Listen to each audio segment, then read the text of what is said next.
everything ready, we are officially live. Wait for it, see if anybody joins in. As always, man, and then we'll get started.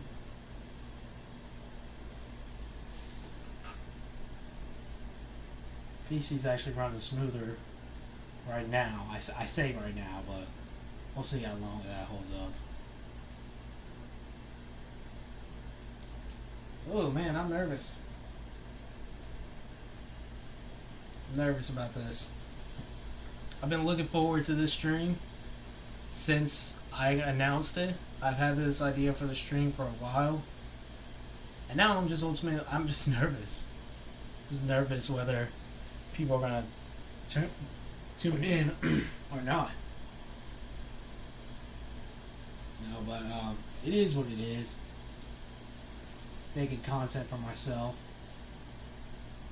You know, making content that I've been wanting to make for years now, but just never really had the platform to do so. Let me make sure.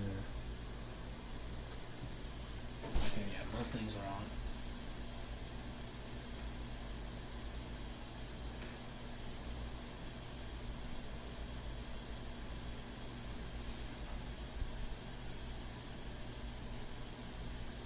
We'll get it in a few minutes, and then I'll kind of explain what's going on in this stream for those of you for anybody, I guess, who comes in and just doesn't know what's happening.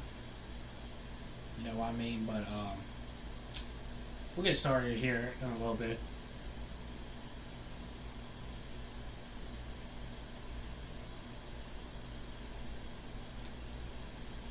This is what I want. I'm going to test this out while, I guess, nobody's here right now. I want to see what this sounds like on my side. Or at least from your side. Let me see what this sounds like.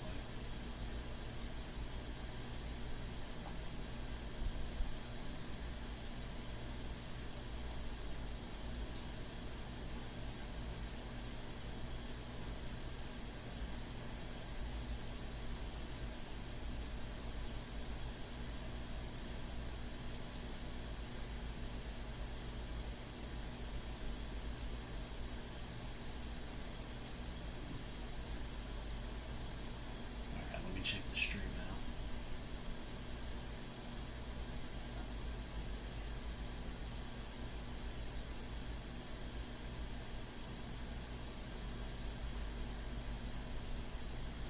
Oh, you can't even hear. You can barely hear me. What the heck is happening?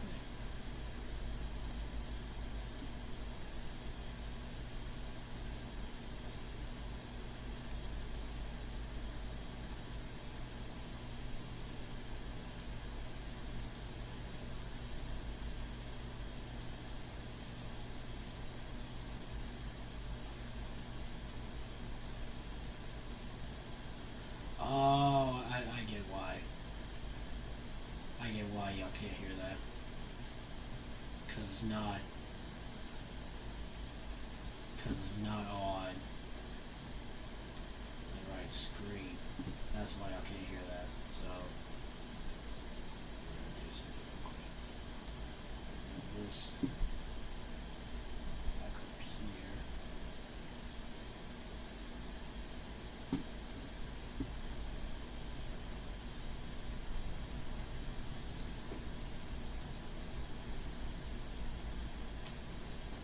After I do this real quick, then we'll get started.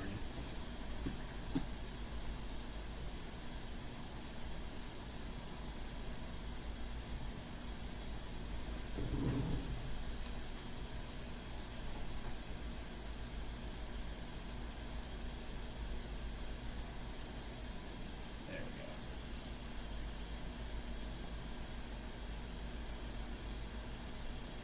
Alright, so let's go back up here to Streamlabs.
Is it not?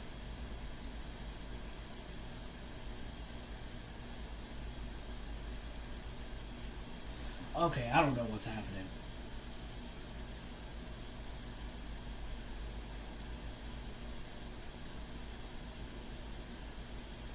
I don't get why y'all can't hear laptop audio now. I don't get it. I don't get why y'all can't hear laptop audio as of right now, so guess I'll just get rid of that. Shit. And we'll get started. Let me put on some music for me, and then we'll get started, y'all. So, I guess we'll put it in music for me. For those of you who don't know what this stream is, basically it's a where I am ranking some of the movies, TV shows, artists I listen to, artists I've reacted to, albums I've heard, reaction channels, and YouTube channels in general that I've watched or listened to since 2021. And I'll be more specific when we get into the different lists, what boils down to just 2021 or just what I've heard or listened to in general.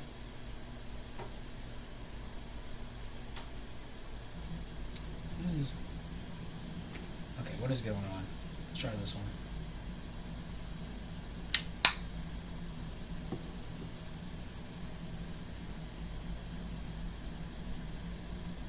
Okay, what is happening with Spotify then?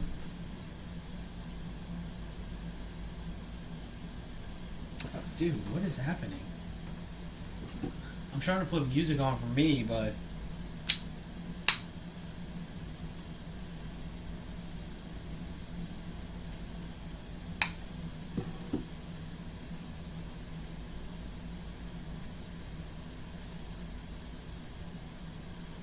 why is the volume all the way down?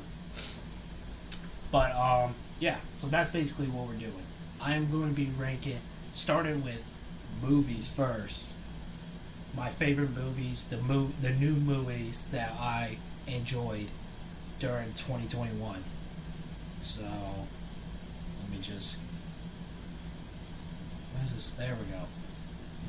So now let's move over to the tier list. Hey, I like that, huh?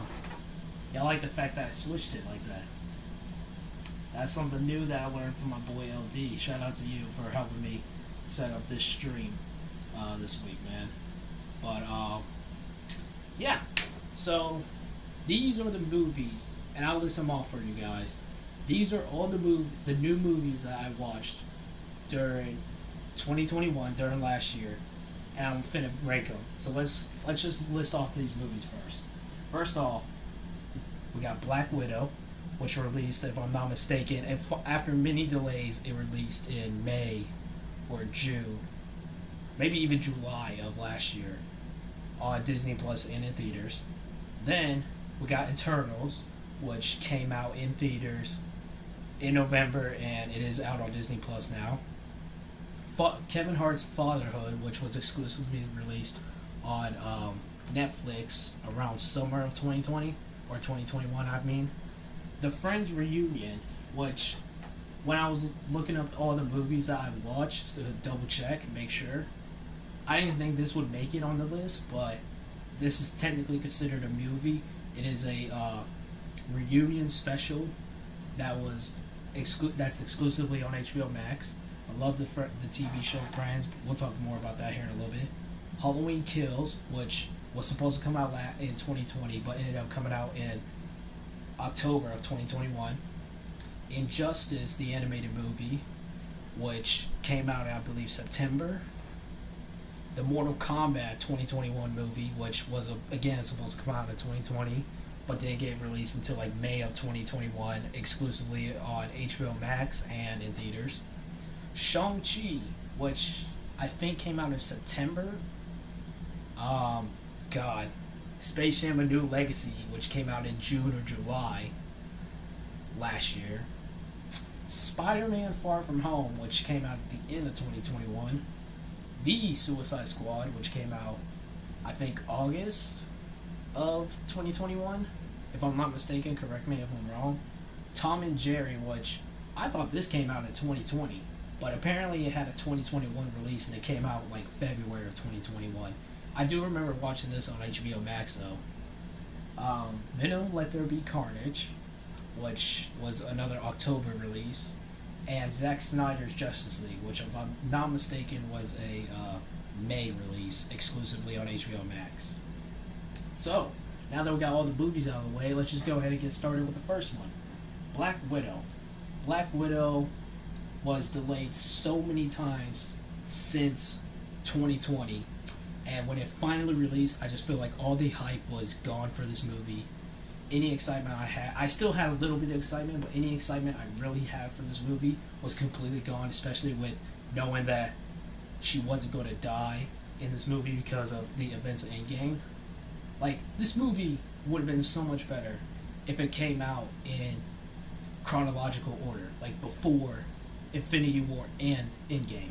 You know what I mean?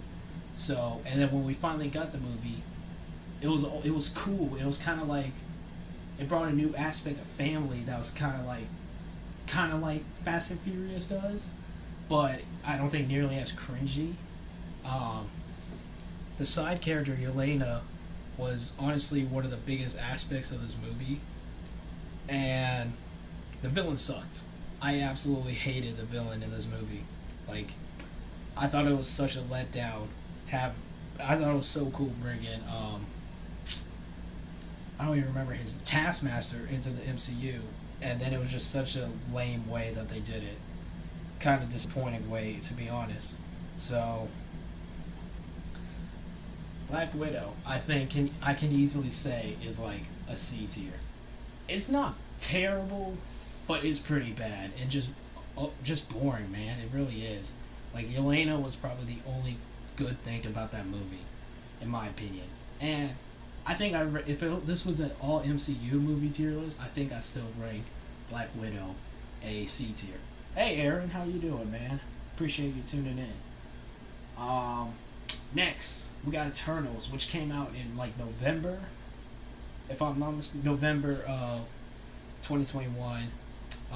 One of the most scary releases the MCU has ever put out, just because nobody knew anything about Eternals. It's kind of like a Guardians of the Galaxy situation where they were taking a risk with this group that really no one knew about, and it was a cool movie. I really don't like how they're fighting just monsters the entire time.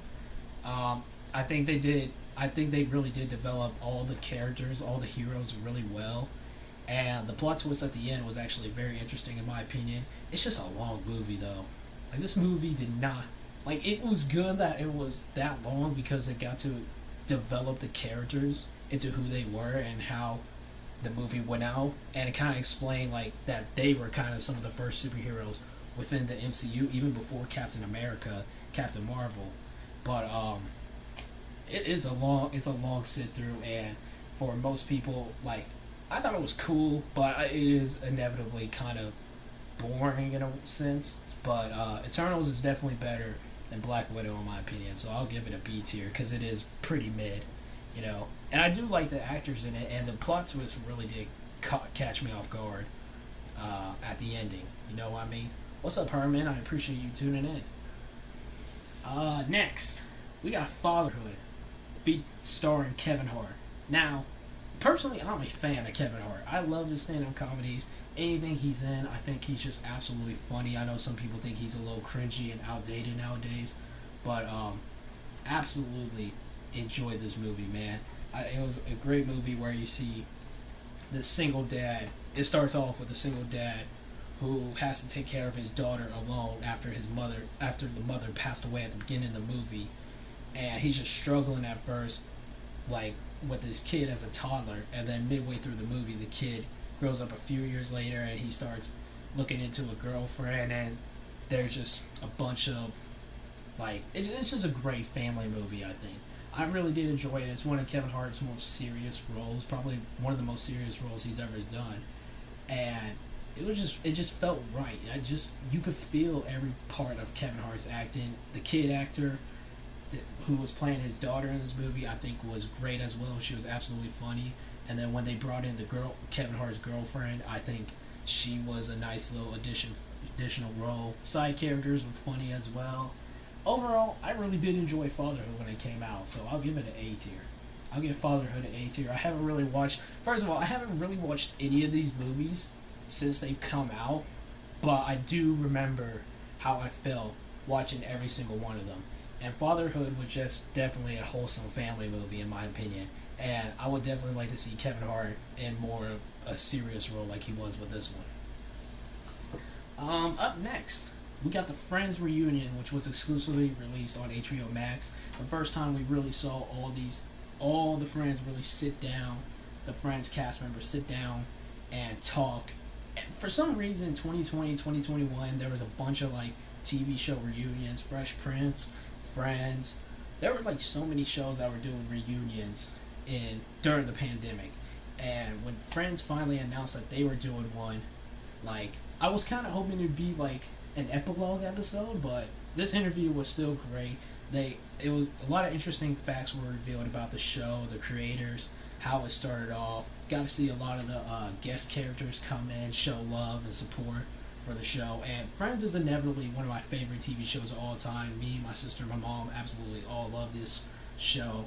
And it just felt, because the cast has been seen together, but not all together.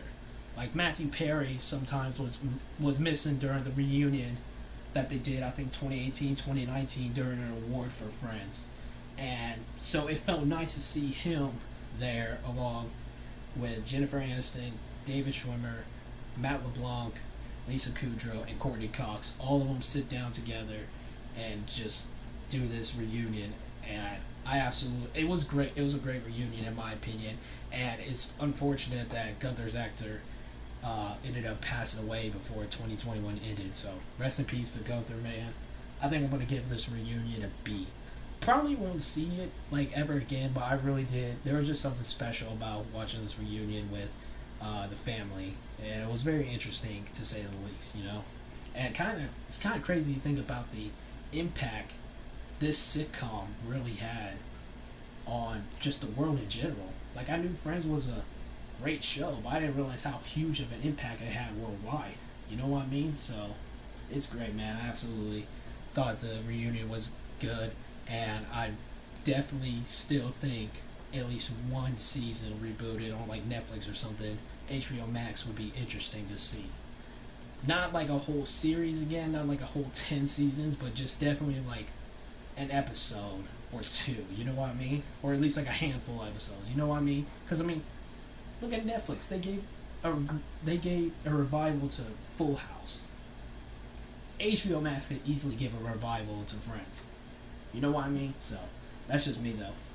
Up next, probably one of the more disappointing movies of last year. Halloween Kills. Halloween 2018 was... Okay, I thought I could do this. I thought I could listen to music while doing this. I can't. So, Halloween 2018. By the way, if you're in chat, let me know some of your opinions about some of these movies. Let me know some of your opinions, because this isn't just for me.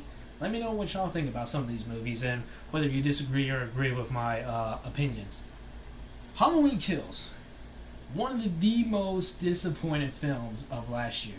2018's Halloween picked up directly off of the very first Halloween made in 1978. It was a direct sequel. And this was a sequel to 2018's Halloween. And the title, intimidating as hell. But here's the thing.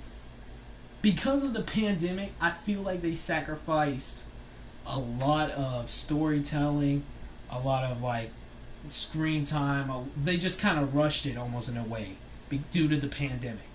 And I get that. A lot of these movies were adjusted, and those definitely was one of the more notable movies that suffered because of COVID-19. Like, this movie, you could just obviously tell, because with the length being a minute or an hour and a half long compared to Halloween 2018, which was about like over an hour long, or I mean almost over 2 hours long. I don't remember the exact time, but cutting the movie in half and then sidelining what's her name? Michael's sister. I forget who the actress is. Who's the actress? Jamie Lee Curtis. Sidelining Jamie Lee Curtis's character was a big just downgrade for this movie, man. It really was. Michael Myers was completely badass, but the storyline and the whole like evil dies tonight meme, I absolutely hated. I absolutely hated the evil dies tonight thing that happened during this movie, and it was very sad when the suicidal scene was definitely very sad, and I think that was probably the most heartbreaking scene in that entire movie was the suicidal scene. I love the fact that there was a little twist at the end, but these people in these horror movies get dumber and dumber, I think. Like, I don't know, man. Halloween Kills was just such a disappointment. It really was. It's a C tier for me. Are you live on Twitch? Also, I haven't seen any of the movies you named so far. Halloween Kills was okay. It definitely gives you a decent kill count. That I will agree. The kill count on Halloween Kills was insane. And I actually really thought the kills were some of the bit of comedy in that movie. It was a pretty dark movie, but it was like dark just for no reason. You know what I mean? Like, even the first Halloween like had some heart into it. Or at least Halloween 2018 had a little bit of heart into it. This, for some reason, Kills was just like dark for no reason. I don't know why. But yeah, I think Halloween Kills is a C tier for me. Definitely one of the weakest movies in the Halloween series for sure. And definitely was like one of the big films I was excited for last year, and I was just kind of let down by. But moving on to the next one, the Injustice animated film. This I have been wanting for the longest time. Like, I'm a huge fan of Injustice, both video games. Even though I'm not too good at them, I really love the story arcs and kind of where DC and NetherRealm went with them in the video games. So I was looking forward to this movie very much. And it just shut the bed, man. DC's been rough in the movie industry in general. But animated movies, I have always stood by that DC has better animated movies than Marvel. I really do stand by that. And if you disagree, then I just don't think you've seen any of the good DC animated films. But their last few since ending the DC animated movie universe, like, have kind of sucked. They really do. And this is definitely one of those. This was significantly rushed in the story. I think the casting, the voice actors did not fit the characters at all. The art style was kind of like polished in a way where it didn't even look anything like neither the comics nor the video games. You know, and I get it's not going to look like the video games, but the characters didn't even look like the comic Injustice characters either, comic accurate Injustice characters either. And there were so many side plots in this thing for no reason. You know what I mean? Like, I was very disappointed by this, man. I will probably never watch the Injustice movie again. It was terrible. It was pretty bad. The only thing I think I might have liked about it was the beginning. With it opening up, Superman finds out Lois is pregnant. Then as he goes to tell other members of the Justice League, he learns that Joker has actually kidnapped his wife and drugged him into thinking he was fighting Doomsday, but in reality he actually killed his wife and Metropolis because her heart was linked to a nuke in Metropolis. It was a dark and the most accurate thing that they got right from the Injustice comic book line. I absolutely loved the beginning, but from there it was just a downward spiral. Like, I absolutely hated Injustice.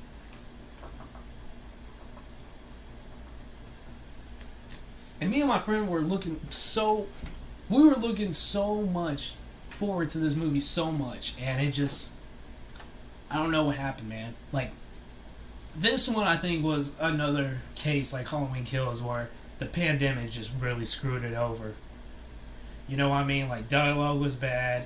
Superman was just like, he just, like, the way they developed Superman's character from the comic books to this movie like in an hour and a half, like I said. And I think that's the big thing. I think time lengthwise, this movie wasn't given enough time to develop. You know, like I wish they almost took their time with this one, and then would have came back with a sequel. You know what I mean? So I don't know, man. Injustice was another disappointing movie. But besides Resident Evil, Mortal Kombat, my biggest letdown last year, Kano Save. Ooh. Well, that's interesting to learn. Resident Evil. I actually didn't really. I saw that movie. I saw trailers around the movie, and I thought it was cool. I know that was another video game adaptation movie, and I don't know. I've never really got into Resident Evil, but it kind of looked cool. But damn, saying Mortal Kombat is the biggest letdown for me. Mortal Kombat 2021. I was still looking forward to it. I think, first of all, like Halloween Kills, the gruesomeness and the violence in that movie was fucking insane. And I absolutely loved it. That's what a Mortal Kombat movie has to be. That was almost... I think, in some cases, the violence and gruesomeness of the Mortal Kombat movie actually surpasses some of the video games. The only Mortal Kombat game I don't think it surpasses is probably X. And that's because X's graphics and just... They really pushed that ILM rating on Mortal Kombat X. But that's besides the point. I thought it was very great that they focused on both Scorpion and Sub-Zero. I really wish they didn't make Sub-Zero like the quote-unquote big bad. Like, first of all, Shang-Chi... That's his name, right? Yeah, Shang-Chi... No, that's not his name. Fuck, what's his name? What's his name? What's his name?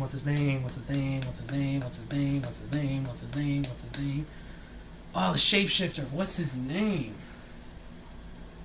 What's the shapeshifter's name from Mortal Kombat? Aaron, what's the shapeshifter's name from Mortal Kombat? Oh my god, I gotta look this up now.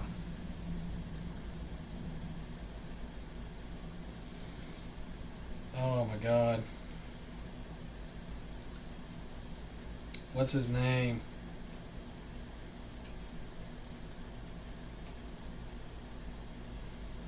Shang Tsung. That's his name. Shang Tsung. Okay. Shang Tsung was supposed to be the big bad in that movie, and his actor compared to the 1995 version of the movie sucked. Like, he was trash. I think he was terrible. And I know that this first one was set up to be like before the tournament, like the whole plot was before the tournament, and it's setting up for a sequel, which has been greenlit and supposedly will start filming this year. But I didn't really. It was kind of a boring movie. It really was. I thought the idea of how the Mortal Kombat characters have their powers was kind of interesting. You know, I think they brought in a lot of...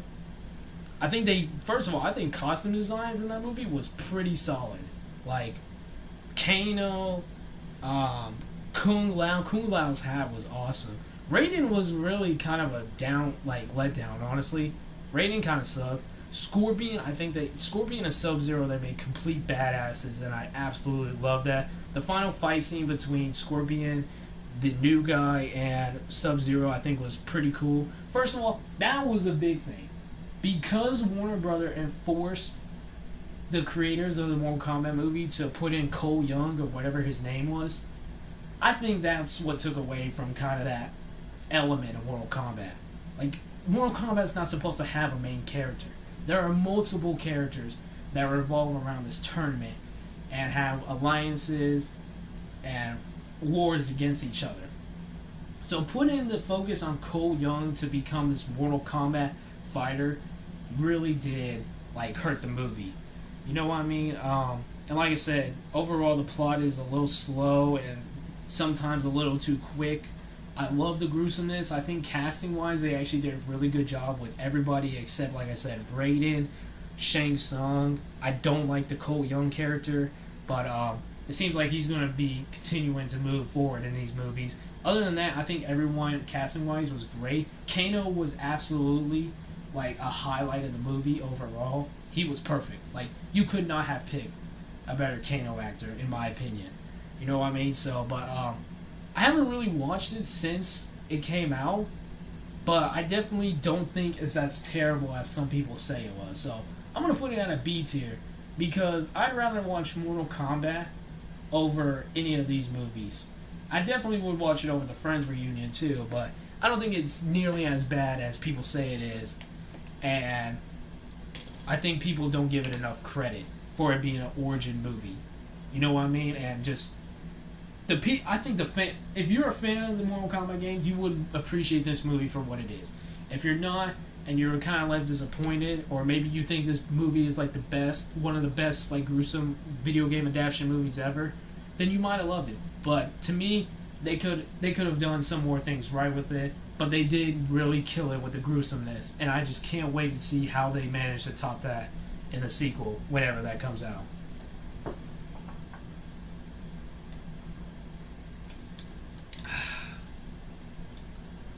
Oh man, dude, my throat is gonna be so fucking sore from this stream. Like, I thought damn, we've been going for 30 minutes already. This might be a longer stream than I thought. Next, Shang-Chi. Dude, I was nervous about this one too, because this is another character we really don't know much about prior to the movie. But this movie was kind of fun. Like, it was very interesting, and I love the fact that when Marvel does these movies, they don't make it a political thing about it, just being, like with Black Panther, they didn't say, this is just a black superhero movie. With Shang-Chi, they didn't just say, this is an Asian superhero movie. Like, yes, there are elements from black and Asian culture in both movies, but they didn't make that the sole focus of the movie. Like, like even their TV shows, like they did that with Falcon and Winter Soldier, which we'll talk about later, but they focused on Falcon and Winter Soldier kind of being, like Falcon just being black Captain America. They don't make that a focus in neither Black Panther or Shang-Chi. It was a really fun movie. I love the fact that they brought in the Mandarin from Iron Man 3. I think that's a little nice tie-in to the MCU.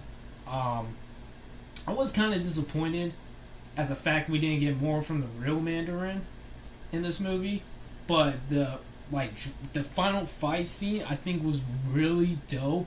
The choreography in this movie I think is on level with like Mortal Kombat's, and it was dope. It was a dope movie, and Shang-Chi, just the characters, everything about it was really awesome. I really did enjoy this movie. I think I'm going to give this one an A tier. The only thing I'd say that would have made this S tier is if they didn't do the back and forth storytelling. Like, I get why they did it, because if you would have put all Shang-Chi's backstory within the first section of the movie, the first 30 minutes would have been before you actually get to see Limmy Yu, or whatever his name is, become Shang-Chi. You know what I mean? So I just don't like that type of storytelling where it goes back and forth like more than like 10 times in a movie. You know what I mean? So Shang-Chi was I think definitely, like, MCU was actually pretty solid for last year. I think each movie got better and better. Even though I say that and Shang-Chi is above the Eternals, but still. Like, I think every movie that was released last year by Marvel and Disney managed to get better and better. Next, Space Jam: A New Legacy. I don't even want to talk about this one, but I will. But this is an automatic D tier. And I'll tell you why. LeBron's acting is terrible. Garbage. Like, that was such one of the hardest movies to sit down and watch in general last year. Like, I love the first Space Jam. I love basketball in general, don't get me wrong.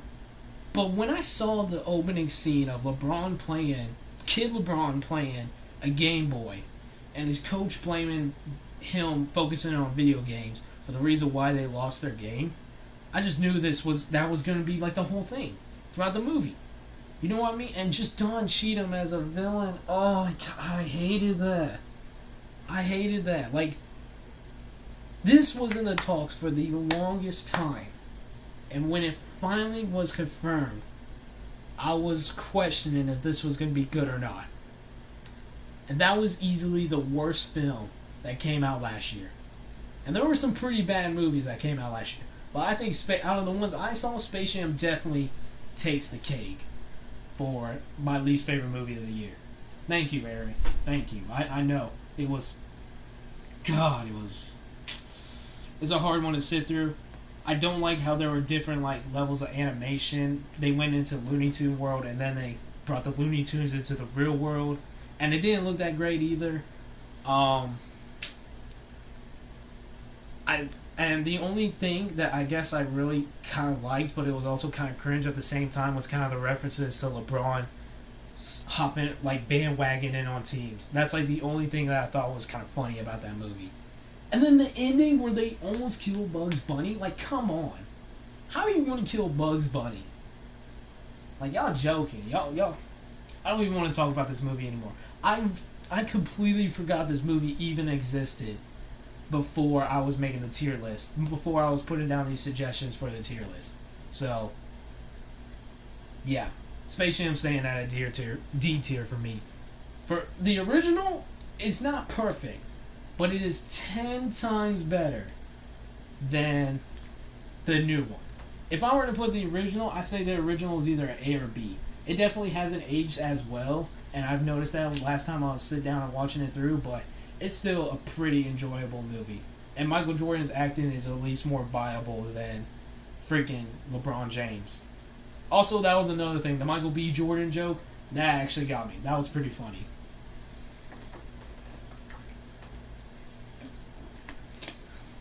We didn't want a Michael Jordan. We wanted the Michael Jordan or some shit like that. That was pretty funny. Oh, man. Now, Far From Home. Man, let's do this. Let's do this real quick. I think this is necessary. I think you have to.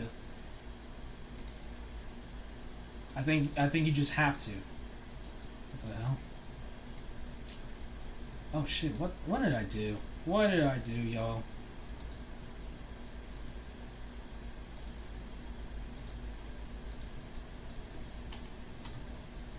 I think this, it wouldn't be right if I put this movie at S tier.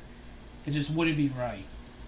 This was by far the best movie I think in a while.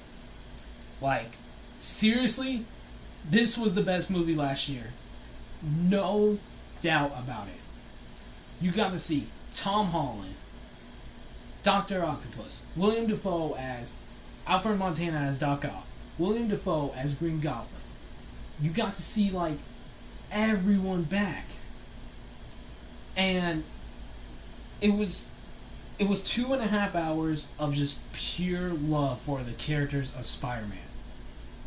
And I know there was so much, I was so hyped for this movie. And it somehow managed to pass my expectations. And it's been a while since this movie's been out, so I could say it. I love the fact that they brought in Andrew and Toby. I really do. I think it would have been a missed opportunity. I would have not been mad, but I think it definitely would have been a missed opportunity if they didn't bring back Andrew and Toby. You know what I mean? And Toby was looking a little rough, but did they not do Andrew Garfield's Spider-Man justice? Oh my god. And the fact that Tom's Spider-Man, like, the conflict between him and Strange made sense. Like, Peter wanted to save these characters. Strange wanted just to send them back and let them die in their timelines. Tom Holland Peter wanted to save them. And that's exactly what he did. He saved all 5 of them. I do think Sandman and Lizard could have been, like, cut, I think, in general, especially because neither of the actors really came back for the movie themselves, and they were just edited in at the end. But I absolutely love this movie. It was a heartfelt, emotional roller coaster, and that was the first time in a while I think I was about to cry in a movie theater. Just seeing Andrew and Toby come through those portals, I seriously almost cried. Like, tears were shedding. but I held it back, man, and it was such a great movie. I was so glad that I got to experience all three Spider-Man on screen in theaters for the first time. Like, that made, to me, that movie made up for kind of the shitty past 2 years we've had. Like, honestly, it kind of made up for those, in my opinion. Now, I know some people have had it rough, but that made up for everything, in my opinion. Seeing Spider-Man Far From Home opening day. I absolutely loved it. And it drove me crazy how long I had to keep in the secrets from my friends until they watched the movie. And one of my friends still hasn't watched the movie. It's wild, man, but I can't wait to see the 100 minutes worth of exclusive footage, deleted footage, when the Blu-ray comes out. Up next, The Suicide Squad, released in August of last year, exclusively on HBO Max at first, or it may have been released in theaters, I don't remember. James Gunn did some justice to this group. Like, I was a little worried at first because there were so many. First of all, bringing back Harley Quinn, Rick Flag, and Captain Boomerang, and Amanda Waller was a smart decision in my opinion. We'll talk about some of those characters more in a minute. But James Gunn seriously did some justice to the 2016 movie. You know what I mean? And there were some questionable casting choices at first, such as like John Cena, or even John Cena as Peacemaker, or even what's his name as King Shark. What's his name? Rocky, right? I don't remember what his name is at the moment. Rambo, the Rambo dude. What is his name? I always forget what his name is. Anyway, bringing that dude back, I was questioning the casting choices, but then you just get into the first like 15 minutes in the movie, and half the cast is killed. Pete Davidson was another one. Half the characters were killed off in that first scene of the movie, and that was the funniest like thing in the world, in my opinion. And then you just get all this back. The one thing I hated, and this was my problem with Shang-Chi, was the back and forth like storytelling that happened in that movie as well. But it was just the funniest opening of a movie, like, in my opinion. And the characters that he did, that Amanda Waller ended up keeping alive, Harley Quinn, Colonel Flag, Bloodsport, Peacemaker, King Shark, Ratcatcher 2. Like, I think those were some... Polka Dot Man. Dude, they really made Polka Dot Man a just straight up nobody before this movie. And then one of the most, like, heartfelt characters, or relatable characters in the entire movie. Like, James Gunn did some serious... And I give all props to James Gunn on this. Like, it was great. I absolutely love this movie. I think the ending was a little whack, but it's kind of the same vibe of the movie. It's kind of ridiculous, kind of like the whole movie is, so the ending kind of makes sense. I was really upset when they killed both Rick Flag and Polka Dot Man. Like, I was really upset when those two died. I'm still waiting for Peacemaker to finish so I can watch his HBO Max exclusive series. But, dude, and then Margot Robbie just kills it as Harley Quinn. And I really did love Ratcatcher and King Shark. So, overall, Suicide Squad for me is an S-tier movie. By far one of the best movies in the DCEU. And it just goes to show, man, if you give the right, like, if you give the right freedom in the world to any of these writers or directors, they'll make a masterpiece. Like, if they, which we'll get into when we talk about Zack Snyder's Justice League, but if Zack Snyder would have had the freedom he wanted with Man of Steel, Batman v Superman, and the original Justice League, I think we would appreciate his ideal vision of the DCEU more. You know what I mean? So,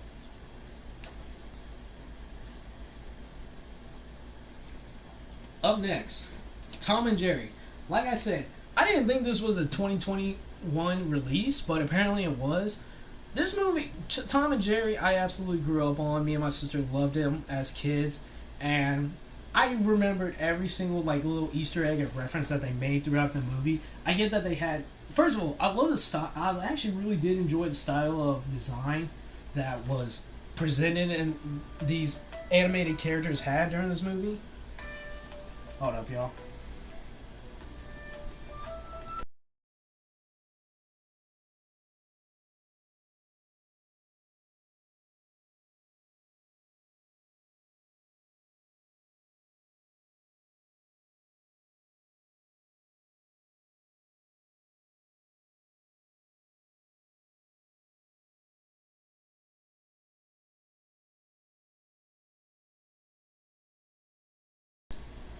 Sorry about that, y'all.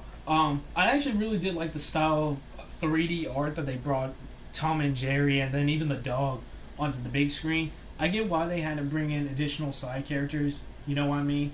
And they weren't terrible, but I don't think they were necessary either. It's just a fun movie, you know what I mean? And like I said, I remember all the references and Easter eggs that were from the original TV show. And I think it was really good. I don't think it was terrible. And I was kind of thinking, okay, this might be kind of bad but it was almost like Sonic the Hedgehog when that first came out. Like, I thought that was going to be bad and one of the worst movies ever. But Tom and Jerry is pretty good. So, and I still love Tom and Jerry. And Tom and Jerry will always hold a special place in my heart. So, Tom and Jerry for me is about a B movie. About a B tier. It was fine. My daughter and fiance loved it. Yeah, see, that's what I mean. Tom and Jerry's just a very wholesome, like, type of movie. You know what I mean? And, it was definitely... I don't think it needs a sequel. I definitely agree that it doesn't need a sequel. But it wasn't bad. It wasn't bad in my opinion. You know what I mean? And, it actually met my expectations, you know? There were some definitely, like, dumb or ridiculous parts, but what cartoon movie adaptation isn't going to be a little ridiculous or zany in a way? You know what I mean? So, let's go on to the next one. This was another disappointment. Venom, Let There Be Carnage. First of all, Venom 2 or Venom Let Maximum Carnage would have been a way better title. I still stand by that.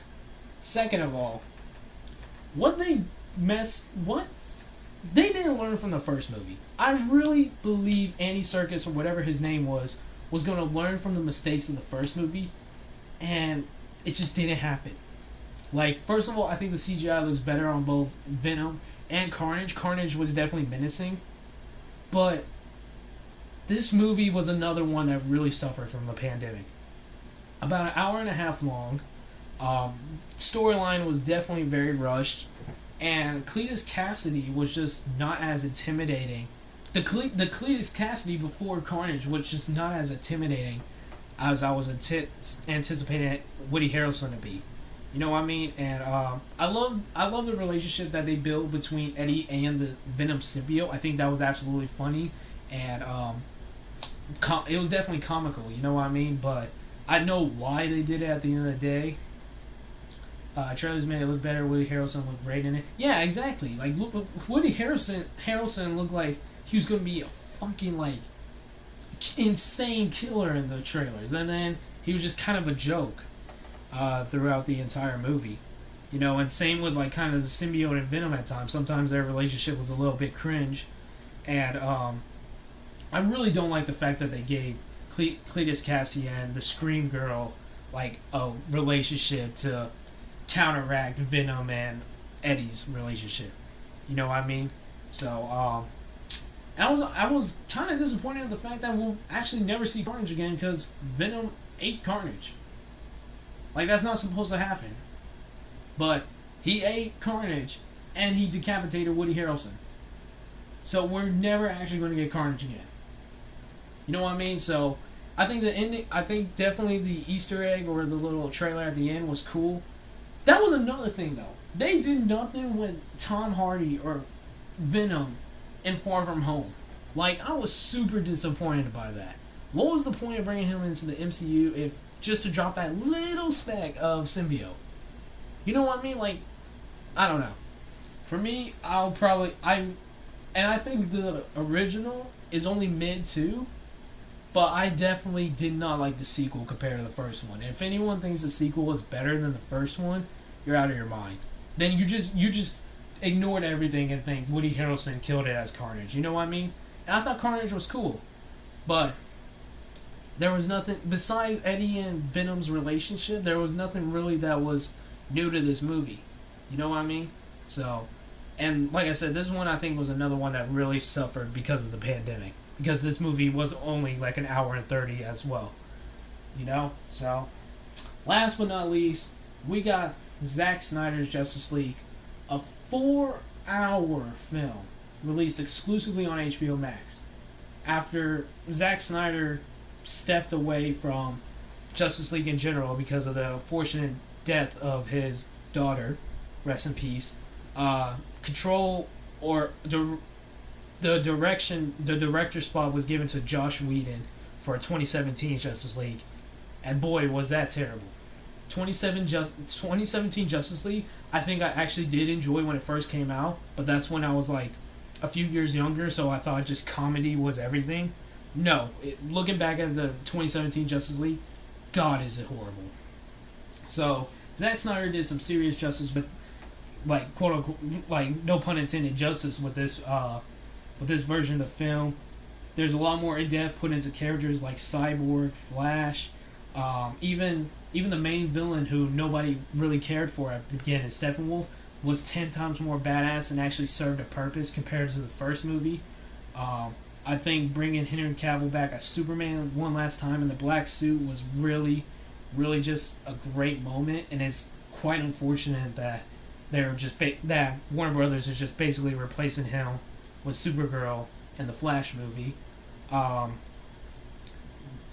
Affleck, I think, was a better like leader and like as Batman this time around, and he just really stepped into the boots of Batman that he kind of picked up in Batman v Superman. Gal Gadot killed it, and like I said, Zack Snyder was genuinely serious when he said Cyborg was the heart of the movie, and he really was. Cyborg and Flash had such a bigger role. Not really Aquaman, but Aquaman had his own origin film too. You know what I mean? So I absolutely love this. Every part of it, even though it's 4 hours long, I loved every single part of it. The ending I could have probably done without because I know now it's not going to go anywhere, but it was still definitely worth the time it took for this edition to come out. So Justice League for me is an A tier. So let's go through the movies I watched in 2021 and talk about the tier list rankings. And if you guys have any opinions about it, y'all can talk about it. Y'all can let me know now. But at S plus tier, which I think is only right, we got Far From Home. S tier, we got the Suicide Squad and Zack Snyder's Justice League. A tier, we got Fatherhood and Shang-Chi and the Legend of the Ten Rings. B tier, we have The Eternals, Friends the Reunion, Mortal Kombat 2021, Tom and Jerry 2021.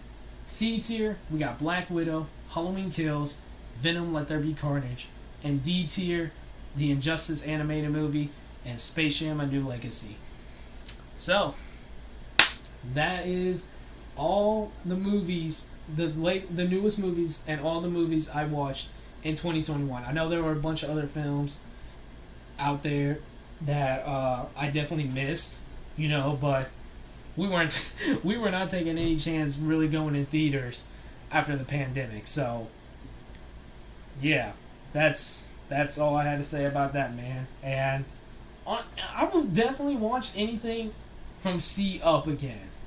It'd be very rare to see me watching any of these C tier movies, but if I were to do like a movie marathon for either MCU or the Halloween series, because we've already done that, I would definitely see these again. These D tier, I'd probably never see again. You'll probably never see me watch Space Jam again. If anything, if I were to watch it, it would be because I'm drunk and need some good entertainment while drunk. But yeah, man, that's my rankings of that.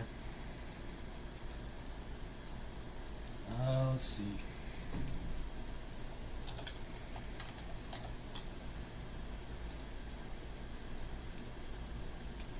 So there we go. That was the first of many lists that we're going to be covering during the stream. So, that list really took an hour long. I apologize, y'all. I was not expecting this to be that long of a stream, but this is this is really about to be a long stream because I didn't expect that to take that long. I really did not expect that one tier list to take that long, and I was planning on making these videos. I'm still going to make these videos, but like, I was not expecting to talk about just the movies for almost an hour. Like, I apologize for that, yo. Oh, man. Who else in the chat besides Aaron? Who else in the chat? Let me know. Ghostbusters was my favorite movie last year. See, I actually didn't watch Ghostbusters. Everybody in the family except me just recently watched the new Ghostbusters. Like, the only Ghostbusters I saw was the sequel. Was the terrible female sequel. And I absolutely hated that. That was just one of the worst movies to ever sit through. You know, and I know a lot of people like to forget about that. So, but I haven't even seen the original. So, I have to see the originals before I see this new one. You know? And even my sister. Apparently my sister watched the original. How did she watch the original and I haven't yet? That's crazy to me. But, here we go. We got the next tier list up. We're supposed to be doing 7 tier lists.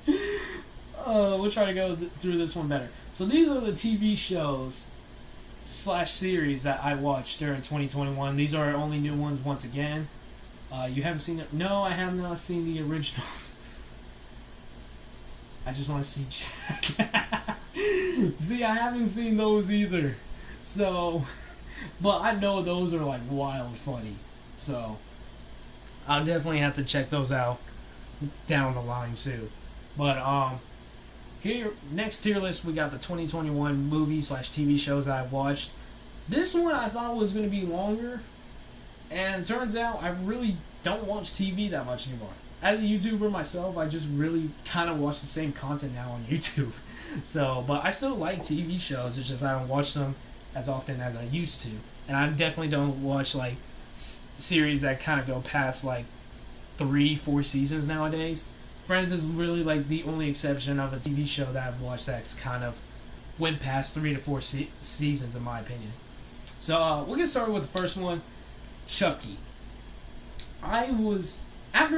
First of all, Dead Meat, one of my favorite channels on YouTube. Absolutely loved it. I watched every single one of their Dead Meat's kill counts, the whole Chucky series, maybe 5 times at this point.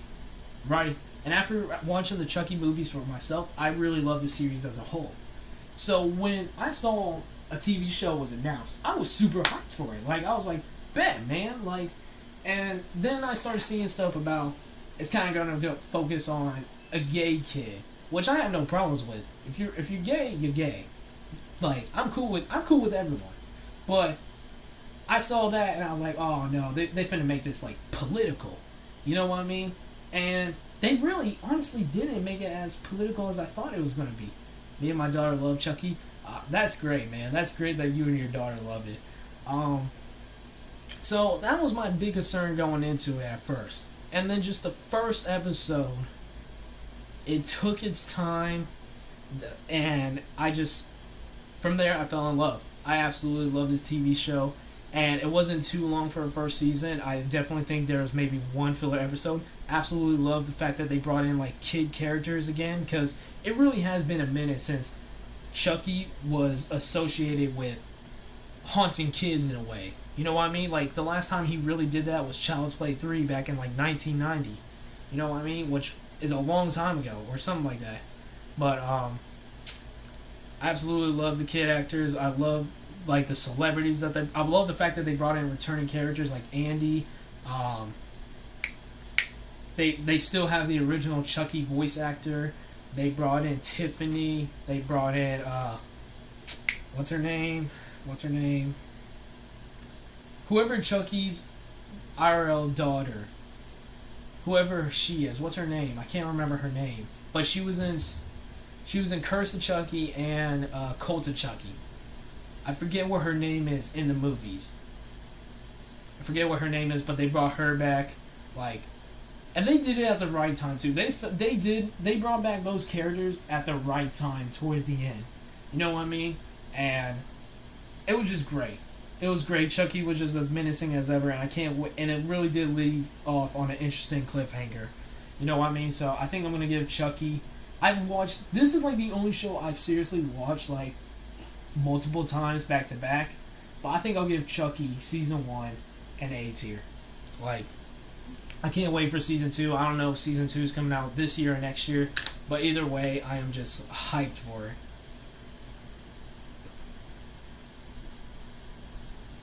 And then when James A. Janice comes back to YouTube, I'm even more hyped to see his kill count of Chucky season 1.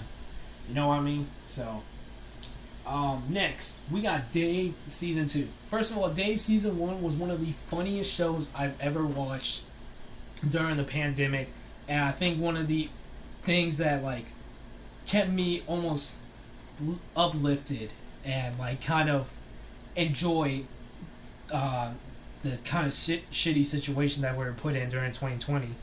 You know what I mean? So when I saw season 2, I was like, yes, this is going to be great. And I think the little things that were problems in the first season, they picked up in the second season. And I think with Kevin Hart being an executive producer of the show, he's really letting Lil Dicky direct his own vision and put himself out there. You know what I mean?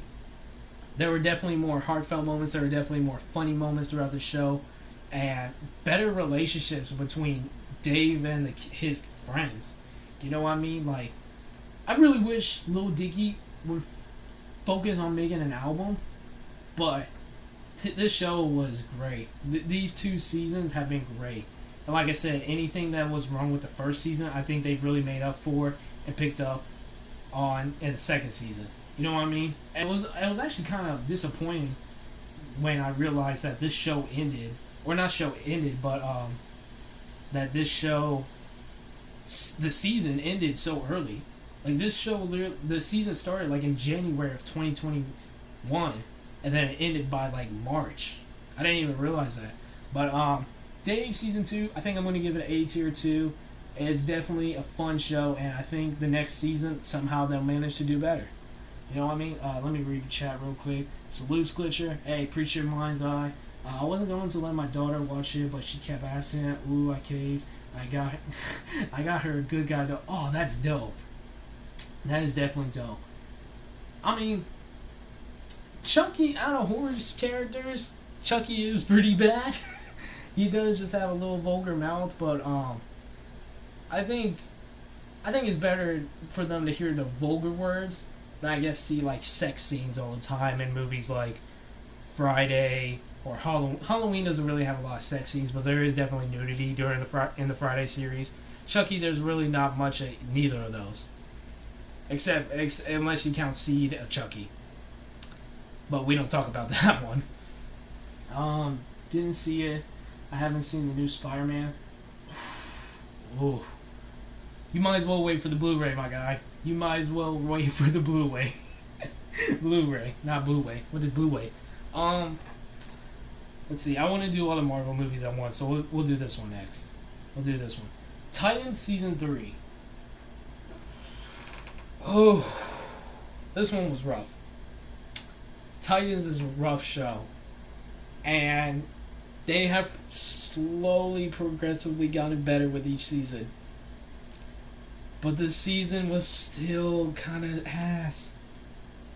Like, I don't know why. Sometimes, first of all, the first 3 episodes of Titans Season 3 were by far the best episodes of the series. And then once it just got revealed that Jason Todd, aka Red Hood, wasn't the biggest threat, it didn't matter. Like, I lost interest. It was cool that they brought in Scarecrow, but the Titans aren't supposed to be in Gotham. They aren't supposed to focus on Batman-related characters. And that's what this felt like. Season 3 felt like a Batman spinoff, in a way. You know, because it literally focused on just Scarecrow after Jason Todd was revealed to be Red Hood. Like, I don't know, man. I don't know. And then Jason Todd's character just kind of became a bitch after getting revealed he was Red Hood. You know what I mean? I don't know. I don't know, man. I've tried giving Titans a try. I've tried giving Titans so many chances, but I don't think I'm gonna. If there's a new season coming out, I don't think I'm gonna watch it. I really don't, because it's just so it drags on too long. It focuses on too many subplots that go nowhere. The only thing I think I really do genuinely enjoy, besides the first 3 episodes, was kind of the relationship that Superboy built with Blackfire, and even Blackfire was a subplot. You know what I mean? Like, what was the point of bringing her in and then making her a good guy? That was stupid in my opinion. So Titans season 3, I think I'm gonna give it a C tier. I am, because like I said, it's the best season out of all the Titans so far. But that's not saying a lot with the reputation that Titans has gotten. Oh, damn, y'all got crazy in chat. Hold up. Chucky is Donald Trump low. The new Chucky has sex all in it, like no other Chucky film. For real, for real. For all due respect to you, Glitch.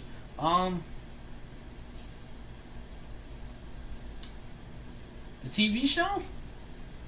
Because there wasn't a lot of sex in the TV show. And it wasn't even really sex either. Like, there wasn't really a lot of sex in the TV show. And there hasn't been like major sex scenes since like Seed of Chucky. So, because I know 2018 Chucky or Child's Play didn't have it. Curse of Chucky, there was like a weird staircase scene. That was about it. Much love, fam. Much respect and no love from the mom fam.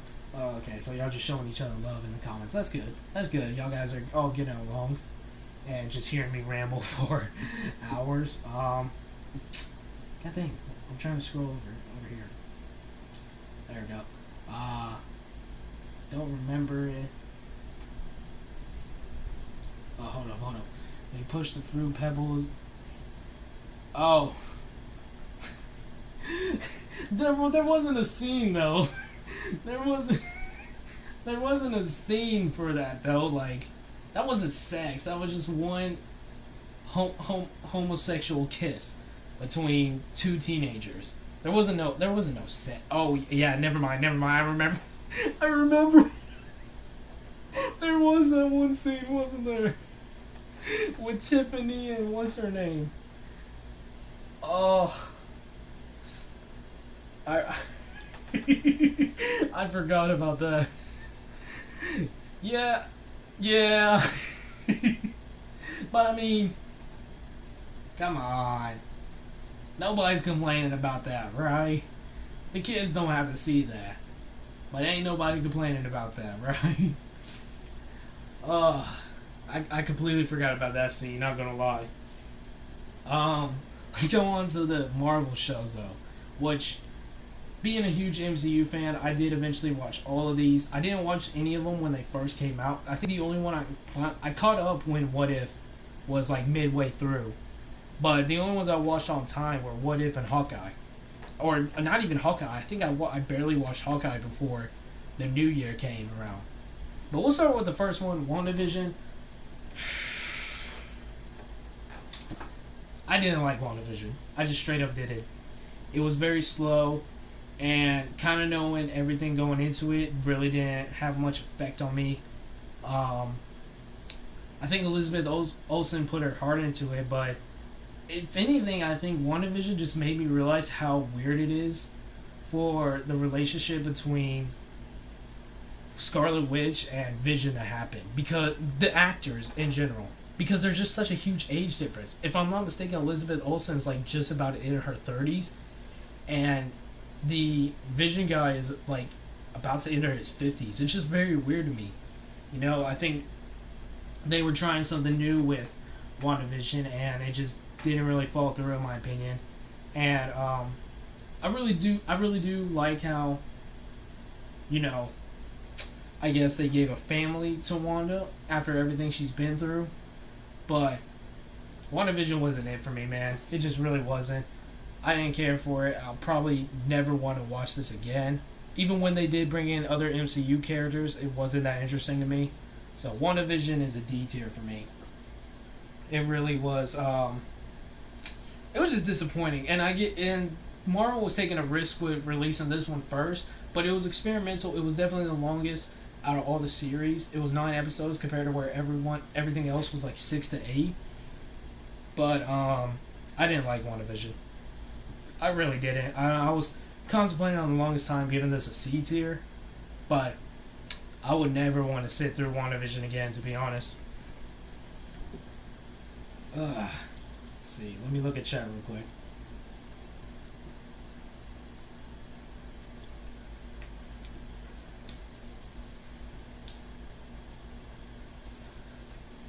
Oh my god, y'all are some freaks. Y'all some menaces. Y'all some menaces. Like, oh my god. I love you guys though. I love y'all guys are having fun, and I'm having fun with this too. Even though I'm slowly losing my voice. My throat is slowly starting to hurt. Pause. Yeah. WandaVision was kind of whack. It was definitely weird. I will say that.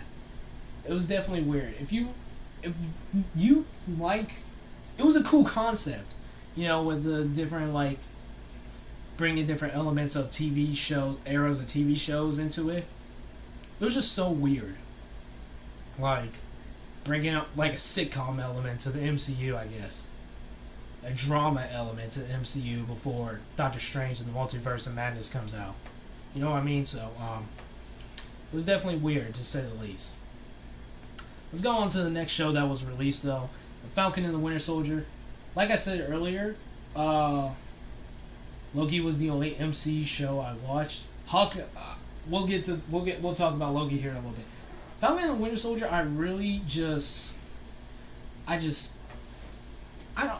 dude, they have downgraded the Winter Soldier so much that it sucks that they've kind of ruined this character since Civil War, I say.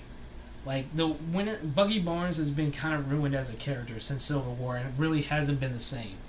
You know, and I think it was cool bringing these two characters, really great friends of Captain America, together for this. But the show wasn't all that interesting until they brought in Zemo. And Agent 13, or whatever her name is. Agent Carter's, like, niece or whatever. You know what I mean? So, I really didn't care for it, and the one thing I didn't like about Falcon and Winter Soldier was they really solely focused on Falcon being Black Captain America. Like, there was a meme before the show even came out, and then they just kind of rode with that until the very end. Now, I do love the comic accurate suit that they gave, the Captain America Falcon suit that they gave Sam Wilson. But here's the thing.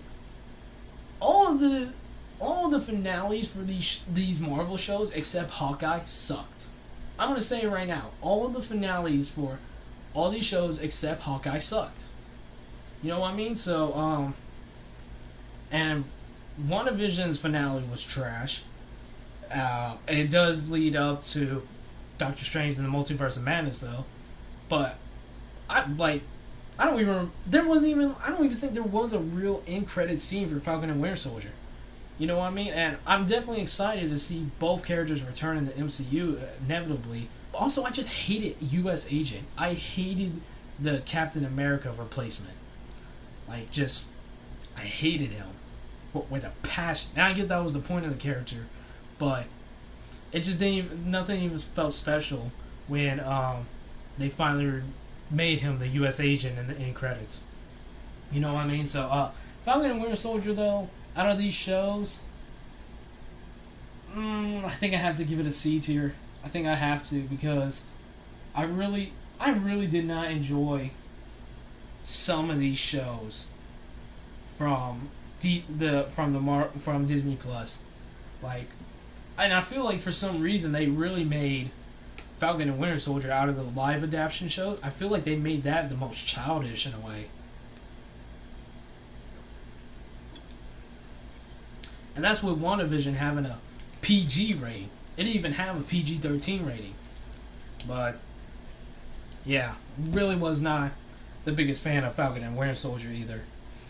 Number three of the MCU Disney Plus shows, Loki.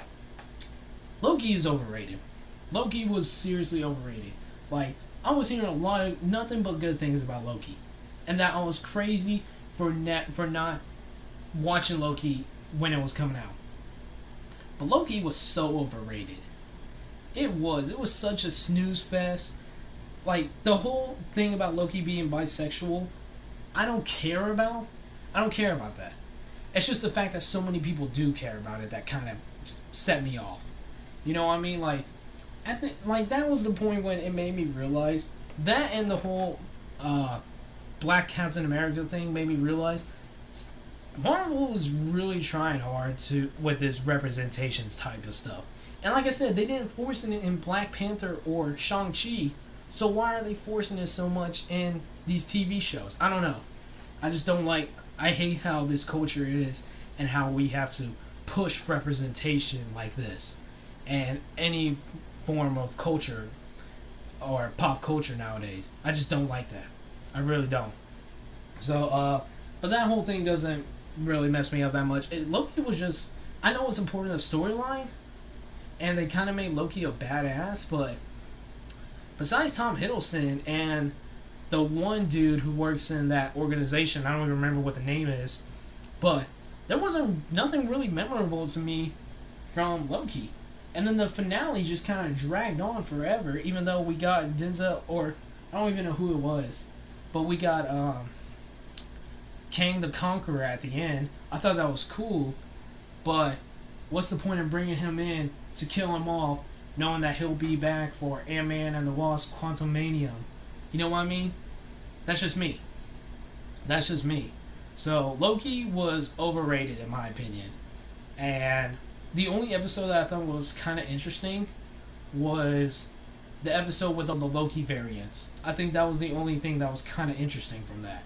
But, and then the most, I guess, emotional part of the series was when Loki found out about his death at the beginning. How he died. There wasn't really nothing else to it. And then the whole idea of just Loki having a crush on a variant female of himself was just kind of weird, in my opinion. You know, I'm definitely interested to see where they go with the season 2, but Loki was just overrated in my opinion. B tier for me, man. And I know a lot of people still consider this the best MCU show out of them all, but it definitely was not the best MCU show. If anyone thinks that, they're just basically a Tom Hiddleston dick rider, or Huddleston. I don't even remember what his last name is. But they really, like, every girl loved Loki because Tom Hiddleston's character was gay now. Like, come on, y'all. That's the only reason the girls love that show. I'm being straight up, too. I'm being straight up. Everybody knows that's true. Loki was the only MCU show I watched. Much respect, with the trickster, old Bucky. The nerve of the Lowophilia, right? I don't either. Brody? Oh, Brody. You're right now that I think about it, bro. Yeah, see what I mean? So, but I still have much respect for Tom Hiddleston, or Huddleston, whatever his last name is, because I really do like Loki. And I think he's been a really fun and badass character ever since, like, since Avengers, you know what I mean? But, I don't know. I just felt like the hype around Loki was way too high, in my opinion. You know what I mean? So, next though, what if? What if I was looking the most forward to out of probably all of them? And I really wasn't too crazy about the cartoon style. I felt like it was a little cheap, even for Marvel standards. 30-minute episodes, about like 8 episodes if I'm not mistaken, of what ifs, of like different scenarios throughout the MCU. Kind of disappointed at the fact that they didn't bring back some characters to voice their characters that they played in the MCU. But it is a what if type of scenario. There were definitely some interesting ideas, but there were some that just really could care less about, like the Killmonger episode. Captain Carter episode, I think, is a little overrated in my opinion. I absolutely love the Doctor Strange episode. The episode where Chadwick Boseman is what's his name, Star-Lord. I absolutely love that episode too. Rest in peace, Chadwick. The finale was another disappointment, though. I'm not gonna lie. Like, the finale was definitely rushed, in my opinion. The Thor episode. I absolutely thought the Thor episode was hilarious. But, and here's the thing. I will give props to Marvel on this. They release these episodes, or these series, chronologically really well. Like, I don't think there would have been a better order to release these series one by one than what they did in 2021. You know what I mean? So, What If coming right after Loki, I think was very interesting. And there was definitely, I really did enjoy some of the episodes of What If. I think one of the strongest, what is it called? I guess weakness? I don't know what the word is off the top of my head. I guess the one thing I just didn't like about What If is the fact that they couldn't go too in depth with some of these scenarios because of the 30-minute time limit. You know, the zombies episode, I completely forgot about the zombies episode, which is leading to a Marvel zombie spinoff on Disney Plus. But I just really didn't. I really wish they would have went in more in depth with the episodes, and I feel like the 30-minute time limit restriction really hurts that series. So for me, What If, I think I'll give it an A tier, because even though there were some episodes I didn't really care for, they really do all tie into each other for the finale, and it's not a bad show. And I'm really glad that they're going to give this at least a season 2. Loki and What If definitely, I think, needed season 2s, even though I still didn't like Loki. I'm glad Loki's still kind of getting season 2. But WandaVision, I could do without season 2. Falcon and Winter Soldier, I'd rather just see both of them back on the big screen. And now for the last one, Hawkeye, man. Hawkeye. First of all, Haley Steinfeld's hot. Second of all, what is his name? Jeremy Renner. I know there was a lot of talk about Jeremy Renner before the filming of Hawkeye because of some issues, I guess domestic issues between him and a woman or something like that. I don't remember. Those might have been rumors, but yeah. Hey, Alpha Tyler, what's up, man? What's up, Tyler? How you doing? But I remember I was concerned about this one too, because Hawkeye, out of the main 6 Avengers, was the only one who wasn't given a chance to shine on his own. You know, he was even introduced. He was introduced in Thor back in like 2010, 2011. So he's never really had a chance to shine on his own. So I was really looking forward to this one no matter what. And I absolutely love this one. Like, the Christmas setting, I think, really puts Clint Barton in a kind of mentality where he doesn't want to obviously be there working with his Haley Stein with Kate Bishop to fix her problems, you know, but he kind of got dragged into it because she stole the suit that he used to wear as what's his name? Who was Hawkeye's persona in Endgame? Who was the persona that he had in Endgame? Oof. What's his name? It's gonna drive me crazy if I don't know. I had to come catch this. Wake up, Palooza fam. How you been doing, Buzz? How you be dozen today? I'm doing good, Tyler. I'm doing good. Just confused now. I forget. Anyway, the persona that Hawkeye took on in Endgame. When Kate Bishop accidentally wore the suit, he kind of got dragged into it during Christmas time. He has to leave his family to resolve all this shit revolved around a gang. And the gang is associated with no other than the Kingpin from Daredevil. I am so glad they have finally connected the MCU with the Marvel shows that were on Netflix, and unfortunately are now being removed from Netflix. I don't know where they're going to go after this. Maybe Disney Plus, but I'm finally glad they finally made that the Netflix shows canon with the MCU. You know, I think that was a great decision, and I really wish they would have done more with Kingpin before the finale. But the finale, Hawkeye had the only great finale out of all the Marvel Disney Plus shows, in my opinion. And I can't wait to see more. And it leaves on a good note to where there will still definitely be more from Clint Barton, but I think Kate Bishop taking on the role as Ronan, that's his name. Ronan. I think leaving it up to Kate Bishop to take on the role of Hawkeye is a clever idea, and I just can't wait to see what they do. Honestly, I wouldn't mind a Hawkeye season 2. Hawkeye, I wouldn't mind to see a season 2 of, but I definitely like to see like Kate Bishop work with some of the younger MCU characters that are about to be introduced these next few years, such as maybe Peter Parker, Miss Marvel when they introduce her. You know what I mean? Like, there's a lot of young cats that are coming into the MCU now, so I think it'll definitely be interesting. You know what I mean? So Hawkeye for me, I think I'm gonna put at an S tier.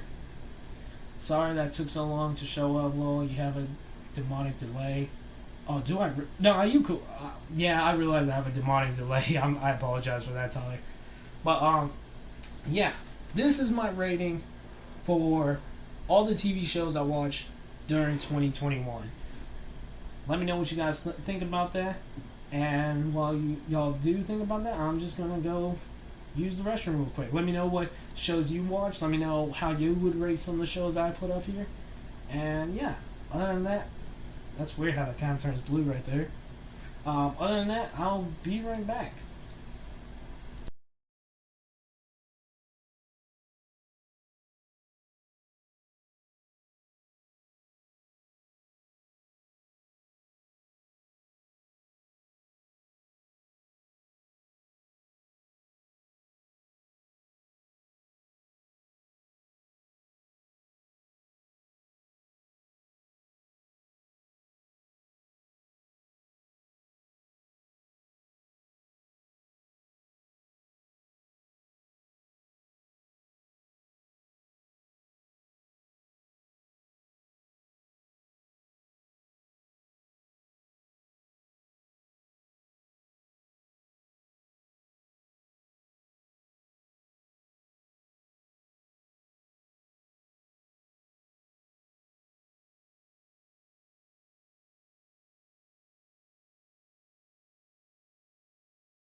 I apologize for that, y'all. I had to use the restroom.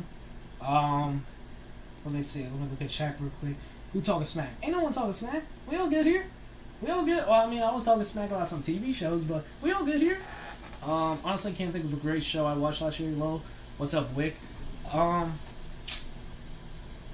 Yeah, I will say this. Since the pandemic, I've noticed a lot of TV shows are kind of doing hypothetical, type of seasons where they're like, oh, this is taking place after a COVID-free like world. You know, like I know Doctor shows are doing that for sure, but I know there are definitely other types of shows that are doing that as well. Hey, Roxy, how you doing? I mean, they don't have to click the like button. I mean, shoot, they can't see that dislike. They can't see that dislike. Man, I'm not gonna lie.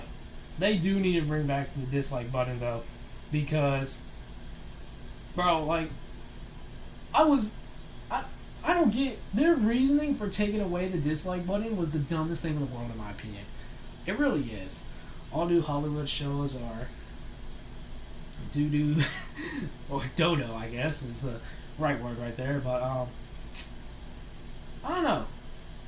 I don't watch a lot of TV anymore nowadays, you know. So like the very few TV shows I do watch, I think I really do have to enjoy. You know what I mean? So But I mean, I watch more YouTube than TV, so gotta represent the brand. You know what I'm saying? I'm good. Truth to weird. Bring back the dislike for real. Exactly. You know what I mean? So because I don't know.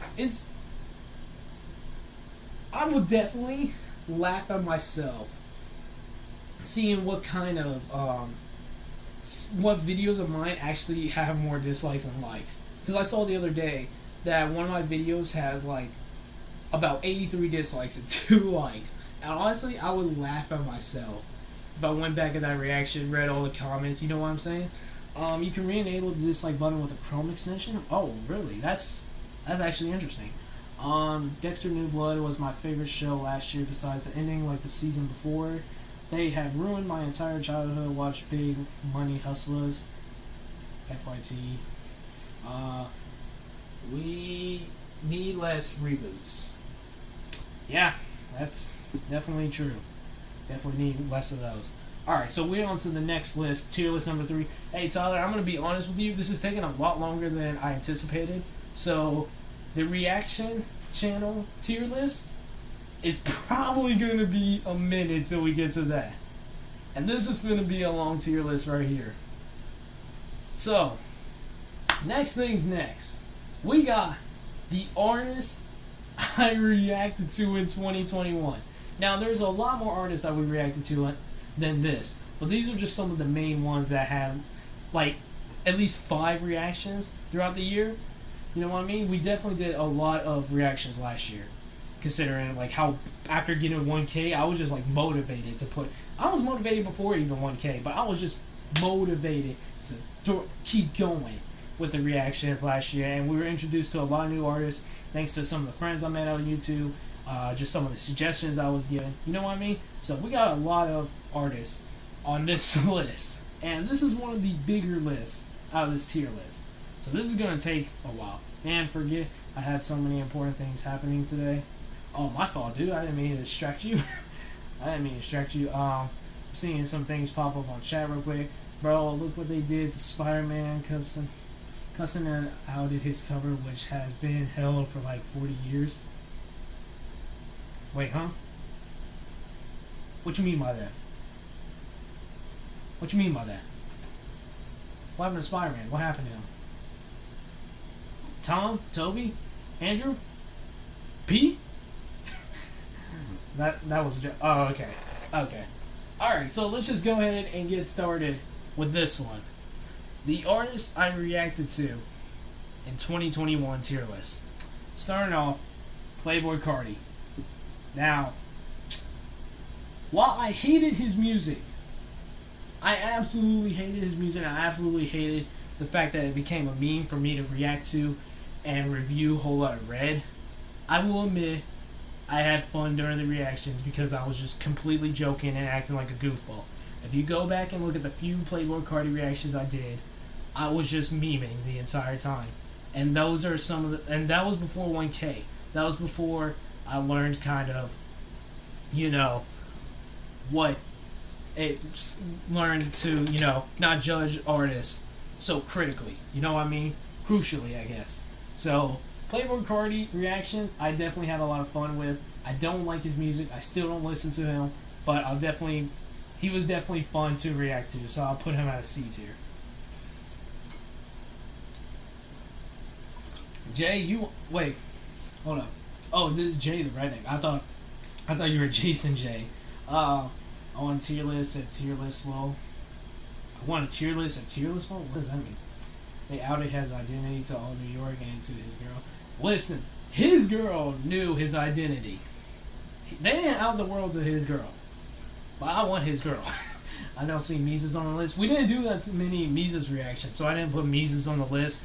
And I knew you were going to wonder where he was if you showed up for this stream. I only did 2 Mises reactions, so I didn't put him on the list. Maybe this year, if I get more Mises reactions, maybe he'll make it on next year's list. But, next, we got Dax.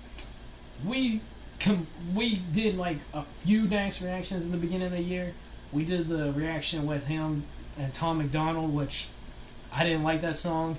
And I still respect Dax's grind, I really do.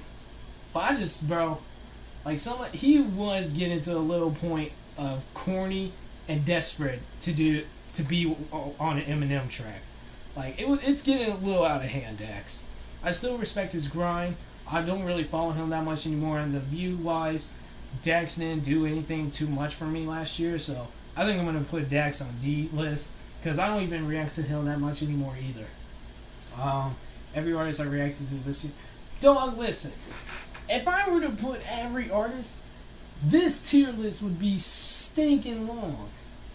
Like, I ain't scared to rank Mises. You want me to put Mises? Here, this is what we'll do right now.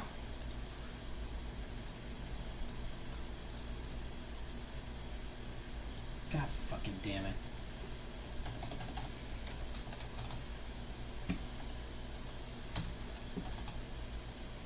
How the fuck do you spell his name?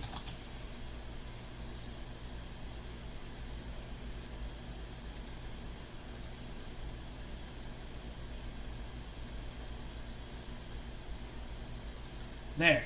Mises is there. Are you happy, Tyler? Are you happy? Mises is there. Mises is here. There you go. Earl Sweatshirt though. Earl Sweatshirt we actually didn't do too many reactions to in 2021. We did a lot in the first half of 2021, but then we didn't literally pick up an Earl Sweatshirt reaction until this year. So, and we're only basing this off of last year. So, Earl Sweatshirt, though, definitely had some interesting tracks. Not too many really stuck with me that I can remember off the top of my head. I do really like when him and Tyler, the Creator, collaborate with each other. But I did not like some rap songs. I don't think some rap songs is for me. So, if I were to put Earl Sweatshirt, though, honestly, make sure you don't stepped it on. Listen, Tyler wanted Mises. There's Mises. I'm not downloading another photo. This took hours to get all these photos for this tier list ready. Shit, go ahead and unfollow, Tyler. Go ahead. So Earl Sweatshirt, I think I'm gonna put it at C tier because I remember really not liking the some rap songs that I reacted to, but I definitely did like his. I'm about to listen to his new album once again here in a little bit, but Earl Sweatshirt I definitely did enjoy reacting to at the beginning of the year, and then towards the end we just kind of did the some rap songs, and not a lot of people agree with my opinions on that, but it's okay, man. It's okay. I'm still definitely supporting Earl though. I definitely do support Earl. Next, Harry Mack. Getting introduced to Harry Mack was probably one of the greatest things that's ever happened to me. His fans are so nice. I absolutely love what he does. Upchurch should be here. Is Upchurch not here? Do not tell me I did not put Upchurch on here.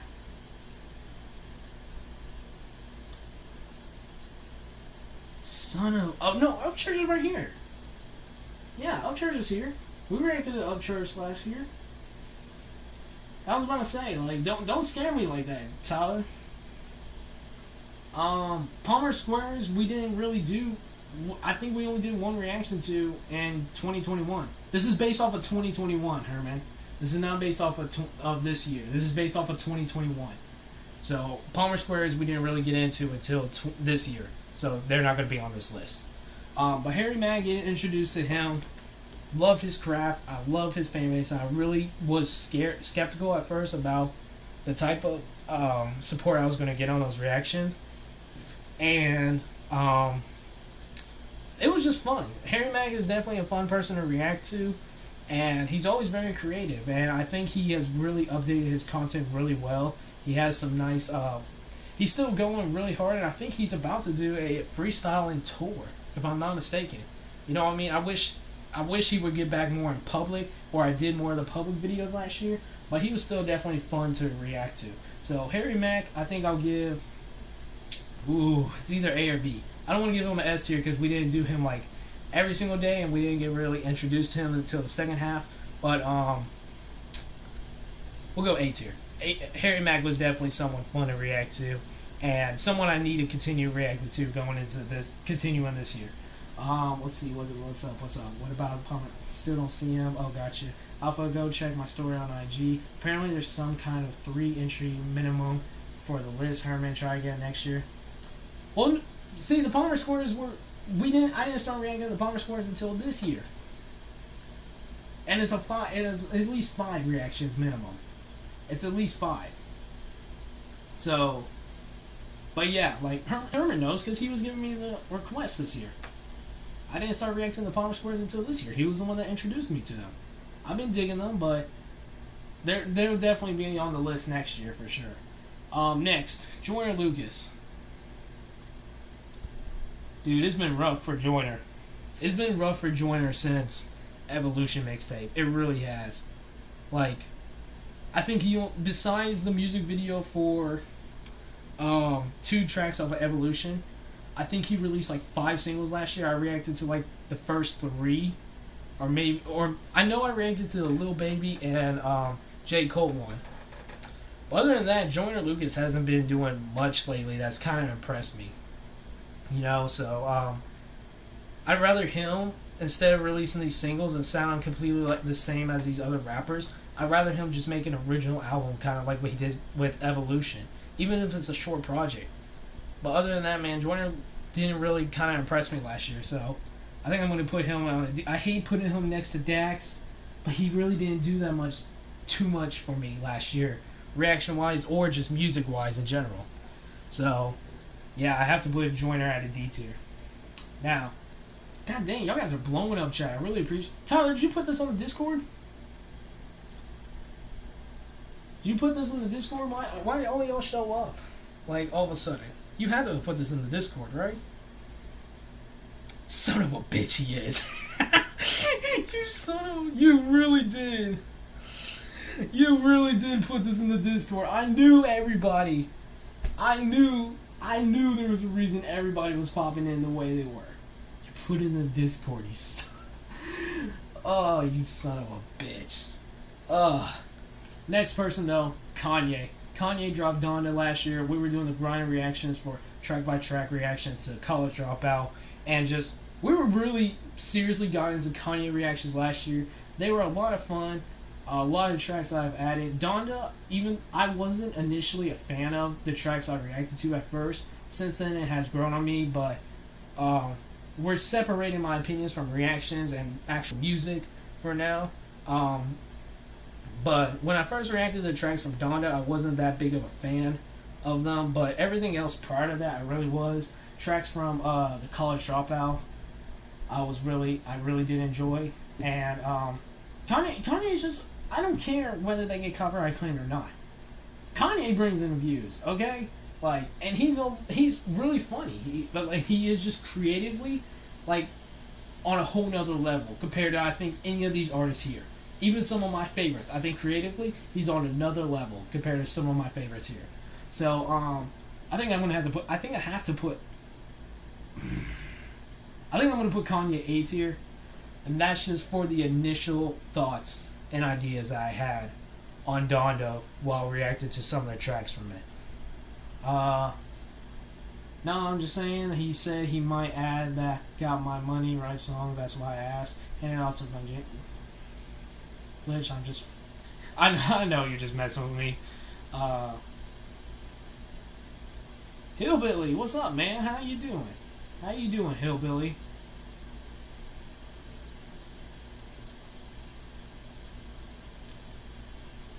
How y'all doing? Appreciate everyone, really. Tyler, I really do. I'm just joking with you, man. You know I am. I really do appreciate you putting this in Discord and getting these people to, listen to me ramble about rappers, whether I like them or not. I really do appreciate that. Next, I made some people mad last year with this one, with this dude right here. I made some people mad. So, NF has definitely grown on me. He definitely has. I really did enjoy the Clouds mixtape and the few reactions I did to the Clouds mixtape. And then there was just one track, I think it was called Real, where I kind of called out NF's whole quote unquote real thing that he's been doing for a while. And fans got mad at me. And that made me want to stop reacting to NF, and that's why I didn't do NF reaction for a long time. I think after that, I took maybe like a 4-month break from NF, and it just really wasn't the same, you know what I mean? So I think NF is someone who's better to listen to than react to, because his fans are one of those fan bases that just like, you say anything negative, and they just jump your ass. Not saying like any of these other artists aren't like that, but at least you could be reasonable with some of these artists' fan bases. You know what I mean? And I know, and one of my friends is a good NF, is a huge NF fan, and he even understands where I'm coming from. But I mean, I really did enjoy reacting to tracks from Clouds, but I've kind of not been wanting to react to NF since that one reaction. So for me, I think I'm gonna put NF at C tier, reaction wise. You know, like I said, I think I've kind of really grown. He's really kind of grown on me, but just listening to. But I could also don't bump NF like every day. I couldn't do that because, no offense, he makes really dark and depressing music, and I don't need that kind of vibe in my life. You know what I mean? So, but NF, yeah, I'm gonna put at a C tier for reaction wise. This is where Hillbilly started. Word, I've been better, man. YouTube yanked my channel. Oh, wait, Hillbilly, they cut you off? They cut you off, Hillbilly? That's tough, man. Y'all go sub to Hillbilly. Man. I'm not the biggest fan of NF, but the Search album was two tier. Is that a race car channel though? NF is fire, but yes, fans get wild quick. Most NF fans are 12 because their parents like his language better than normal rap. Well, he fire though. He does have some fire songs, and that's why I'm discrediting him. It's just he does have one of those fan bases, and that's kind of what I'm basing this tier list off of too. Is just kind of the fan bases, just reactions. This is just reactions. This isn't even artists I listen to. That's going to be the next tier list. Whenever I finish with this one's kind of taking a while, and chat's like going crazy too. So. If it wasn't for reaction videos, I wouldn't know most of these people. True. I have the old Crossroads channel I'm revamping.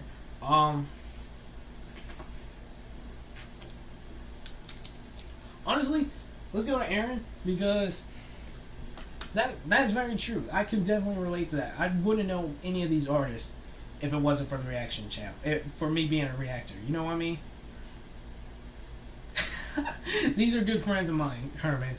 These guys are the reason why I'm here doing this, because they have helped me significantly. The Alpha Tyler, Jim, Hillbilly. Well, I can't speak for Hillbilly. I don't know Hillbilly that well yet, but these people are the ones that have been helping me with YouTube in the past year or so, I'd say. So I have nothing but love and respect for them. And it's nothing but love and respect here. You know what I mean? So, but these are good people. You should definitely check them out in your own time, Hillbilly or Herman. Next, we did a lot of reactions to Pac last year, whether it be reviews, tracks from his posthumous albums, unreleased OG versions of tracks. We did a lot of tracks to Pac last year. You know what I mean?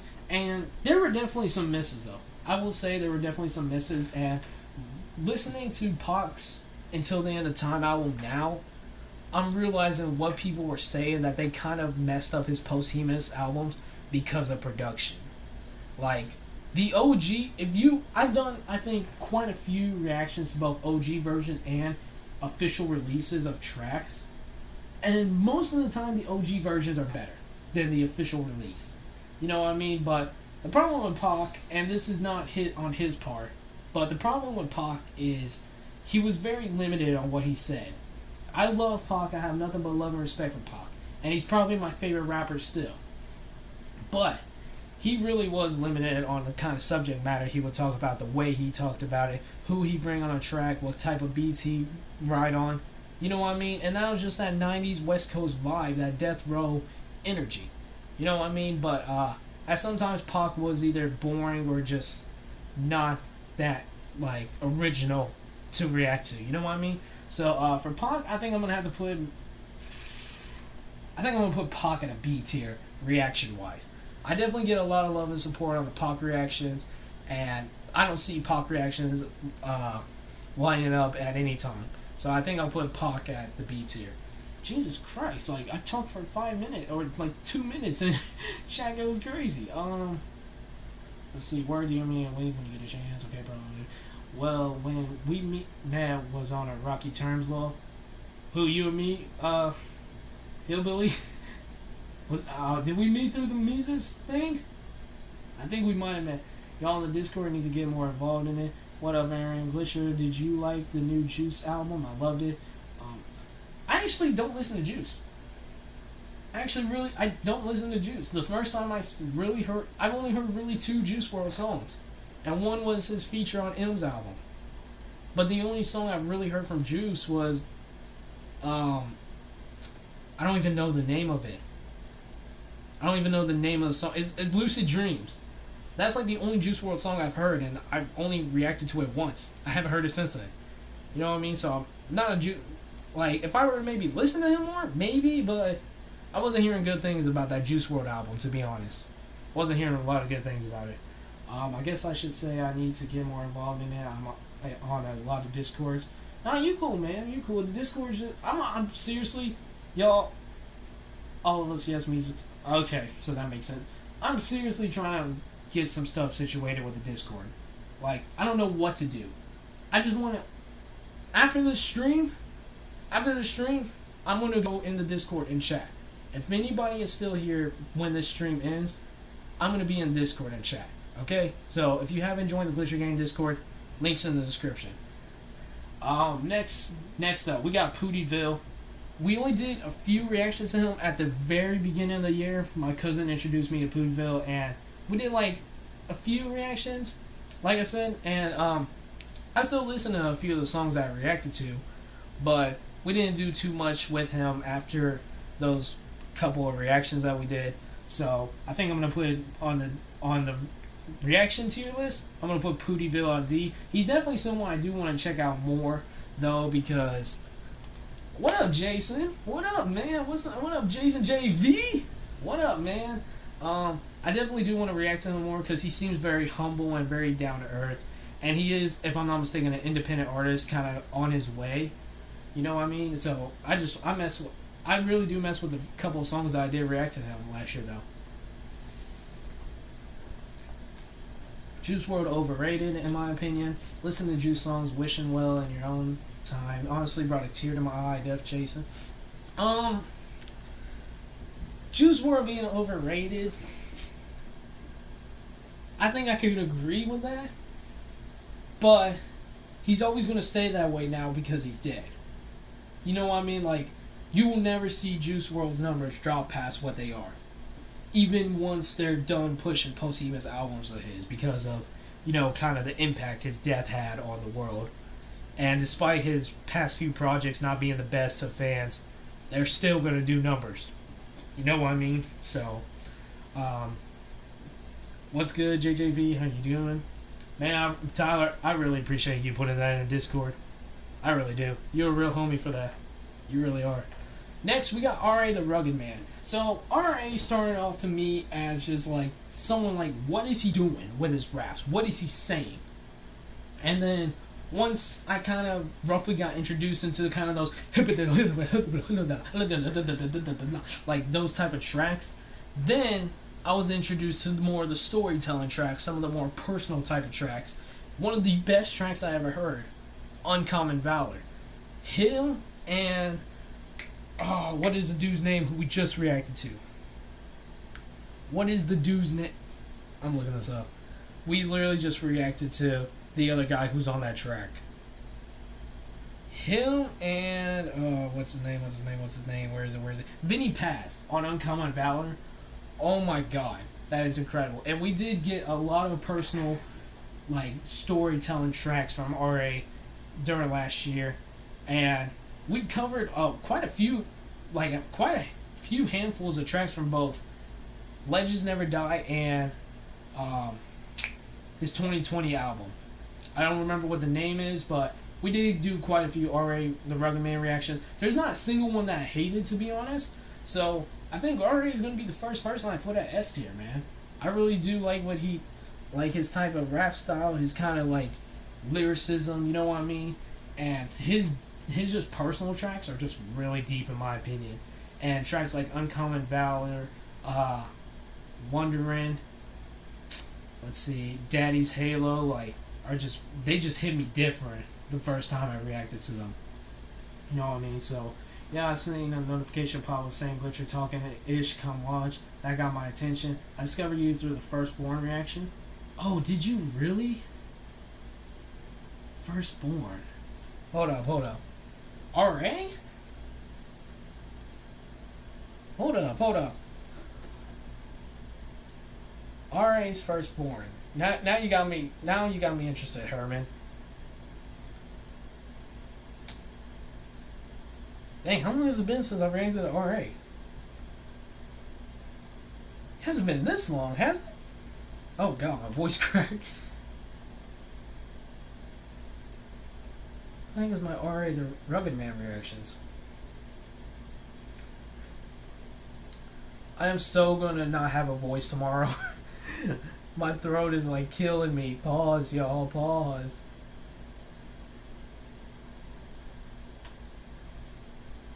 Oh, here we go.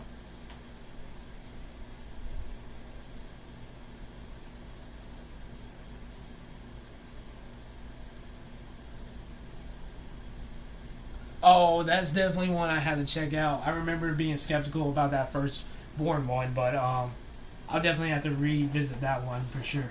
Jesus Christ. Let's see. Ari's a boss. True, like Biggie said, you're nobody till somebody kills you. Yeah. Damn, that's deep, but very true. Some people Firstborn. Yeah, I seen a notification pop saying Glitcher. Okay, I discovered you through the Firstborn. That's how I got lured into. Well, hey, clickbait's clickbait. Glitcher getting his voice. Bro, I've been having my man voice. Like, y'all don't realize. I've had this voice pretty much since 5th grade. Alright? It was not fun having a man voice in 5th grade compared to all the squeakers that were still in your class. But these squeakers had phones before me. Like, that was not fun. That was definitely not fun. 6 months ago, damn. You been with me 6 months, Herman? I appreciate that. You're a homie for that. Next, Rage Against the Machine, man. First of all, this was my first introduction to rock, heavy metal, whatever you want to call it. Rage Against the Machine was a rough start at the end of 2019, I believe. And then as I kind of continued to go along with them and their fans started to follow me, kind of explain to me what the tracks were, I just come to love the music for what it is, man. I like kind of just stopped trying to focus on what the meaning behind lyrics are or kind of the events, even though there are some serious events and topics that they do discuss in their music. I just started to love them for just a band. You know what I mean? Like, I really genuinely still want to react to Rage's one album cover where it's the yellow background with like a kid with the red on the front with a red shirt. I don't know what the name of the album is, but I do definitely want to react, like listen to that album in my own time. So, and Rage Against the Machine have shown me the fans have shown me some serious love since, even though, like I said, it was a rough start in the end of 2019 reacting to them, they have shown me some serious love, and I feel like I haven't shown them the same kind of love back. So, are they going to be... Yes, they actually are. They are nominated to be inducted to the Rock Hall of Fame this year, but I think M's going to get it. Eminem has one of those followings, and I haven't voted, even though I am a fan of his. I'm literally wearing his shirt, like a shirt of his. I think Eminem's probably going to get inducted, even though I'm very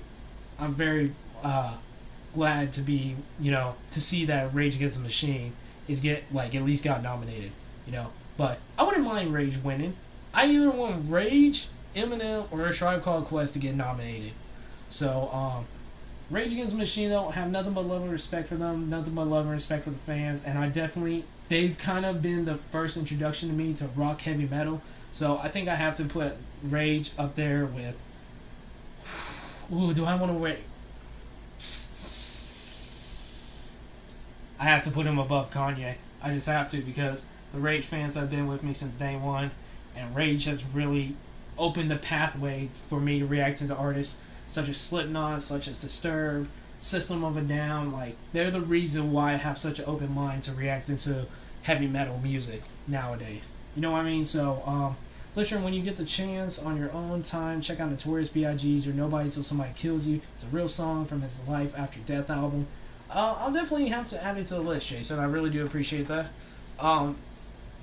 Just because we're on the subject of Biggie, I never really heard too much outside of Biggie's hit singles because my dad loves West Coast rap more than East Coast rap. He does like Biggie, Jay-Z, and Nas, but he kind of doesn't listen to them like he does Tupac, E40, Too Short.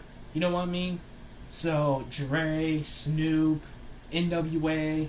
You know what I mean? My dad listens to a lot more West Coast than East Coast. So, but I'll definitely add it to the list. Evil Empire and their debut album are the best work.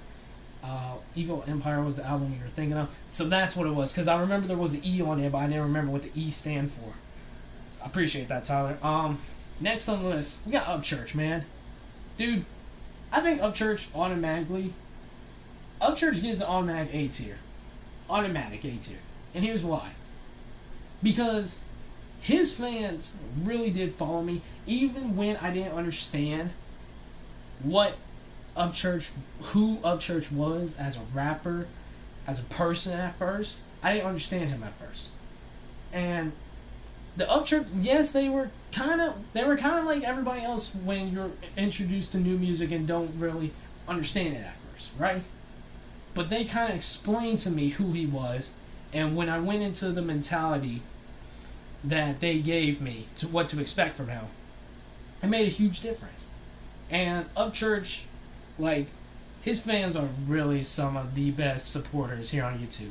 Like, my man Jason grinding Upchurch. If anyone is an Upchurch, like, fan and has not subscribed to official Jason JV, who is in the chat right now, do so right now. He has been grinding out Upchurch reactions. Do so right now. But Upchurch gets automatic A tier in my opinion because he subbed to me. You know what I mean? And I know he watches the reaction channels. Like, he literally shared Jason's videos or channel recently. I know Jason posted that on his YouTube or his social media. I don't remember which one it was. But Upchurch has nothing but love and respect for the reaction community. That's why so many of us have respect for him. And honestly, what is it? Which song is it? There is one. I don't listen to a lot of Upchurch on my off time, but there is one song I still bop because his mother was on the track. I forget what. I'm looking it up right now, but I absolutely still love the track. Fallen with his mother as a feature. Absolutely love that track still. You know, and I got nothing but love and respect for Upchurch, his fans. When I reacted to his beef with Screwface, that was definitely a lot of fun. So, and that's actually how Upchurch found out about my channel, was because I was doing a grind reactions between the tracks between him, the diss tracks between him and Screwface when they were beefing a couple years ago. You know what I mean? So, and honestly, I just love Upchurch's give no fucks attitude. I really do absolutely love that. You know what I mean? He's not afraid to do anything, say anything in this PG generation. So, absolutely love and respect him for that. So, and I just love his swagger. And he's a good guy. He has a good fan base. I got nothing but respect for Upchurch.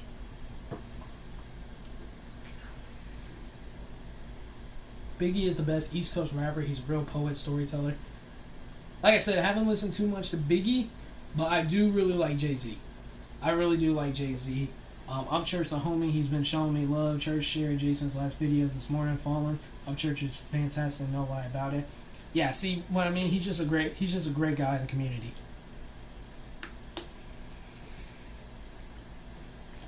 He's a great guy in the YouTube community. You know what I mean?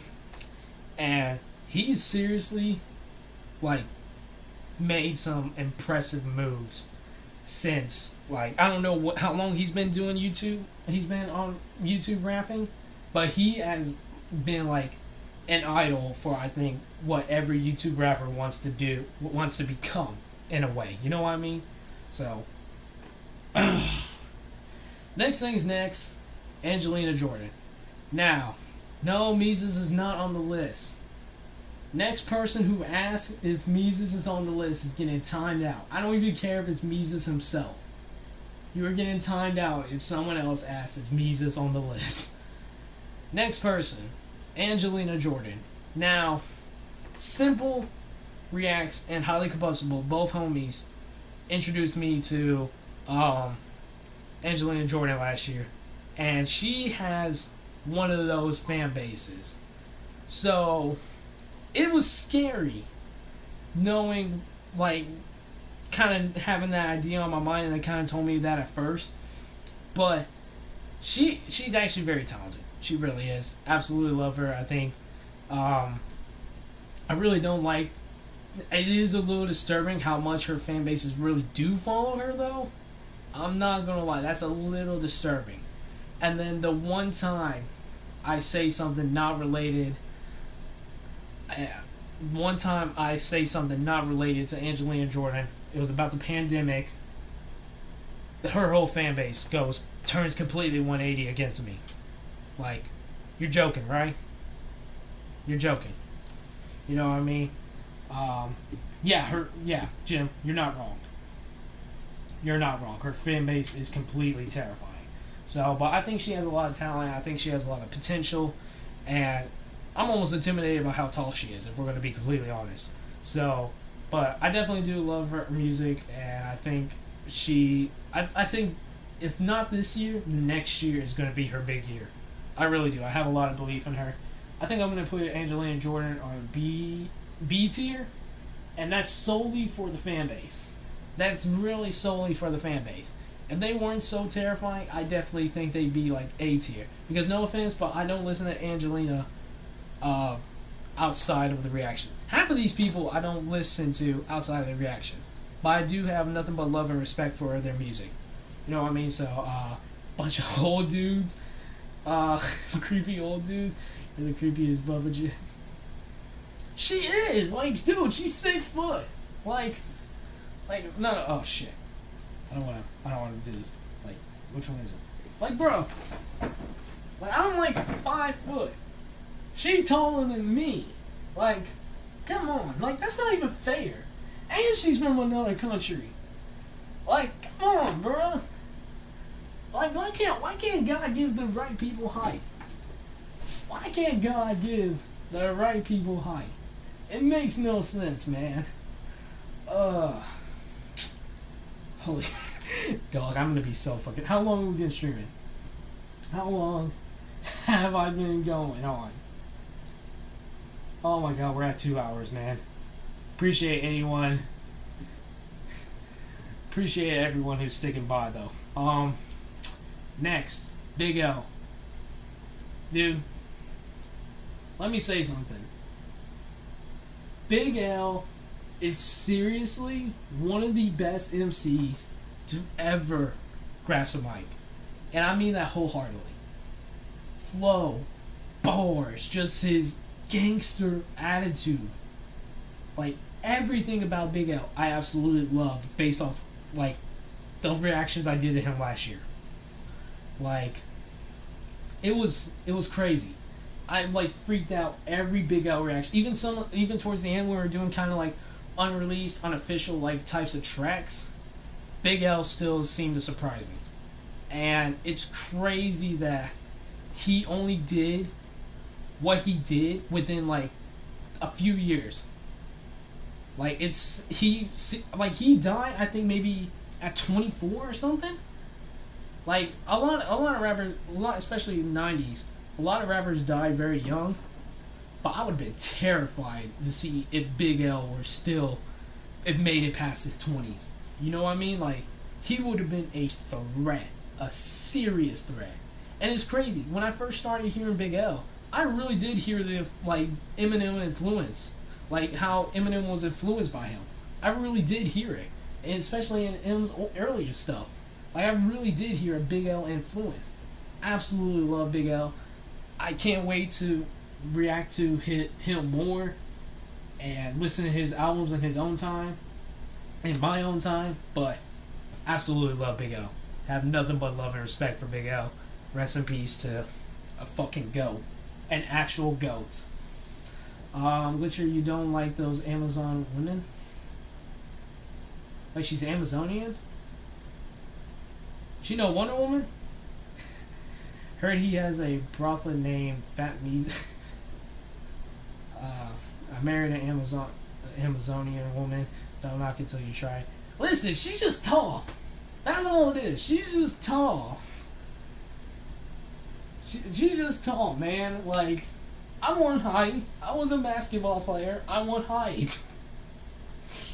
Oh man. But yeah, absolutely love Big L. Can't wait to do more reactions now. Next, Big Pun. As big as a threat as Big L. I absolutely love Big Pun too. I think not too crazy about Terror Squad. I'm not too crazy about rap groups in general, but I definitely fucked with Big Pun off of.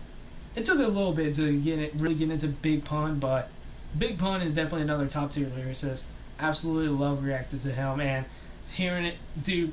If him and L did a track together, because I know Pun's worked with other artists like on the East Coast, like I think Prospect from Mobb Deep or somebody like that. But Big Pun's another one of those. It would have been shit the bed if he made it past his 30s. You know what I mean? So rest in peace to him though. He goes in the A tier. Baby Pun is good too. Her and Amazon woman give the best snooze.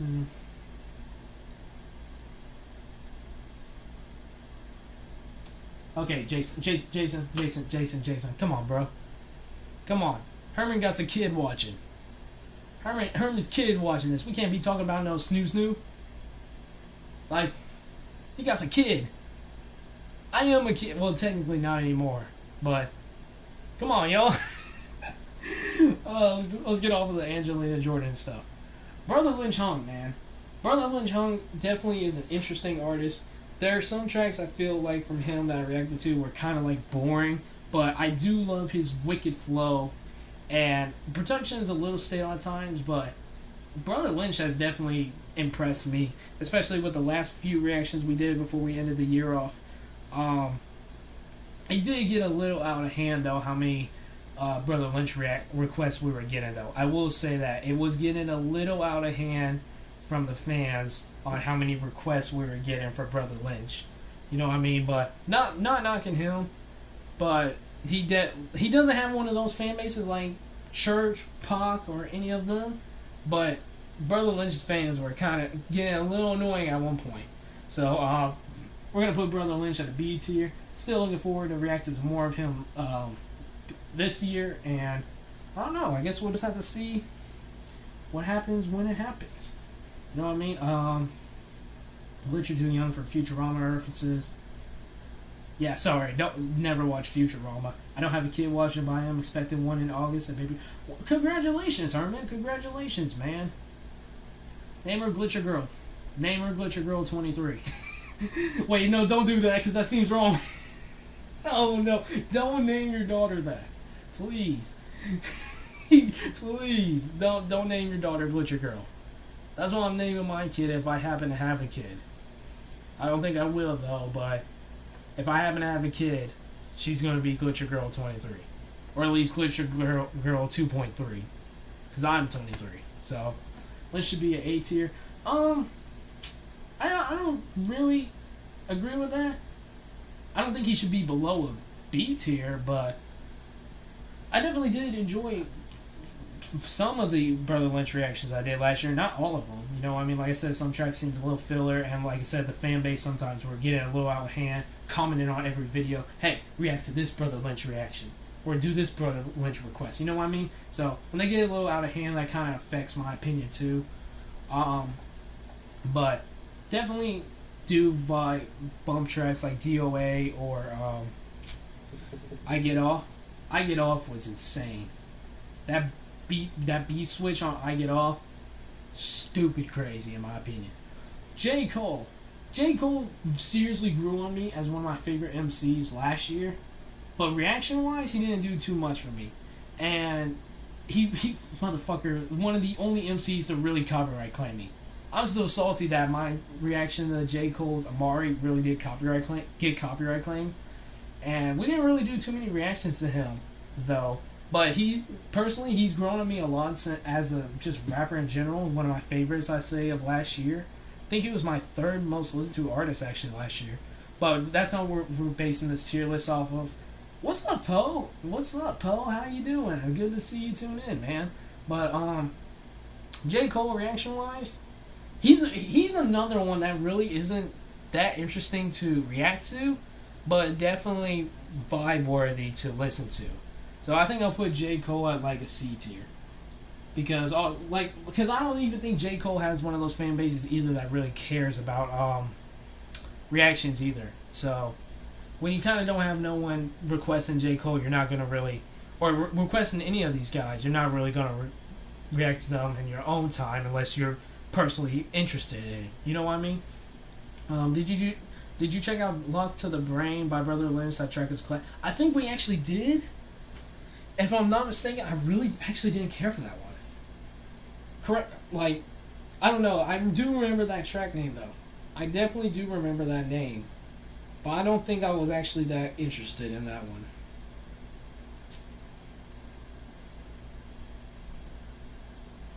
If not, then that one's... No, we haven't done Lock to the Brain. We haven't done Lock to the Brain yet. That one's on the list. That one I know for sure is on a future reaction list. So, be on the lookout for that one, Jay.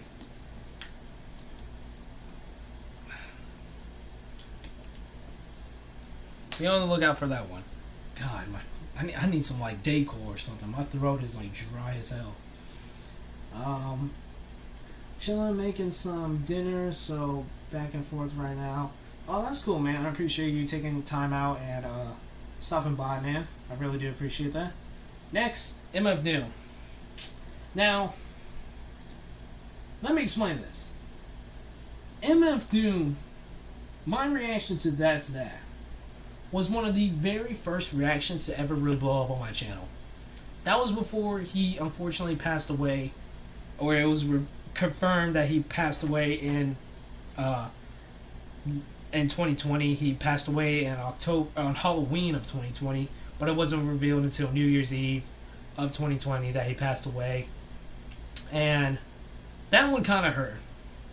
I feel like I knew MF Doom like a lot just from the few reactions I did before his passing. And so going into 2021, we did more MF Doom reactions. I don't know how many we did exactly, but we did dive more into King Ghidorah, Victor Vaughn. I don't know if we've done a lot of Mad Villain. I think maybe we did a Mad Villainy reaction. Either way, MF Doom is always going to be in my grace and my high like graces for reaction wise, and just music in general. And I'm still waiting to sit down, take time out, and fully focus on his Mad Villainy project, because he is a top tier lyricist. Like, and I do hear like the Earl and Tyler looked up to MF Doom, and I completely hear his influence in both of them. Tyler's early work and Earl just still to this day, you can hear the MF Doom influence. So, rest in peace, Metal Face Doom, Victor Vaughn, King Ghidorah, half of Mad Villainy, like, rest in peace, man.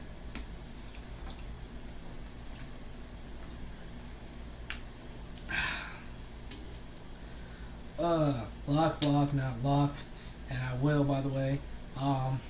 Yeah, brother, I'm glad I caught you live.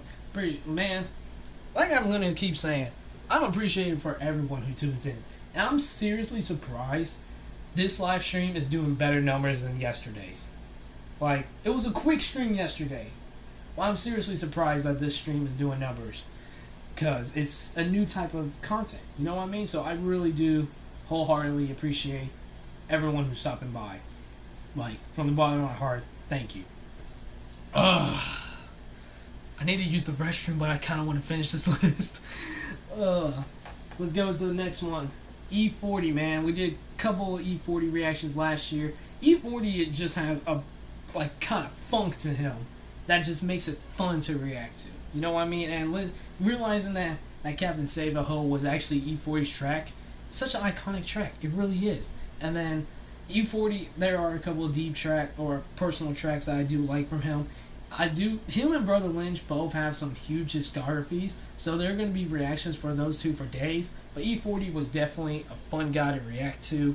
And I know number wise they didn't do too much, but I really do really appreciate what E40 did to me because he introduced me to that Bay Area type of sound.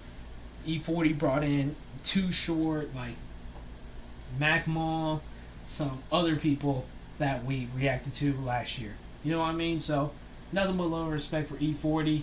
I'm going to put him at A tier. I'm going to put E40 at A tier. And honestly, he would be someone I would love to react to in my own time too if I knew I didn't keep getting requests. That's the thing. All these guys, all these artists, except maybe some of these at the bottom. Well, no, because I even said Pootyville. Maybe just Dax. Dax and Playboy are about the only ones. All these people I would love to listen to in my own time if I didn't keep getting requests. I don't want to get... Like, that's the thing. That's the thing that kind of sucks about being a reaction channel. You want to listen to these guys in your own time. But you know people will want to see your reaction to them first time. You know what I mean?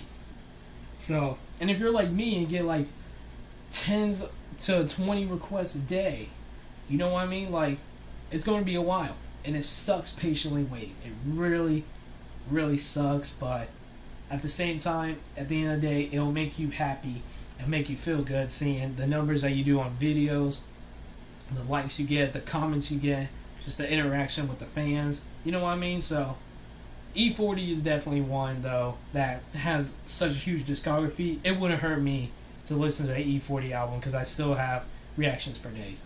Let me see where we pick off. E40 is a Bay legend. Yeah, he definitely is. How many followers or live viewers do you need to get a super chat button? That I don't know. That I seriously don't know. I don't even, what is the super chat button is where you can dono, right? If you want to make a dono, just fill out a reaction request form. You know what I mean? If you want, just do that. Because here's the thing, I'm not even monetized yet. I'm not even monetized. I don't even think I can monetize because I don't have a official proof of identity. So, until I pass my driver's test, I can't prove my identity yet. Therefore, I don't think I could get monetized. So, but even donos, I wouldn't even push out. I wouldn't even like force them during live streams because one, I don't live stream often, and two, there are other people in the world that need that money right now. I do not need it. Everything I've got up to this point has been a blessing from you guys, just filling out the reaction request form. You know what I mean? And because my birthday just passed last month. You know what I mean? So even if I had a super chat, or if I had the option to super chat, I don't even think I'd make it available because I know there are people who need that money more than I do. That's just me being honest. You know what I mean? So Mac Malone, Mac Dre, JT, the Big. I'm not saying that one. E40, Too Short, TYDY. These are all Bay Area cats you gotta add to the list. I've done Mac Mole and I've done Mac Dre. Wasn't really impressed by either of those. Haven't heard some of these guys. Too Short I actually really did like. I think Too Short's actually on this list somewhere. Mac Dre's right here. Mac Mole's right here. I don't know which one. Did I not add Too Short? Maybe Too Short didn't have too many reactions. I swear I added Too Short, but I guess I didn't. Oh well. Appreciate it, Matt. Appreciate it, Herman. And Drew down too. Cash App is gone. Well, yeah, Cash App is disabled on my side because I can't prove my identity. So I just kind of took it off of the reaction request form for now. Yeah, but I'm gonna use the restroom real quick. So if you guys need to too, go ahead. But I've been holding this in for a while. This tier list is taking me a minute. So be right back.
Everybody good?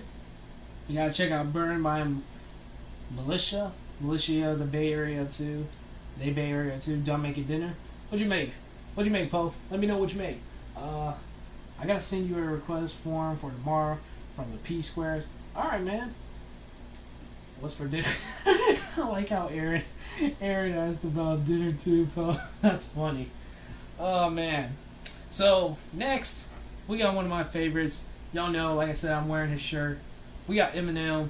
Last year, he didn't really do too much, though. Last year, he did a few features, and then he only put out one remix, which was the Killer remix, which is the only song out of last year that I added from him. Out of all the features he did, the Killer remix was the only thing I really added from him. So, it's getting kind of... M to react to is getting kind of rough. And I'll tell you why. Because it's the same thing on every feature. He's going to give you bars. Some are good. Some are bad. He's going to bring a speed verse. You know what I mean? Like, it's very predictable almost what M's going to say and how he's going to say it at this point. And I get he's experimenting, he's having fun. But not everything M sounds on has been good lately. It really hasn't. It hasn't been the greatest work. And I liked Side B. I really did like Side B when that dropped. But since then, I don't think M's really done anything too great, in my opinion. But we'll give M a B tier. I'll say a B tier because I did kind of lose it on the Killer remix. And there are some bars every now and then that will be like, oh, you know what I mean? So, but, let's see, let's look at chat real quick. What are you eating, Poe? What, veggie pasta with cheese melted on top of it? Oh my god. I don't even eat that, but that sounds good right now. Pea soup, where y'all located, make my own.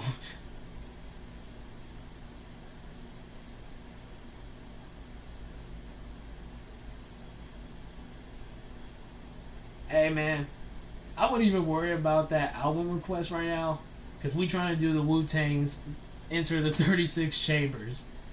I can't be reacting to 2 albums at one time. So you might want to keep buying yourself some groceries, Poe. We'll get to your requests eventually, but right now we doing Enter the Wu-Tang, so it's a little rough. It's a little rough. Next, we got hieroglyphics. We did a couple handfuls of reactions to hieroglyphics, like maybe a few, but not too many. And they really didn't do too much number wise, and I wasn't really kind of impressed with the later half of the tracks we reacted to them.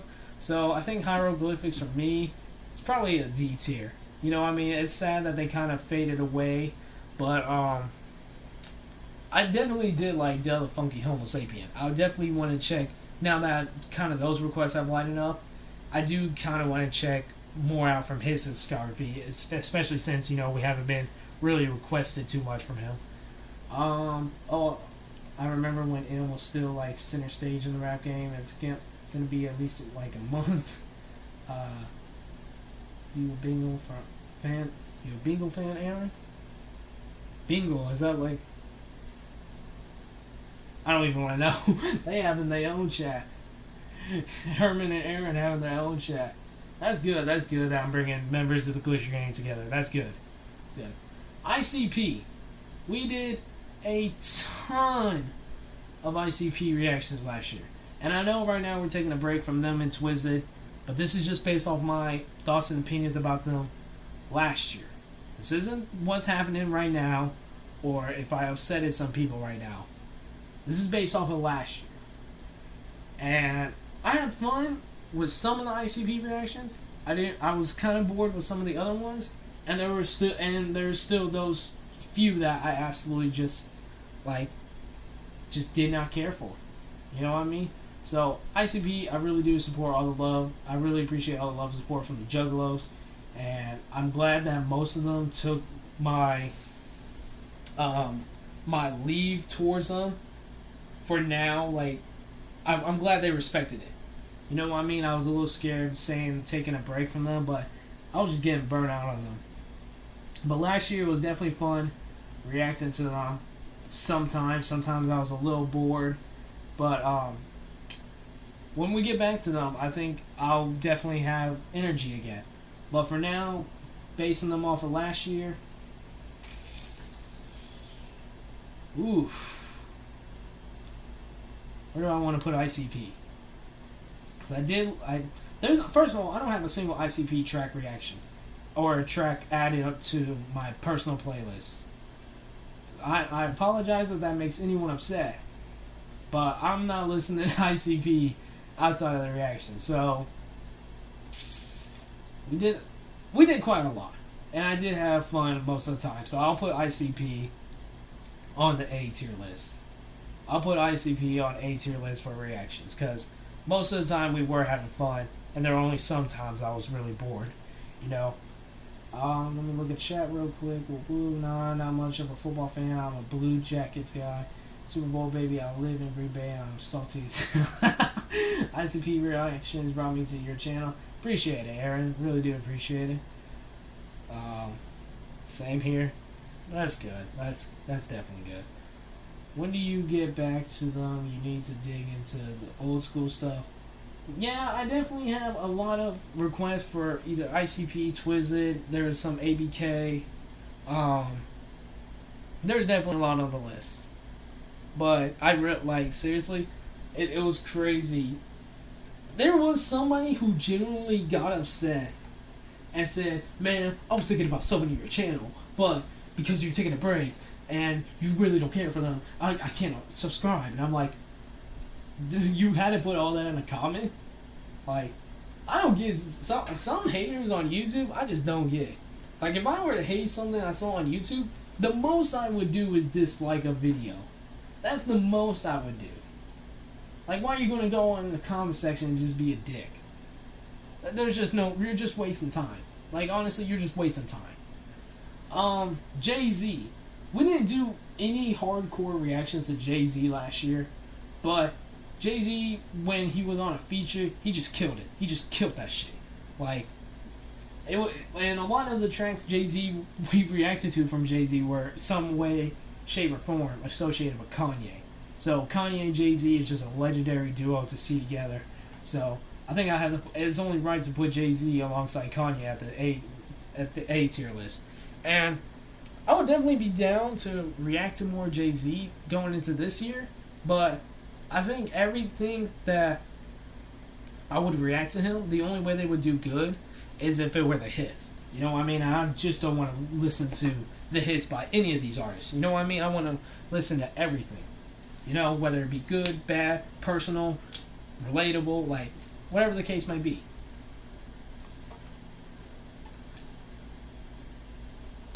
Dude needs to move out of his mom's basement acting like that. Same thoughts I had when I saw that comment. Gotta react to Parthy. I think that's what that says. Let me see when it pops up in chat. Apathy. Hey man, you know what to do, Herman. If you want to see it sooner or later, you know what to do. Oh man, but any requests I'm giving on this live stream, I'm not writing down or anything. Eventually, I think this will go up as like a whole video, or these are definitely going to be videos in the future. So if you have any requests that you made during the stream and I didn't add them to the list because there were some other requests, you can definitely comment them on the video when they come out. Jay-Z and Linkin Park, I know some of y'all know what I'm talking about. See, I saw that. It's like Numb and Encore, isn't it? That's the name of the song? The song's name, like, Numb and Encore. I saw that. That's Jay-Z's most streamed song on Spotify. And I'm like, is that really that good? Because Jay-Z's great on his own. Linkin Park, I really haven't dived into too much. But is that really that good of a track? Like, I feel like that'd just be very, like, one of those combinations that just should have probably not existed. I don't know. I guess that's one maybe... That one would definitely get copyright claimed. Everything by Linkin Park gets copyright claimed as is. And anything that doesn't get copyright claimed associated with Jay-Z is lucky. You know what I mean? So that would definitely be an automatic copyright claim. sub just based on you checking out Lynch. You need to check out Twisted Insane though, homie. For real, that song is a classic. That is one of them. They did a whole show together. Oh, really? I didn't know that. It's a remix, isn't it? I guess our guys are just talking amongst each other. Let's see.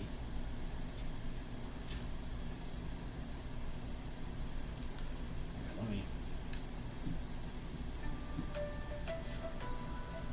What the heck is this? I don't know. You get the heck out of here. Damn. This is. How long has this list been going? We are about to enter hour 3 soon. Really appreciate everyone who's still standing by me during this stream. Let's go to the next artist, Kendrick Lamar. We did quite a few, we did a couple reactions to Kendrick Lamar last year. He's another one of those artists that really isn't. I'm not the biggest fan of reacting to, but I like to do it every now and then. And he's definitely one of my favorites. But like I said, he's just not that. His music is so dark sometimes or personal that it's better to listen and experience his old albums as a whole than rather react to track by track. You know what I mean? So, and I remember Family Ties and Range Brothers. God, Range Brothers is terrible. If anyone thinks Range Brothers is a good song, no. That is strictly for TikTok. Range Brothers is strictly a TikTok song. It is terrible. I hate Range Brothers. And I remember even though I like Family Ties now, I remember not liking it initially when it first dropped. And I really didn't get into Family Ties until towards November. And I think the song originally released in like September. So, Kendrick for me, we didn't do too many reactions to him. But I do remember the tracks besides Range Brothers I really did enjoy. I think I'm going to put Kendrick at an A tier as well. He's definitely not an S tier for reactions, but we'll talk. Remember, there's still more lists to go. This is only the 3rd list, and I'm almost contemplating on streaming tomorrow at this rate. I'm almost contemplating on streaming tomorrow. So let me turn this on. Completely losing my voice right now. Let's see. It's a mashup more than a remix. LP has an entire remix album called Reanimation. Okay, gotcha. I always thought I heard a version where it was just Linkin Park. So, next, LL Cool J. Getting introduced to LL Cool J was a great thing, but not too many. We didn't do too many reactions, and then we just had that little bit of grind to LL Cool J. So, but it was definitely fun. I definitely, since the reactions are kind of lighting up, I definitely want to check them out in my own time. But not really too much else to say on LL Cool J besides he got that 80s swags in him that I think is awesome. I still love Mama Said Knock You Out. And I think he definitely deserved getting inducted into the Hall of Fame last year, especially performing with Eminem. That was really dope. I think LL, for me, reaction-wise, is a C tier. I think that only makes sense because, like I said, we did a few reactions to him all at one time, and then they just kind of faded away. You know, maybe we might have more LL Cool J down the road, but this is strictly for last year, as I keep saying.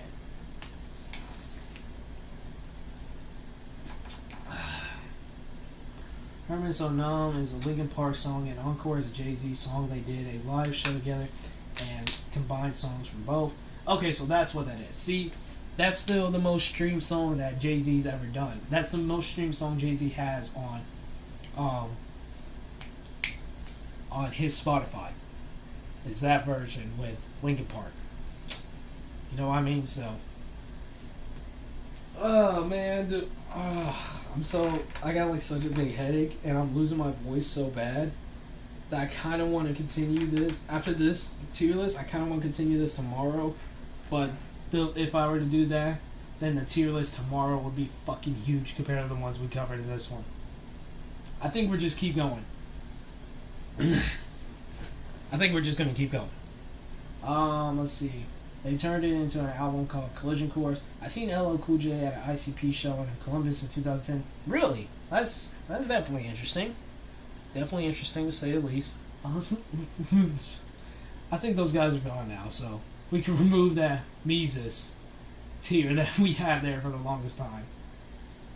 Yeah. For anyone who's still sticking by, you can check out Mises if you want. Personally, he's not for me.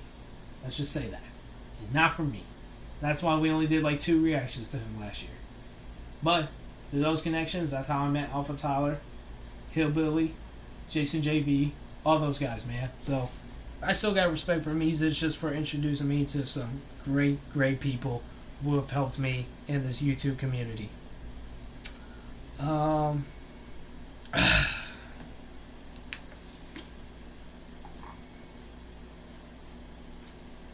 Knock someone out.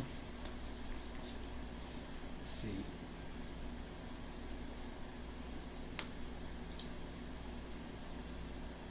Alright. So next.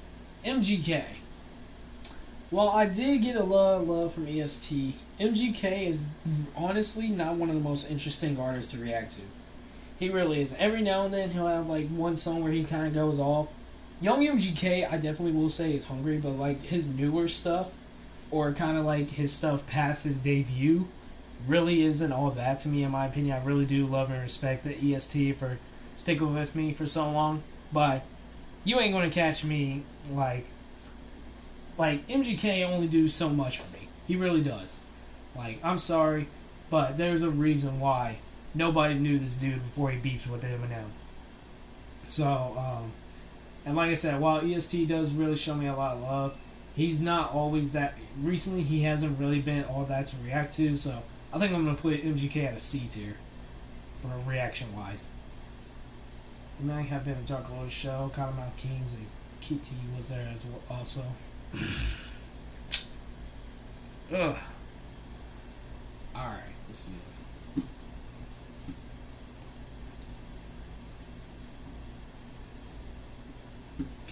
Alright, next. We got Nate Dogg. Nate Dogg we didn't do too many reactions to last year as well. And we saw him on a couple features. I don't think not too many. And then when we finally did start reacting to his own music, he wasn't really... Like, it was cool. It was definitely very classic. But definitely, didn't stick long with most people. You know what I mean? So, I have nothing but love and respect for Nate Dogg. Rest in peace. I think he is the hook GOAT. You put Nate Dogg on a hook, he is absolute goated on it. Literally Snoop Dogg dropped an album yesterday, and Nate Dogg was actually featured on one of the tracks somehow. So, Nate Dogg, I definitely would someone who I think is better to listen to on your own time than react to. So for that, I think I'll put Nate at C tier too. MGK need to learn how to not run his mouth. Very true. Honestly, like MGK songs over him. Okay, Herman. Come on, man. We were doing good.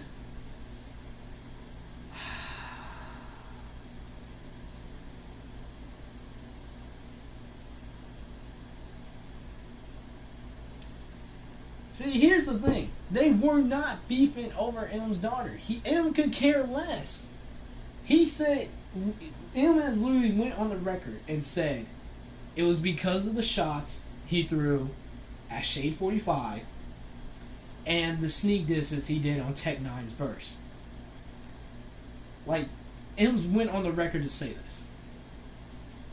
And to say MGK had better songs in 2018 than Eminem, even though Eminem's Kamikaze wasn't the greatest, bro.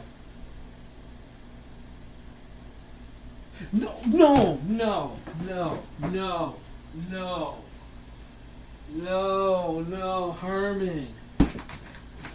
Herman. I know you did not just say MGK's diss was better. No. Oh my. Herman, there's no way. Herman, there's no way. Herman, there's no way. Where is it? Herman, please tell me. please tell me you did not mean to diss. Please do not tell me you think Rap Devil is better than Killshot. Please. Please. Because we might have to call the stream there. That's the case.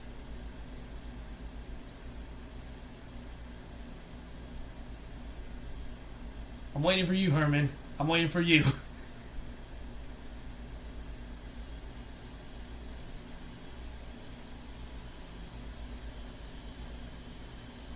Answer me, Herman. Damn it. Oh. Oh, no.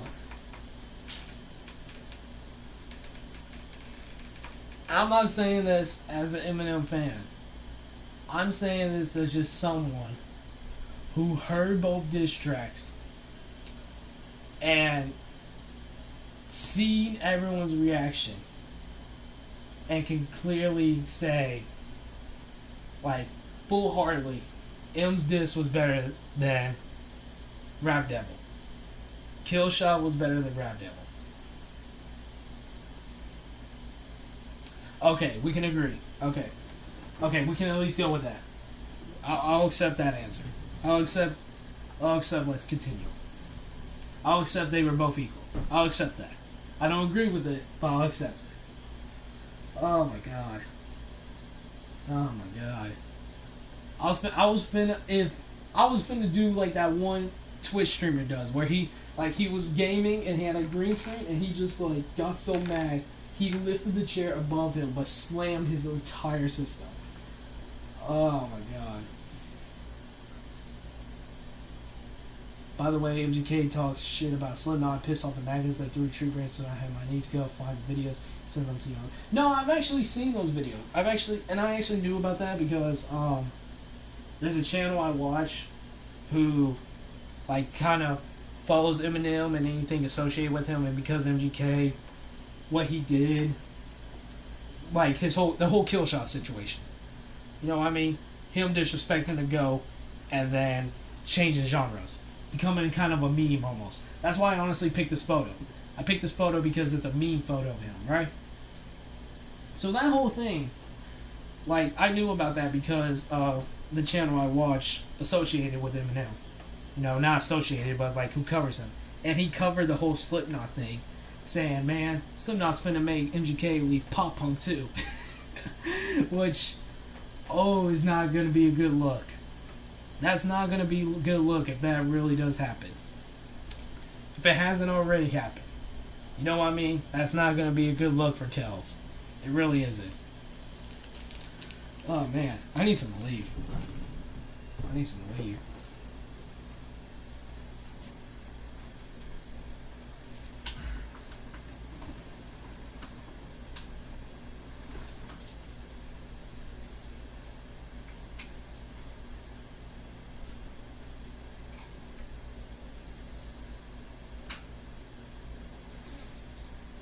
To be honest with y'all, my voice is like almost completely gone.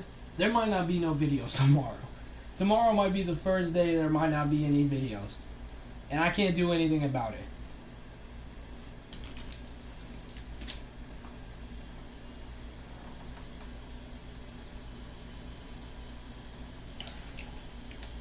GK's mouth is going to get him kicked out of every genre. You're going to go country next and run his mouth on someone? I'm not an MGK fanboy, Lil. I hate him. To be honest, he wears. Okay. You can't say stuff like that because there are other people doing it. And also, it's okay if men wear dresses, but come on, how is Megan Fox, now that they're engaged, how is Megan Fox wearing the pants in a relationship? Like, come on, y'all. Come on. He really took Megan from us too, though. That's crazy. He took Megan.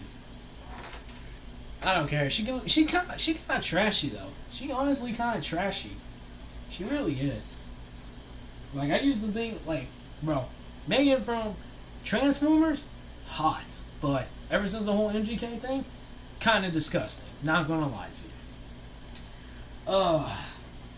Let's get back into this, man. We've been on this tier list for I think an hour now. Next, Tyler the Creator. Absolutely enjoyed every single reaction I did of him last year. I really didn't realize how creative and how much of a real genius Tyler really is. Like, before I started reacting to him. You know what I mean? So he's really grown on me. I really do want to listen to all his stuff. You know what I mean? Because I think it's kind of crazy how big of an evolution Tyler's made since early 2010s to where he is now. You know what I mean? And What's Your Name is definitely one of my favorite songs, I think, of last year. Absolute banger. He's a funny dude. Can't wait to react to him more. There wasn't like a single Tyler reaction I hated last year. So is he A or S tier? I think he's A. I don't think I could give him that S just because there wasn't too many songs that I absolutely loved off first listen, but I definitely do like I like what he's doing, and I love his attitude, and I think it's just, he is probably one of the top artists who's seriously made some growth since their debut.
Sorry about that. Parents are calling in if I wanted to. There's a lot of new video out.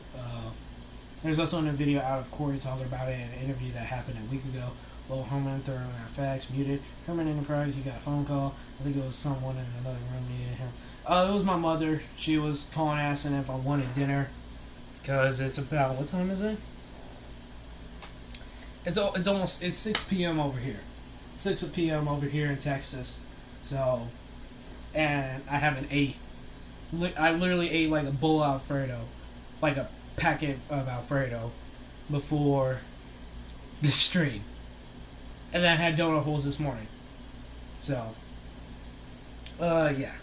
So I am definitely hungry. I really don't want to end the stream though, because I don't want to stream going into tomorrow. So this is going to be a long stream, y'all. And I really do appreciate everyone sticking with me. 3 hours. Yeah, I'm definitely not uploading tomorrow. I was planning on recording after this stream, but we're going into our 3rd hour now, which is ridiculous. But it's definitely been fun interaction between me and the Glitcher Gang for sure. So I'll turn off this fan or this heater for my turtle though. Now guys, I don't know if y'all have seen though, but we got a turtle down there. This little heater was on the entire time, and now I'm turning it off so maybe I can cool off. You know what I mean? So let's get back into the tier list though. Let's get back into it. 50 Cent. we didn't do too many reactions to 50 Cent, but I definitely did enjoy the few reactions that we did off of tracks from Get Rich or Die Trying, one of the most infamous, probably debut albums to ever exist. But 50 Cent, I think we may be reacting to more this year. I don't know. But 50 Cent definitely just bodied every track he was on. If I'm not mistaken, there was one track where he actually did talk about the man who shot him, and then him ended up dying not too much later. So 50 Cent, I'm definitely looking forward to possibly reacting to more. And those reactions really did some huge numbers within the first days compared to some of these other artists. But like I said, we didn't do too many reactions to him, so I think I'm gonna put 50 at a B tier. It only makes sense to put 50 next to Eminem, though. Like, come on, bro. M brought him in this game. Come on, y'all. So, here for the long haul. Yo, what up, XD Eric? Eric. You got another 5 hours to eat. Oh, fuck me. This is when I need a dono button. Nah, I'm just playing. I wouldn't accept any cash if I had a dono button. Well, sounds like one of my Twitch streams I could go for like 8 hours without realizing it. 6. Bro, are y'all really debating on how long the stream's gonna be? He got shot 9 times. Yeah, he did get shot 9 times. Hey, took them bullets like a champ though, right? Took them bullets like a champ. Yes, sir. Power, baby. 8 hour. Alright, so the goal, we should be able to finish before midnight. That's at least the goal. We got 6 hours until midnight over here. So, next person, AZ. We did a little grind reactions to AZ. There was actually a few tracks I was very interested by. Or there was one that really stood out, which was, what was the name of the track? Gimme Yours. And then there was another track featuring Nas that I didn't even realize Nas was only doing the hook on until almost the track was entirely over. And AZ, he was good. He was a pretty good rapper, but I feel like we didn't get the best tracks to react to him from AZ. So I think I'm going to put AZ at C tier. If we get more requests of him, I'm definitely down for it. He definitely has a very interesting voice in my opinion, but definitely is as big as a 90s East Coast rapper as you could get, in my opinion. But seriously, Blood In, Blood Out is a great movie. You on Twitch? Yeah, Alpha Tyler on Twitch and YouTube. He on both. He on both. I believe he's Alpha Tyler on both YouTube and Twitch. Well, obviously he's Alpha Tyler here. On Twitch, I don't know about. Twitch is definitely weird. That's why I don't think Tyler's in the Discord, but Tyler has his own Discord. So Discord's definitely, or Twitch is definitely weird to Twitch is definitely weird, and to get a platform on Twitch you need to like stream like literally every day. But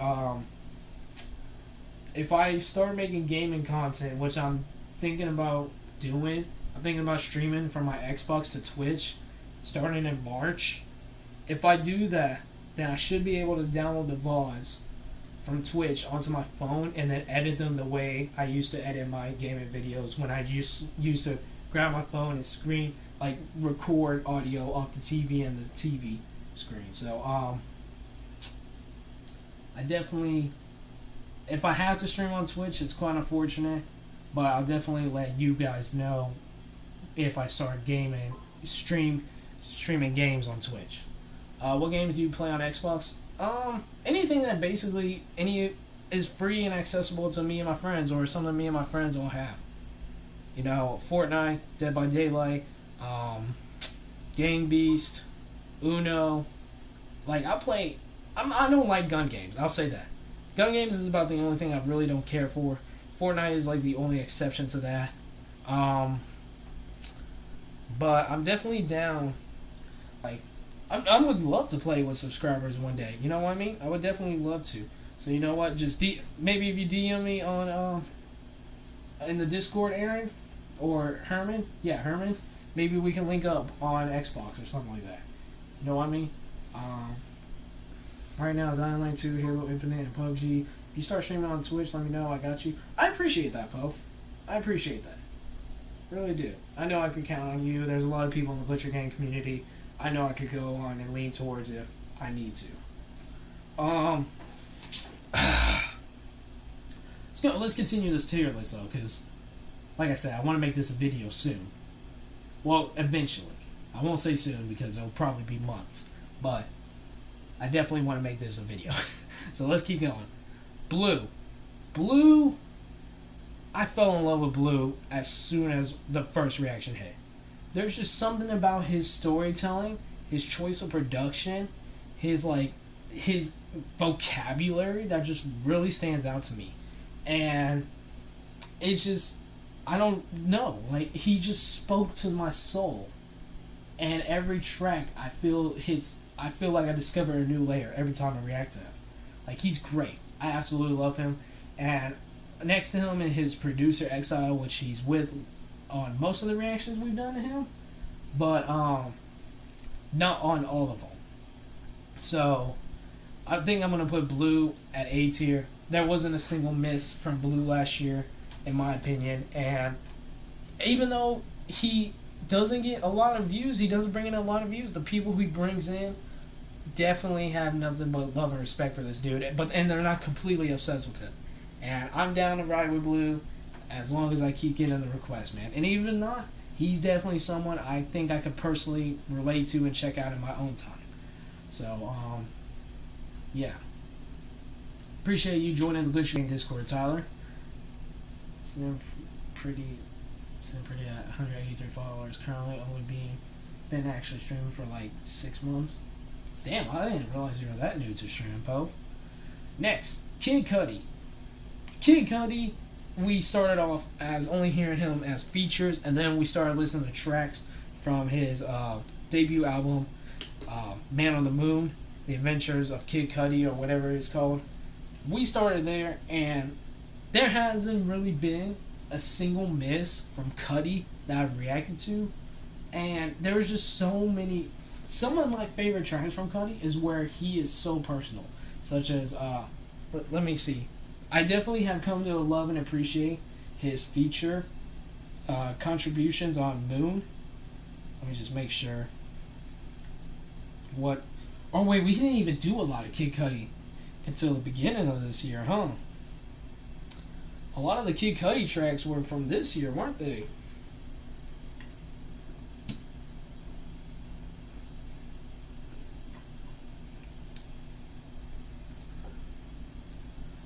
Yeah, we didn't do that Kid Cudi grounded reactions until this year. Ooh, so this is interesting.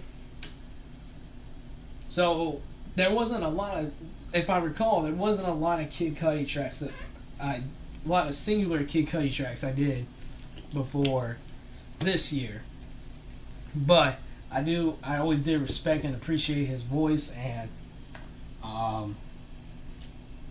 I feel like his Soundtrack to My Life still is definitely, I remember we did that one last year, definitely hits hard still to this day. And he's honestly someone who is, once again, maybe more fun to listen to than maybe react to. So for that, I'm going to put Kid Cudi, I think, at B tier. I think Kid Cudi deserves a good B tier spot. You need to add your live videos to your channel so people can watch them if they can't make the live. I believe they automatically go up as an upload if as soon as the stream ends. But I definitely will make them shorter and edited videos when I go back and edit these eventually sometime down the line. Feel that hit affiliate and 100 follows in a week or two off my YouTube community. Really enjoying it so far. I networked my ass off before my first stream. By the time I hit affiliate, only took 7 streams to get the view count, hours and days. Already had 50. I hit 100 followers. Dang, is it really kind of that easy to get, like, I guess what is it, sponsored by Twitch, or I guess just partnered by Twitch?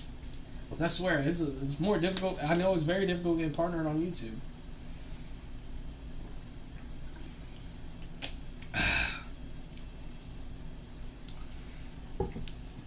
Next, we got Disturbed. Disturbed, we did a few reactions to before going into the new year. And honestly, out of all the kind of groups that rock heavy metal groups that we reacted to because of Discord requests before going into the new year, Disturbed really stood out to me out of all of them. You know what I mean? I don't know why. They just felt very dark and more personal, more relatable in my opinion. They weren't really like too crazy, but also not too boring in my opinion as well. So Disturbed, I think I'm gonna put. We didn't do too many reactions to them, so I can't put them at an S tier.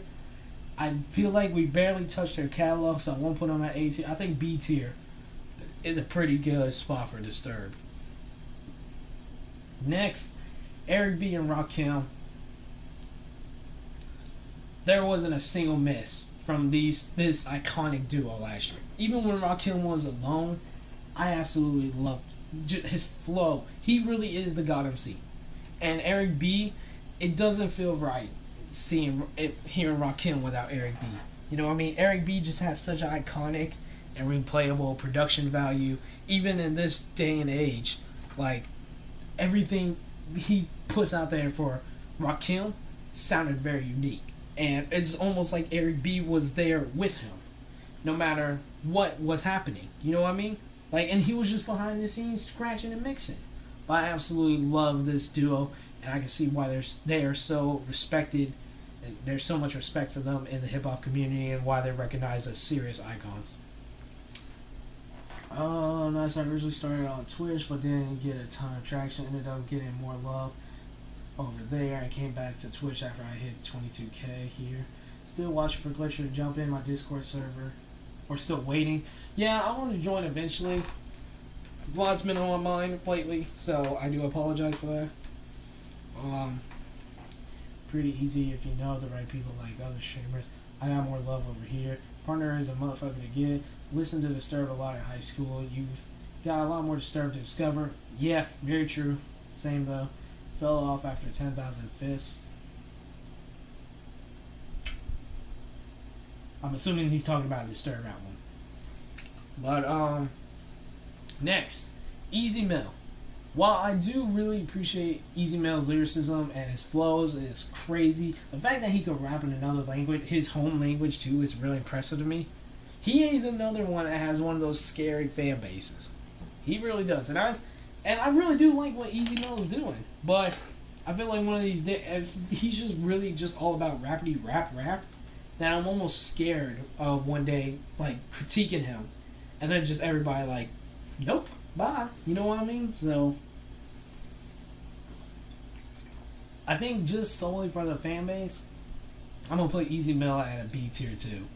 Just solely for the fan base, because they love, like, I don't know if y'all realize, anybody outside of the U.S., they got some of the strongest fan bases ever. It's actually insane how small they could be overseas, but then the people who follow them overseas will, you know, just ride them all the way to America if they have to. It's kind of crazy. It's really scary, to be honest.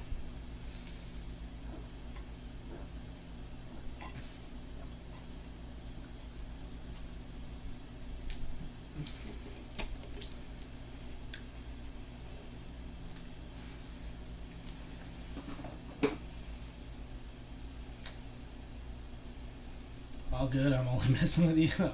Nah, I'll join eventually. Gotta love how fan base can ruin an artist, fan. Yeah, that's why I don't honestly, as big as an Eminem fan I am, I don't consider myself a stan, because at least I could admit when M does something wrong. Now, I'm not always going to agree, but I can definitely critique M and feel confident about it. You know what I mean? So, Easy Mill fans are AIDS. They do get a little annoying. They do spam a lot of the same stuff in the comment section. I will say that. They definitely do that. So, next, we got Foxy Brown. Hold up. We gotta get... Oh! Nobody give that. Nobody do anything weird with that, okay? But Foxy Brown, we did a little bit of grinder reactions to her as well. She's a pretty elite female MC from New York from the 90s. But I do remember we did one reaction with her as a feature on a Nicki Minaj track. And I remember she was kind of sounding a little weird. Apparently she is now deaf, and somehow that has affected her vocal approach.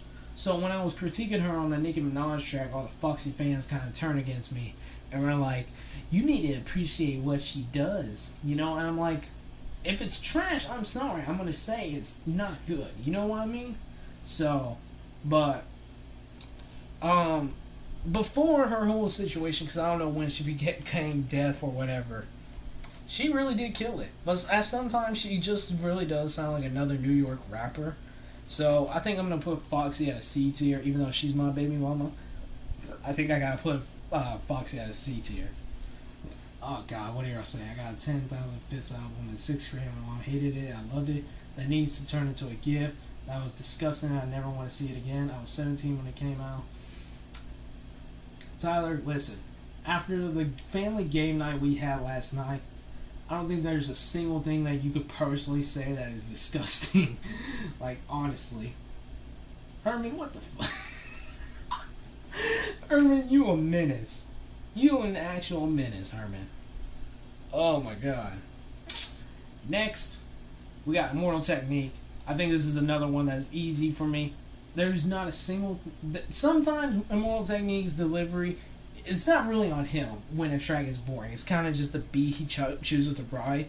But the amount of tracks we reacted to Immortal Technique last year was insane. I feel like I literally was taught history by Immortal Technique. Like, it was... This dude is teaching me stuff better than my teachers have in the past 6 years. My entire high school career. Immortal Technique has taught me better about history than my high school teachers. You know what I mean? I feel like even if I go to college, I don't need to go to a freaking history class. I got Immortal Technique. You know what I mean?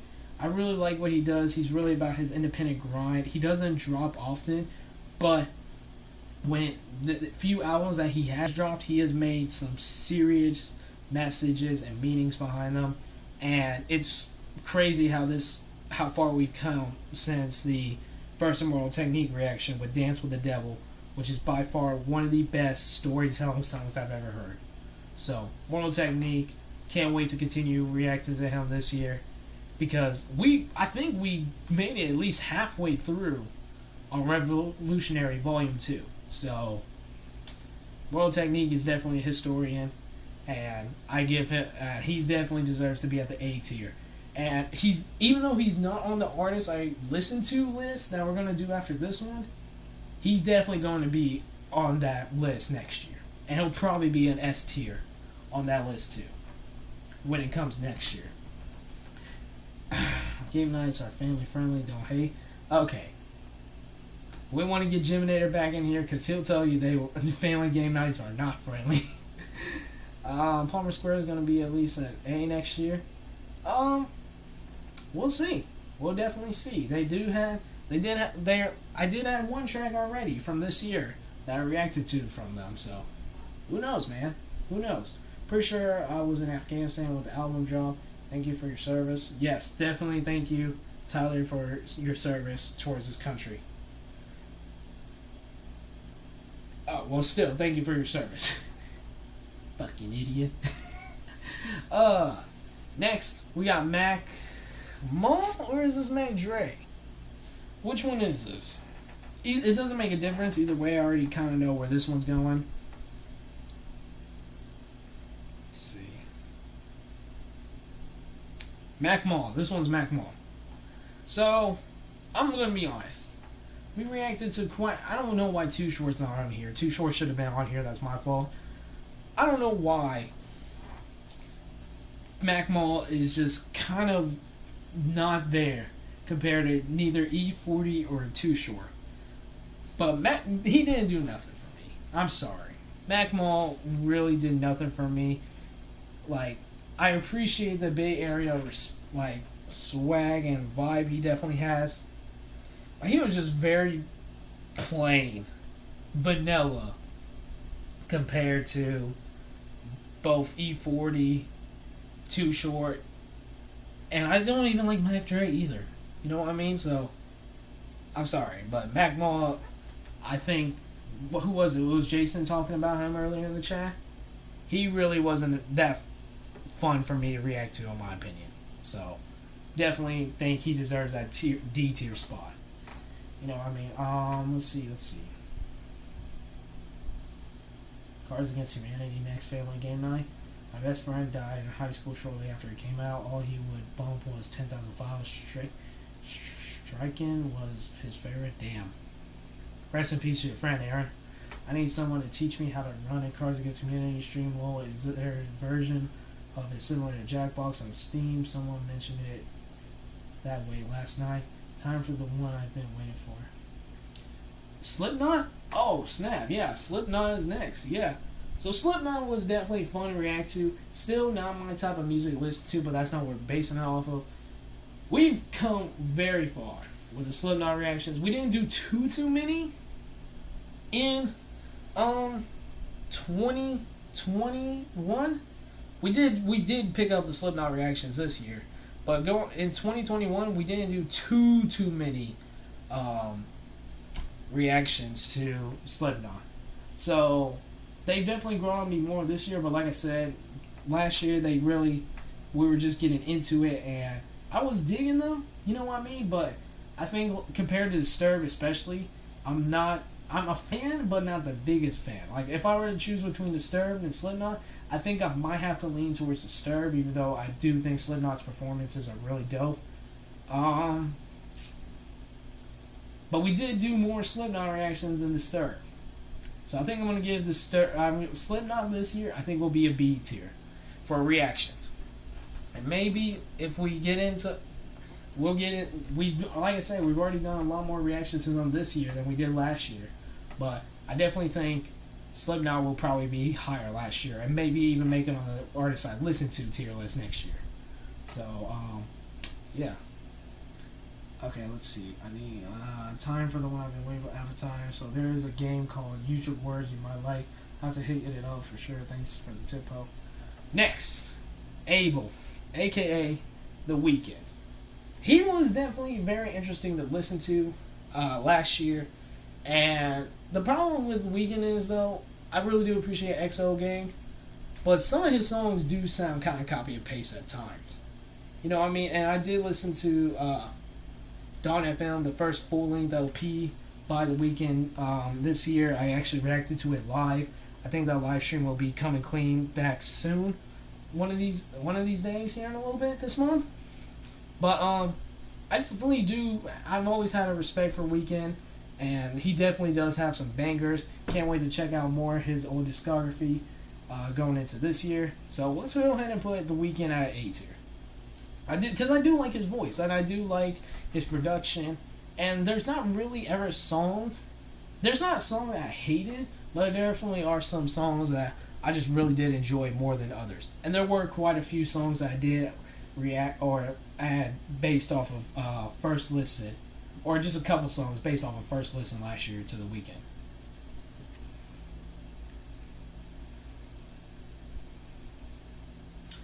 My step uncle gave me a map in Santa from his tour. He was a helicopter pilot. He showed me one video where he wanted 2 RPG shots. It was the same. And Kahani, Coca-Cola, and Mountain Dew. Damn, that's kind of cool. That's actually really cool, Herman. That joint he did with Pussy recently was fire. The Weeknd? I wasn't hearing too good things about the Weeknd and Post Malone collab. Maybe that's one I have to check out on my own time. Feel that Herman and them freaky. I have Streamlabs smaller chat over there. Feel that Herman, that freaky pool tab cans. Or the bomb. Alright. Let's alright. I'm gonna ignore chat for now. Let's get into the final artist. Khan. So we didn't do too many reactions to him last year. He's another one of those kind of like Dax, kind of like Joyner Kind of like, who else on here is kind of like M at times, one of those like just lyrical, spiritual, miracle kind of guys, which that's cool and all, I do really. Khan is a fast rapper. Like, if you think M can rap fast, if you think Tech 9 can rap fast, Khan, I think, is on another level when it comes to speed rap. Okay? And I know that's not everybody's thing, and Khan kind of does it maybe a little too much sometimes, but he definitely is very impressive lyrically. Flow, I think, is pretty untouchable. And he's a young cat. He definitely is a young cat who I think will make a big name for himself the next few years. And like I said, we didn't do too many reactions to him, but he's guaranteed to give you a headache every time. So just for the headaches, I think I'm going to have to give Khan maybe a C tier. And that's it. We are finally done rating all the artists. Well, not all, but a majority of the artists I reacted to last year. Take a good glimpse at it. Let me know your thoughts and opinions about it. Who would you place? Well, don't put anyone who isn't on the list. But who would you personally place on this? Who would you personally move around on this list? I want to see what y'all guys think about it real quick. I want to see what y'all guys have to say. Who would you personally move around on this list? And this is me just based off of reactions. This is not me based off of me personally listening on my off time. I want to see what y'all guys think before we move on to the next one. Honestly, I might actually have to get my dinner and just chat in here with you guys, because I know my parents are finna come home and get my dinner here in a little bit. I have the dirt if you want me to send it to Sam. By the way, was just looking at the view count of videos. Ginger is sitting at 1.8k views. GG. Hey guys. Hey Jesse, what's going on, man? Glad you could tune in. How you been? How you been, Jesse? How you been? You just caught the end of this tier list. This is I just ranked all the art, or not all, but a majority of the artists I reacted to last year. And this is my tier list based off of reactions, not how I personally listened to them, but just based off of how I was reacting to them. If I like their songs, if I had fun reacting to them, if they have some kind of toxic fan bases, you know what I mean. So, but this is the me rank. I just ranked a majority of the artists that I reacted to in 2021. ICP and MGK both belong in a B tier. I was thinking about ICP in a B tier at first, but there were kind of a few ICP reactions where I really did have fun, and MGK is just not always that fun to react to. You know what I mean? So, moved up Joyner to A, C? Hey, nah. Joyner was not fun to react to last year. He wasn't. Joyner wasn't that. This is just based off reactions. Y'all gotta understand that. This is just based off of reactions. Joyner wasn't that fun to react to last year. I think I literally did like 5 Joyner reactions, and one of them was for a song that I had already heard. Let me see. M should be a or S. M didn't really do too much last year. That's why he's kind of in a B tier. The only reaction the only track I really did kind of freak out was the Killer remix. And even then, I was still like iffy when I first reacted to that track.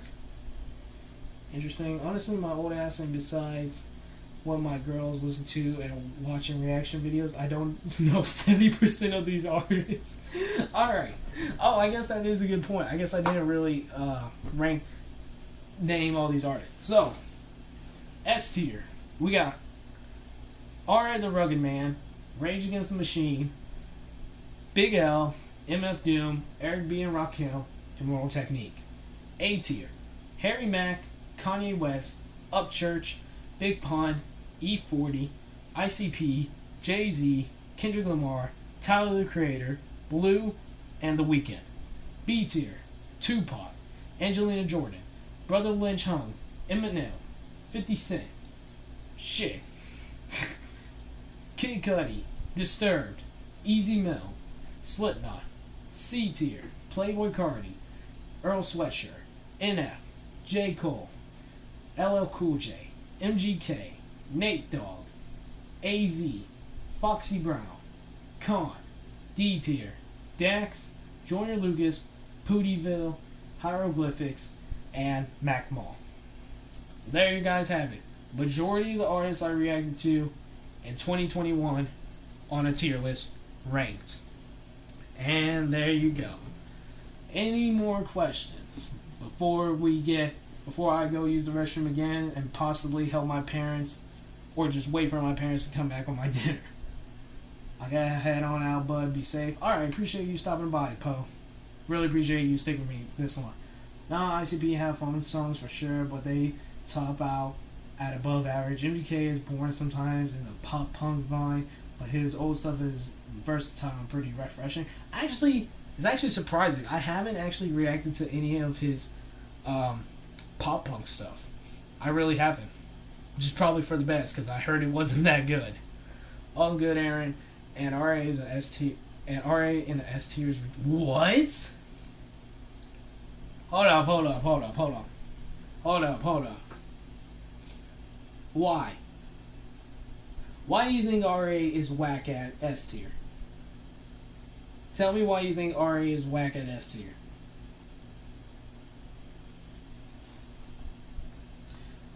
Side poets, what you enjoy though, how Slipknot also hits A or S on originality and performance alone, especially if you just found them last year. RA is a legend, RA is S tier all the way. Whole catalog for the not slams most of this list, haha. Alpha, I could give you some underground RA you've never heard of. Sipo. So this is what I'll say, Tyler. We were just doing Slipknot reactions. Maybe the last few months of maybe just November and December of last year. So that's why I only put them at B tier, because at that point we hadn't done too many reactions. And RA, the Rugged Man, I really do just like overall. But reactions, I freak out I have fun reacting to RA. That's why he's up there. Because I have fun reacting to RA. So, well, that's very interesting. It's very interesting to learn, Tyler. Yes, you're right. Best of the best to react to. Right. I think RA is one of the best to react to. That's why he is S tier. That's why he is up there, because he is one of my favorite artists to react to.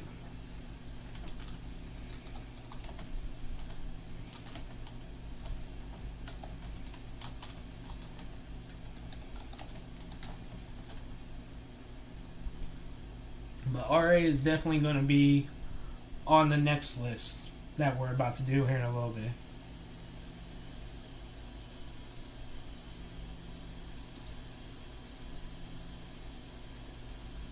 Let's see.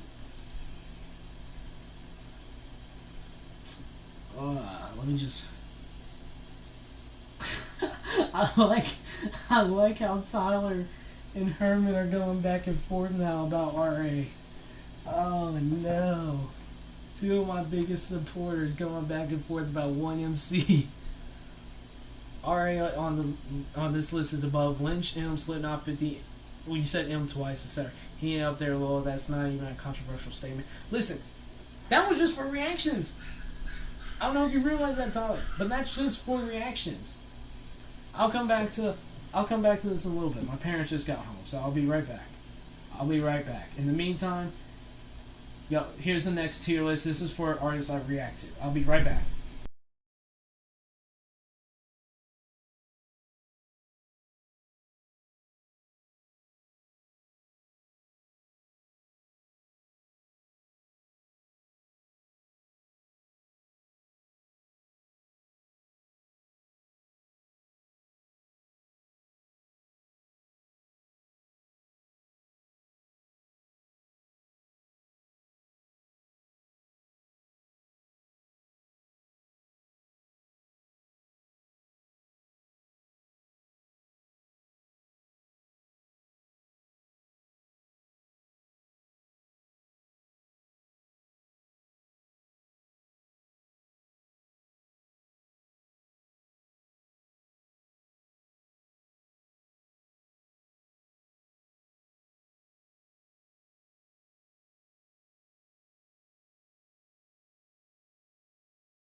This one.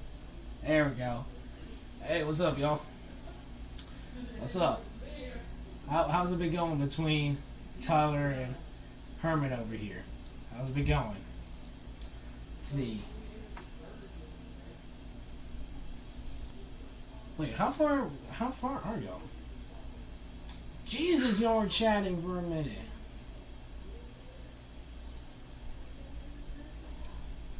Comes to a metal, new metal, depends on how much you like or can. Okay, I'm just gonna read this. I'm not gonna read this out loud because I have dinner.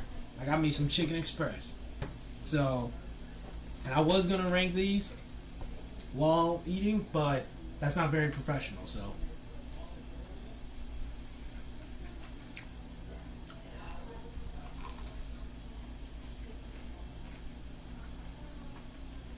I'm going to try to eat this as fast as possible.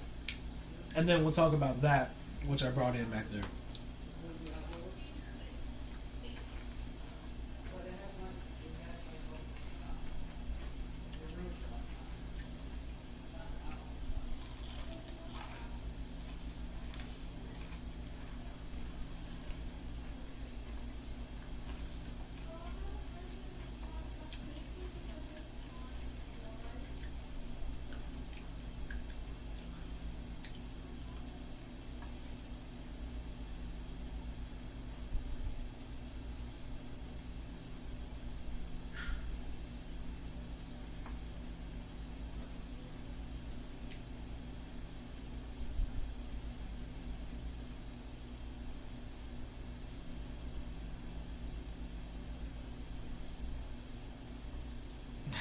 I like how two of my biggest supporters are really fighting over my tier list, my ranking of me reacting to R.A. the Rugged Man. Not even listening to R.A., but me reacting to him.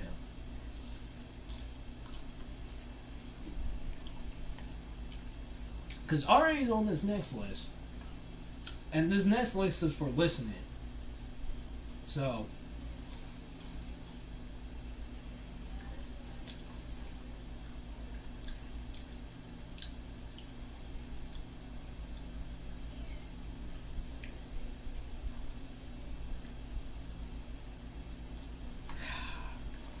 Tyler always representing that brand.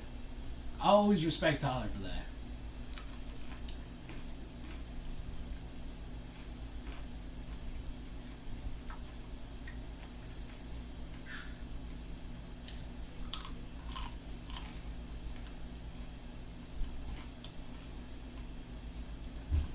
Hey, who's AOTP?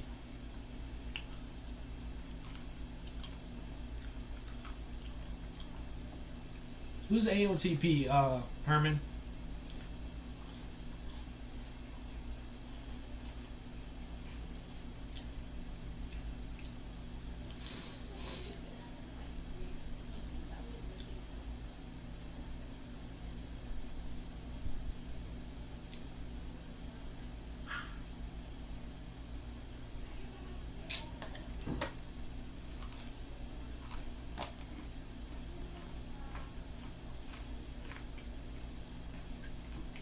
I feel like you gave me a request from him, right?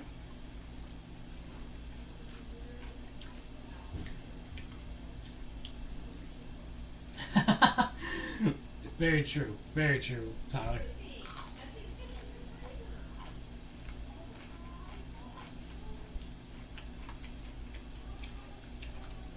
No, man, so let me explain that. So, catalog-wise, I haven't heard R.A.'s entire catalog. I know it's not a very long catalog, but I haven't heard his entire catalog, unlike Eminem. I like Eminem.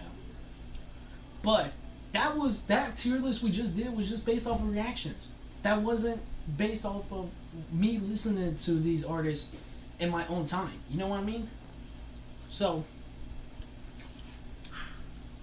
and every artist I react to or listen to, I react to and listen to for different reasons. You know what I mean? So, especially when it comes to listening to artists. Like the artist I'm about to have on this next list, which I don't know if you guys really pay attention to, but it's not a long list.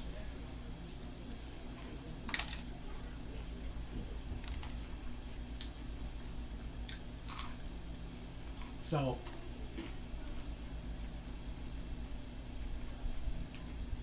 I haven't ate during a recording in a long time because I remember it really used to annoy my viewers. But I just had to, bro. I haven't, like I said, I only ate one Alfredo pack like 30 minutes before the stream started.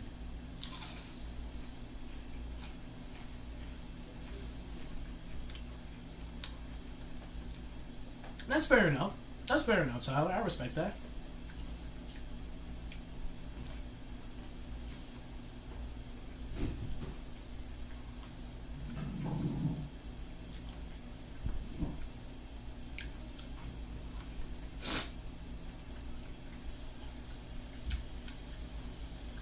What y'all boys want to talk about?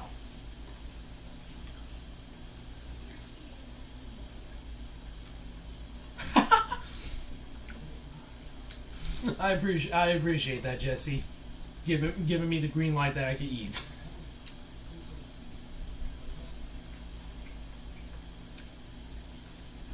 Y'all throw something out there. Besides RA or ill, throw something out there that we could talk about real quick.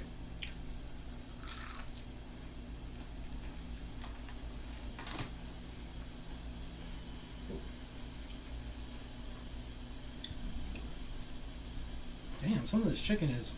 Look at that. I can't even eat nothing. There's no chicken on that.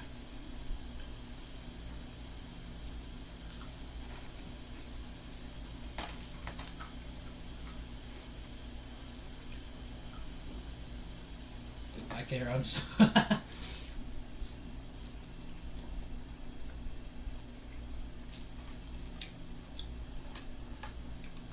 At this rate, this stream really is gonna go on until midnight. Hey, speaking of that though, Tyler, you know why Simple's been doing these like daily streams every night? Like he be streaming like 8 hours every day now, gaming, which is cool. But I just want to know, do you know what's up with that?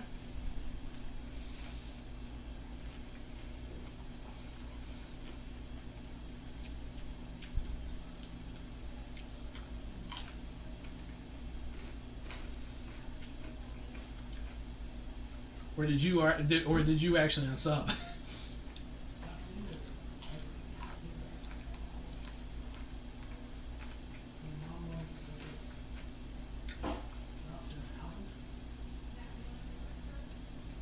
Fair enough.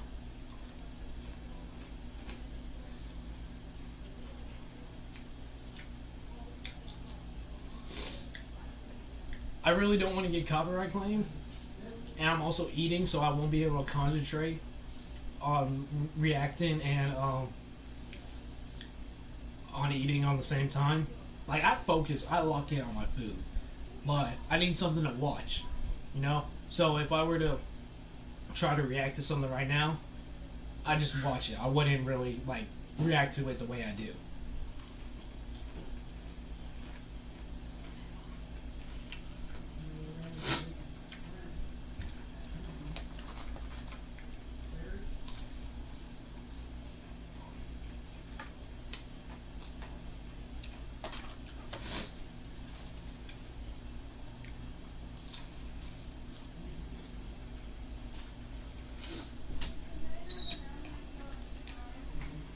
Appreciate it.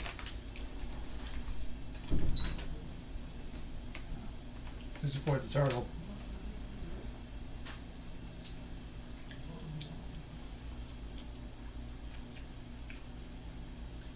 ASMR, baby. Dude, I can't believe people actually make money off of just making random noises.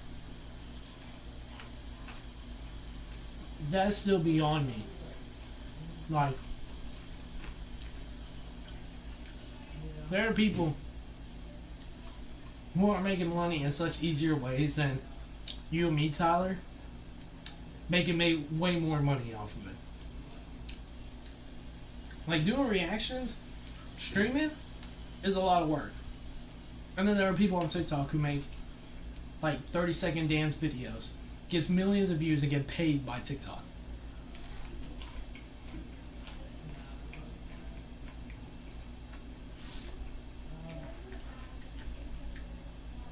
I bet ain't no way you've actually been requested to do ASMR. Honestly, you should take it. Honestly, you should just try once and see how many views that gets. Like within the first like day. I don't get it either, Tyler. I don't. I am part of the generation who created ASMR, and I actually don't get it myself.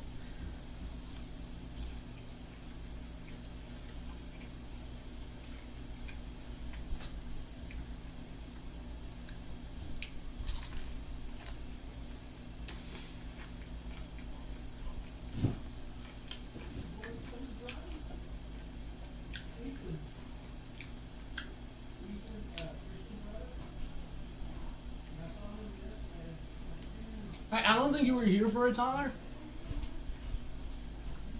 But I know we've made jokes that your little girl looks like Chucky. Did you watch the new Chucky series?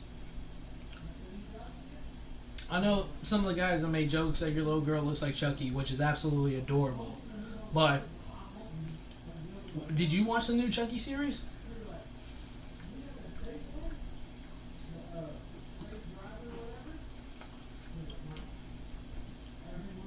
My man Herman said that that he let his little daughter watch it.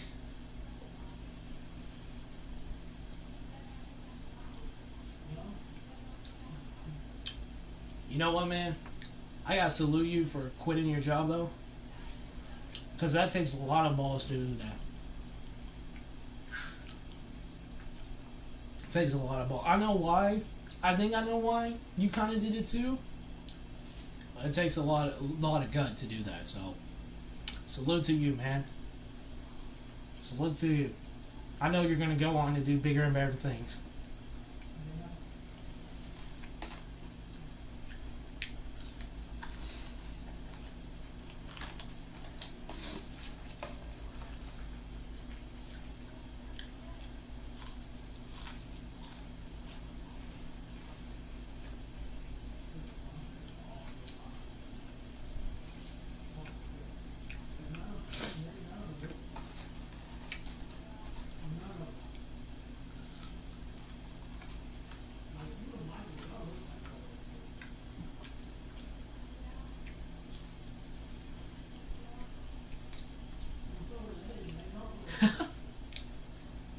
Ugh.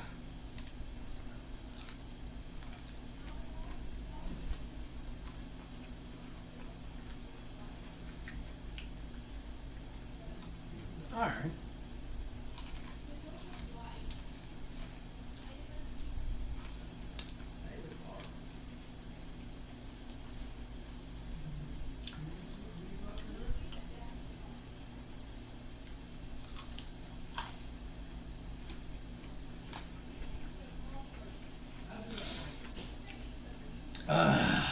That was a good meal. That was a good meal, y'all.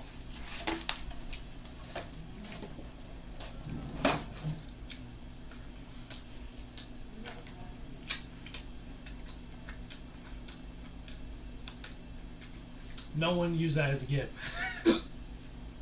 Fuck.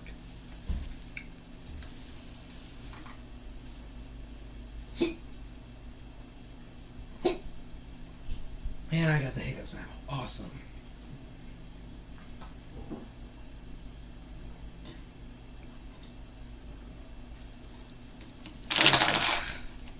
Alright. I'm gonna go throw this away, and then we'll get into the next tier list. Let's see. Where is it? Here it is. I'll be right back, y'all.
Whew, man.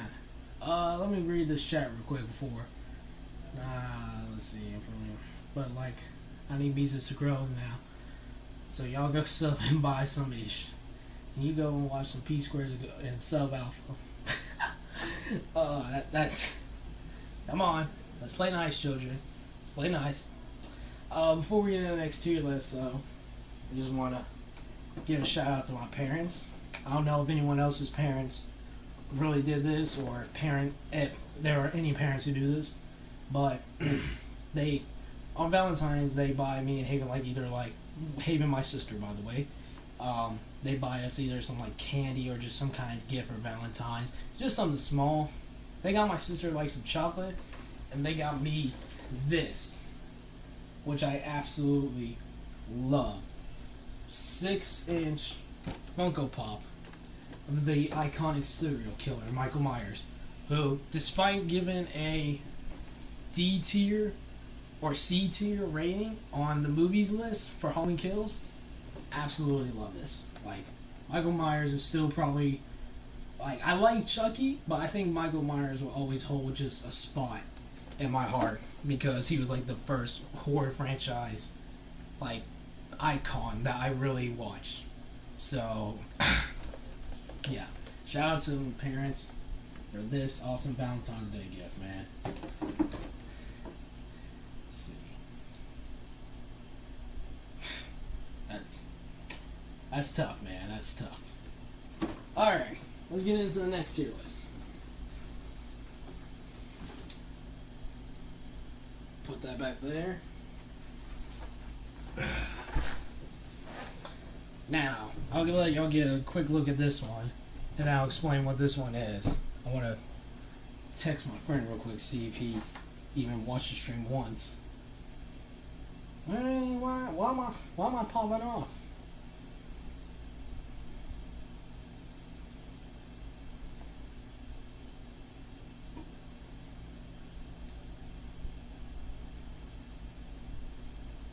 Not gonna lie, it hurts seeing your crush with another man. It really does. It be like that though.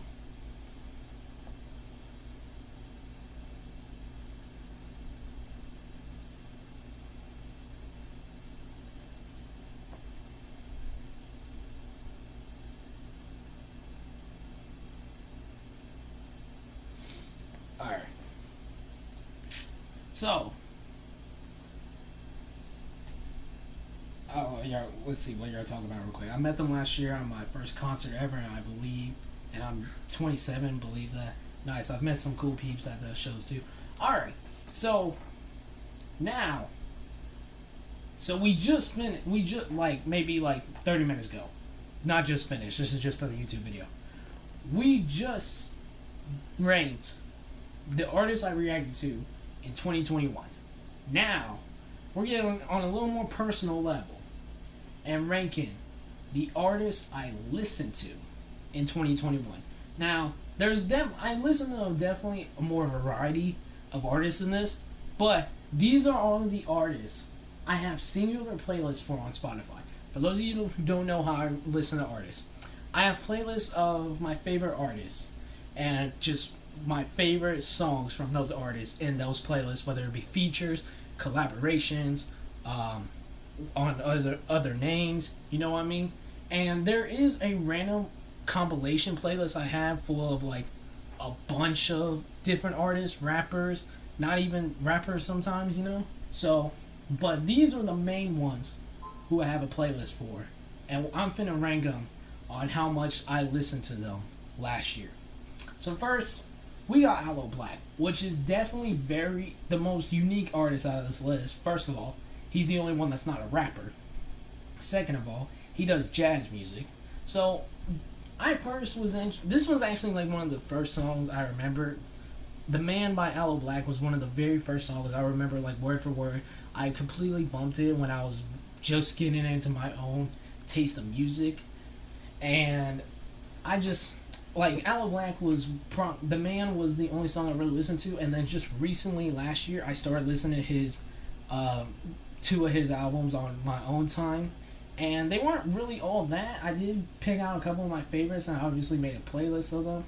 But I didn't really bump Aloe Black, and I haven't really bumped a man like that since like 2016. So, out of just listening to him last year, he was definitely one of the lower ranked artists that I listened to last year. I still have a lot of respect for him. The Man is definitely an uplifting song in my opinion, but I haven't bumped that song like I used to, like 4 or 5 years ago in the past 1 to 2 years. You know what I mean?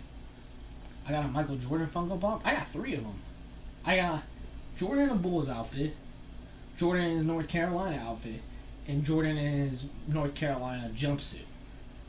So, and my dad has Jordan in his Bulls outfit, a golden Jordan in his Bulls outfit, which I gave him for Christmas, and then a 6-inch Jordan. He also has the 2 North Carolina ones, and a 6-inch USA Jordan Funko Pop. So, yeah. As you can tell, we're both huge fans of Jordan. He named me after, obviously himself, but also Michael Jordan. And there's a bunch of like Michael Jordan decorations off screen that you guys can't see anymore. But if you've been part of the channel for a long time, you've been able to see the Michael Jordan decorations all around this room. So, but yeah. Next, we got J. Cole. J. Cole, like I said in the reaction tier list, J. Cole seriously grew on me so much in 2021. Like, I bumped, after a month after the off season came out, I finally started listening at my own time. Absolutely loved it. It was like my warm-up track list, like my warm-up song throughout the entire 2021 because I was still hooping, and J. Cole's off season with the basketball in the background, it just made you want to fight. It made you want to strive for greatness. And I just absolutely love this album. I actually own the vinyl now, and soon I'm going to be actually reviewing the off season. And then I started to get into his actual discography: Cold World, Born Sinner, 2014 Forest Hills Drive. Absolutely love J. Cole, man. And I owe it all to my cousin Rick and his cuz Oscar for putting me on J. Cole, man. J. Cole for me. And like I said, J. Cole, I think was the number 3 artist, my third most listened to artist last year. So, J. Cole, easy S tier for me, man. Next, we got Ice Cube. Ice Cube, the Lynch Mob, NWA, just one of the greats. One of the, like, meanest dudes in the hip-hop industry. Now, I started bumping Ice Cube, I'd say maybe beginning of 2021 with America's Most Wanted. Absolutely love that record. But after that, I really didn't bump him too much. Just recently, towards the end of the year, I was starting to listen to him again. But I wasn't constantly bumping him like I'd say J. Cole was. But I definitely do have a mutual respect for him. And like I said, America's Most Wanted is definitely a solid record. Haven't really listened to him as a feature or even NWA. Same goes with Dre. I haven't really listened to either of them on NWA yet. But so for Q, I think I'll put a C because I definitely did listen to Aloe Black. Aloe Black is probably going to be the only artist on D tier. But yeah, Q I think will definitely be a C. Next, we got Mr. DRE, aka Andre, aka Dr. Dre. Now, The Chronic, I was constantly bumping on my record player. Let's see if y'all can see it down here. I was constantly bumping The Chronic because I have a vinyl copy on my record player down there all year last year. And I really don't listen to The Chronic that much outside of on the record player. But when I do, I still love it. I've definitely heard both 2001 and Compton, but I haven't heard them enough to like consider to give like my full thoughts and opinions about either of those projects. I know like the main hits from 2001, Still DRE, Forget About Dre, The Next Episode, you know. But Dre, I would say The Chronic is the biggest thing I listened to from him and last year. So I think I'll put Dre because, like I said, I was using my record player a lot last year. And that's when I was really bumping The Chronic. I'll put Dre at A. Because I actually did listen. I like listening to the vinyls, which, for those of you who don't know, that box that box that Michael's sitting on is a vinyl record box. It's holding like the 10 vinyls that I have in there. It can hold up to, I think it's 75. So hopefully we'll get more records as the year goes on. But I was definitely bumping the Chronic a lot on the record player.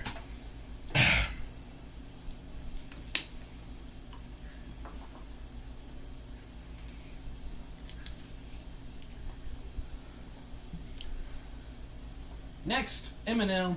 This is where I think Herman and Tyler were kind of debating. Tyler kind of saying M's catalog is better than R.A.'s. Like I said, I haven't heard R.A.'s catalog yet. But I am still definitely a huge Eminem fan. And despite me not really caring what he did that much last year, I still bumped him at least once a month. And my Eminem playlist, because I am such a huge fan, is the biggest playlist out of all of them. It's almost like 8 hours long, I say. And I think a lot of that is just from Music to Be Murdered By, to be honest. You know, but I really do. And the crazy thing is, a lot of the records that I have from him added on my playlist are kind of from after his drug addiction. You know what I mean? I really do like old school M. His flow, his just give no fuck attitude was insane. He really could say whatever he wanted or do whatever he wanted and just have fun, you know? But I really do like the direction that I really do think a lot of people give him too much shit on his albums ever since like the Eminem Show. Like, I personally like Relapse. Recovery is very replayable to me. Marshall Mathers LP has kind of grown on me. Revival and Kamikaze are kind of trash. I'll talk about Music to Be Murdered By in an album review coming out soon, if it hasn't already come out by the time this video comes out. And then I love Side B. I really did love Side B. So a lot of the stuff I have added is from what he did out of his prime. You know what I mean? But I still, regardless, I still love Eminem. But as I said, I'm a fan. But I can definitely admit when something of his is not good. You know what I mean? So let's make sure we don't forget that part. Because I don't want to be labeled a stan. You know what I mean? So, oh man.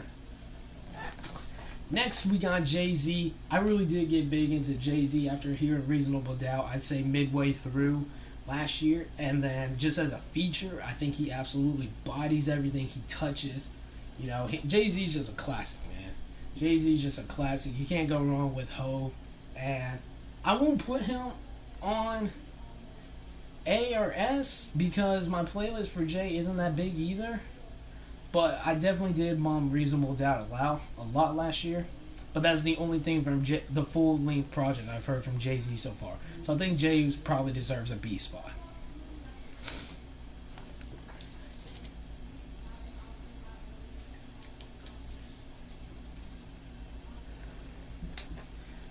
Now, despite not doing much last year, and not really doing much in general since Evolution, Jordan Lucas somehow I think was my 4th #1 spot, which I think it was. I didn't really listen to the playlist I have him. I really didn't listen to any albums aside from Evolution from him. I think it was just more me replaying the same like 2 to 3 songs maybe from Jordan Lucas every now and then. You know what I mean?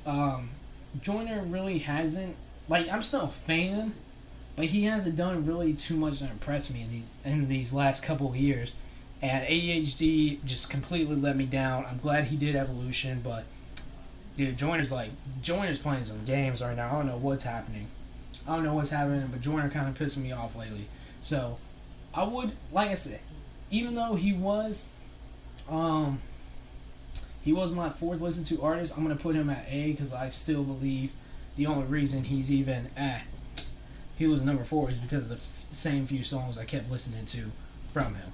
So, next we got Kanye West. The only thing I heard from Kanye in 2021, besides the tracks I reacted to, was Donda and Donda Deluxe. And when I started listening to Donda, I really did realize that I am a fan of this dude. And I would be down to listen to more of his albums. But the only other album I've heard from Kanye is The College Dropout, and that was this year. So that doesn't even matter when it comes to making this tier list. But Donda definitely just swept me away. Even though it was a long project, there's only like maybe 2 to 3 skips, to be honest. The rest, everything is either listenable or I absolutely enjoy. And then Donda Deluxe, he kind of butchered that up. Don't want to talk about it, but I'm gonna put Kanye at A. I'm gonna put Kanye at A because when Donda dropped, I could not stop listening to just Donda. I absolutely loved it. Loved what everyone did on that project, and I really hope he does not mess up what great of an album this was if he drops that sequel this month. I really hope he doesn't.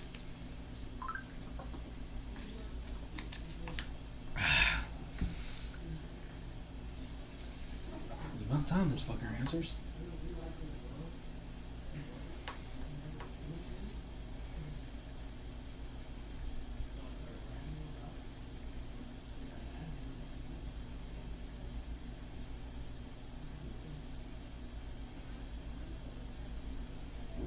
I'm feeling a guilt trip my friend because he's not in the stream.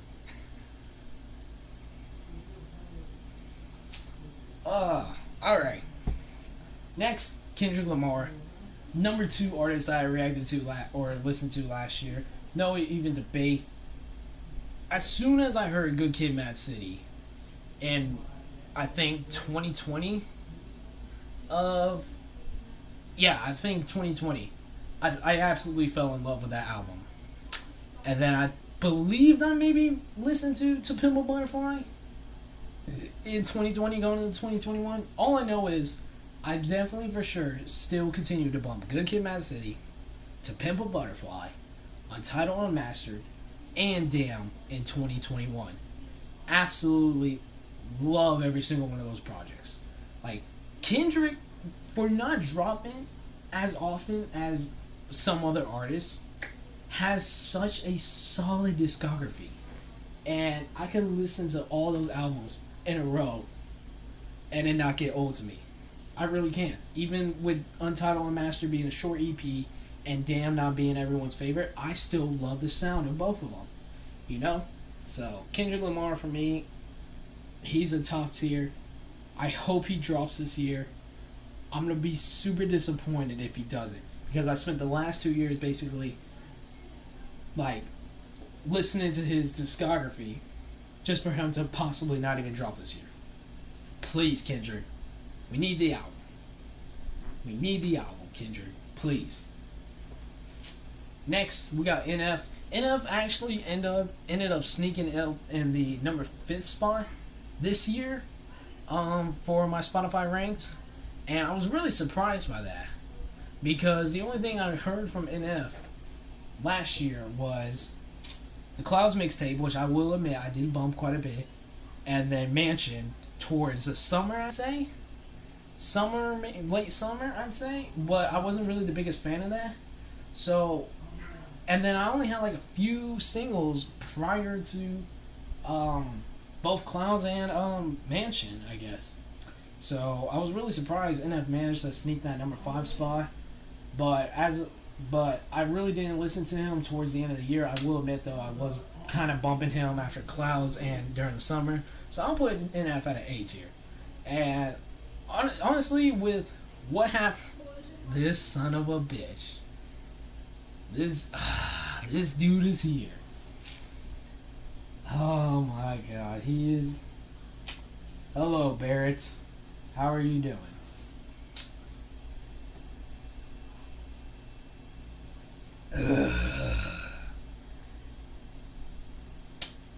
Oh great! Now we're finna get rated. Yep, now everyone's rating me. Don't let the fake change you, bro. What is the fake? You messed that one up, Seth. There you go. There you go. You messed up. You messed it up.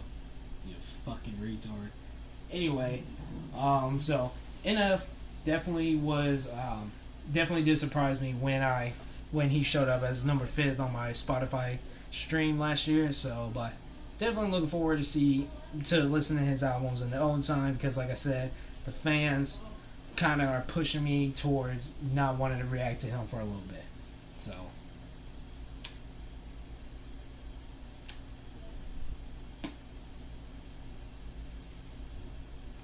I don't know, Seth. Where the $5 at? Chris! Oh my God, Chris. Chris, you are not in here too.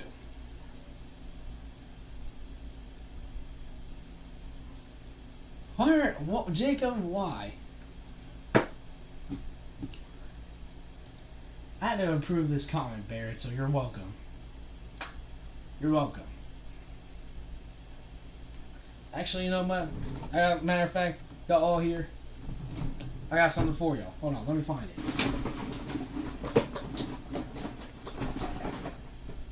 Hold on. It's down here somewhere. Oh, yeah.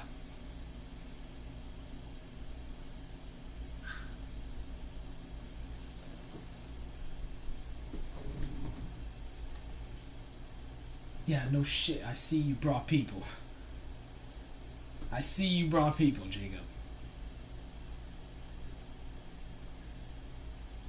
Spice Girls. What the hell? Okay, I don't even know who this is. Oh, okay. Okay.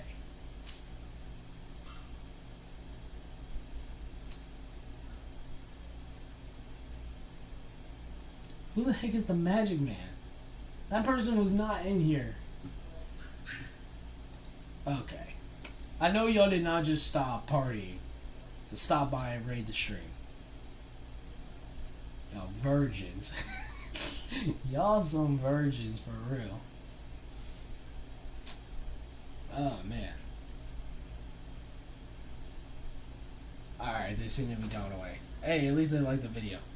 Alright, so next, we got Tupac, which really caught me off guard that he didn't even make the top 5 most streamed artists that we listened to on Spotify last year. Because I really did thought I bombed my Best of Tupac playlist quite often last year. I guess not, but I definitely did bump both the Donk Illuminati, Me Against the World, Are You Still Down? I definitely bumped those 3 projects. Not really All Eyes on Me because that's a double-sided album. Like, that's a long album to listen to in one listen. So, but I definitely still have a lot of love and respect for Pac. I did go back every now and then to listen to some of the hits, so even though he didn't manage to get top 5, he's always going to be in the S tier for me, man. Much love and respect for him. Barrett, don't do that. Please don't do that, Barrett. Oh, you were? Oh, dang. My fault, Magic Man. News update, Upchurch now owns HDC's trademark. Who is HDC? Also, I don't stay updated on church like you do, Jay. I don't stay updated on church. But, congratulations to Upchurch for that. So, next, we got already the Rugged Man, which is what Herman and Alpha Tyler were arguing about for the longest time after the last tier list. And why I only have like 6 to 7 tracks maybe added out of like the over 20 plus reactions we did to him last year, I really did bump that handful of tracks actually quite often. So, but because it is on, like I said, a few tracks, I think I will put him on the B tier list. And because, like I said, it was very often, it kind of evens it out compared to some of the other artists above him. But if I definitely went back to look at my reactions to Ari, I think he would probably be an A tier list. Definitely not S tier list because we haven't even listened to a full album from him yet, so I haven't got to appreciate him as a whole. But definitely love his flow, his bars, what he kind of does with his track, what he kind of messages he delivers. So Ari's most likely will be higher next year. So next we got Royce the 5'9", who I only I had a playlist for, and I originally did listen prior to 2021. I did listen to album Rock City in 2020, but because of something that happened on Spotify, all of his songs that were on that playlist got removed, so I haven't really bumped Rock City since then. And the only time I really hear Royce is when I'm listening to Eminem, and it's either a Bad Meets Evil song or Royce as a feature. So Royce I will put at a C tier because like I said, I listen to him every time I heard my Eminem playlist, or I went to listen to Hell the Sequel or Music to Be Murdered By. You know what I mean? So, gotta put Royce at least at a C tier for that.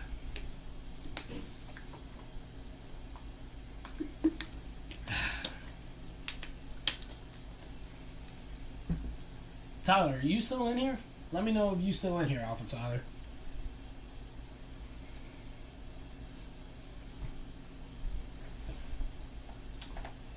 Next, we got Snoop Dogg, who I guess is in a similar boat, kind of like Royce was, because the only time I really heard Snoop was if he was a feature on Dre's Crying. Like, I've heard Doggy Style, not really like focused on it yet, you know what I mean? But I definitely did listen to Doggy Style a few times last year. But like I said, he's kind of in a similar boat Royce was. I really didn't hear him unless he was a feature. I'm starting to listen to him more this year already than I kind of was last year, independently.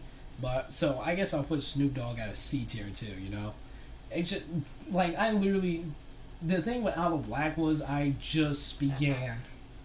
Like, I kind of listen to his albums, and because his albums are so short, I listen to them more often, and then I literally only picked out the songs I liked and really haven't visited them. I didn't really visit them again in 2021, so yeah. Last but not least, we got Tech 9. Every now and then during last year, I would go back and listen to KOD, or I listen to Tech 9, whether it be some of the tracks I liked based off of reactions from 2020, because we didn't really react to them too much in 2021, or it be from KOD. Tech 9, I can't wait to get more into, but I will admit that there were certain high points when I was bumping Tech 9, and then I would just go like a whole few 3 to 4 months without listening to him. So I think Tech, I was still bumping more than Ice Cube, but I did make my playlist to Tech before Ice Cube. I think Tech will go at a B tier, and that's pretty standard, I think, for everyone. And like I said, there's definitely more artists I reacted to. I have a random compilations playlist, and a lot more based off of reactions. But because there are so many different people in that random playlist, I didn't decide to put them all on there just because of 1 or 2 songs I might like for them. But other than that, man, these are the artists I actually listened to in 2021. Let me know what you guys think about that, and let me know where y'all would put some of these guys if they were on your personal playlist. We'll wait to see what some people have to say, and then we'll move on to the longest tier list yet. Y'all thought the artists I reacted to was a long tier list. This next one's finna be longer.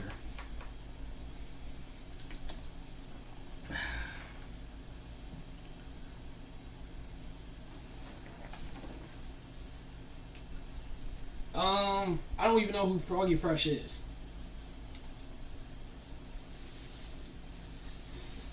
I can't put someone on the tier list. 1, if I didn't listen to them last year, and 2, if I've never heard of them.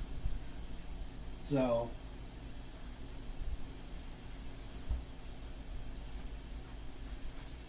what time is it?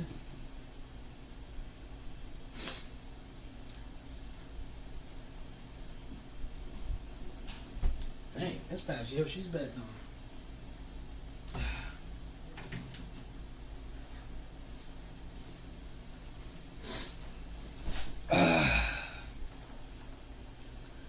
Yeah, I am not recording tomorrow. There is not. I'm gonna have to break my promise tomorrow unless it comes out late. There might not be a video tomorrow because I will be too tired from this.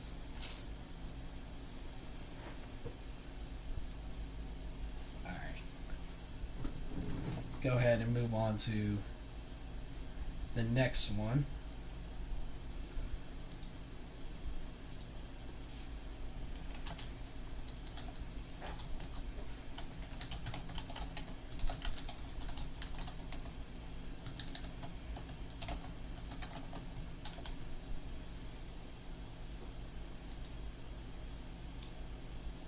Oh, does it really? Oh, dang. I wonder if it's been doing that every time then.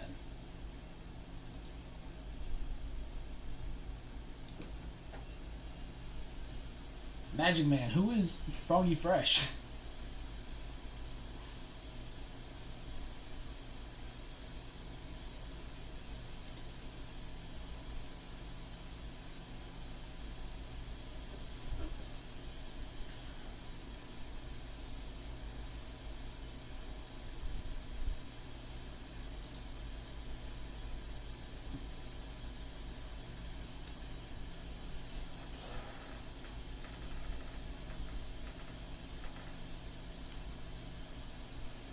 Actually, we gotta go back real quick to do something for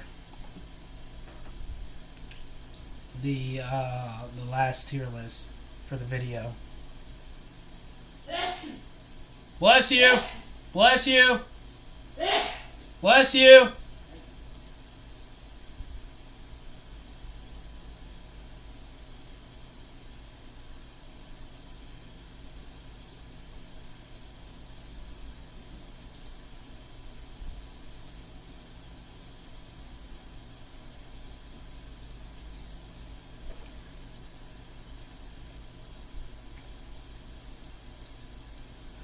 Alright, so just to summarize for anyone who is still here, I just ranked the artists that I listened to in 2021, and here are the final results. S tier, we got J. Cole, Eminem, Kendrick Lamar, Tupac. A tier, Dr. Dre, Joyner Lucas, Kanye West, NF. B tier, Jay-Z, R.A. the Rugged Man, Tech 9. C tier, Ice Cube, Royce da 5'9", Snoop Dogg, and D tier, Owl Black. Any questions? Anything y'all would change?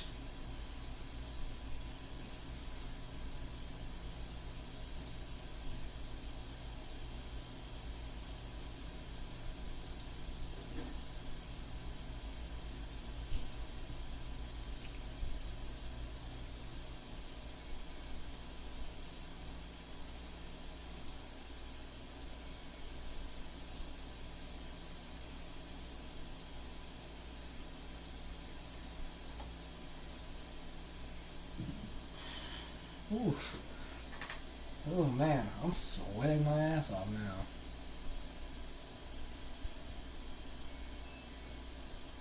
Dude, this PC need to chill out a little bit though. No cap. How's the PC been? Like, how's it been on y'all side? Have y'all been hearing the PC kind of like blowing the entire time, or what's the deal?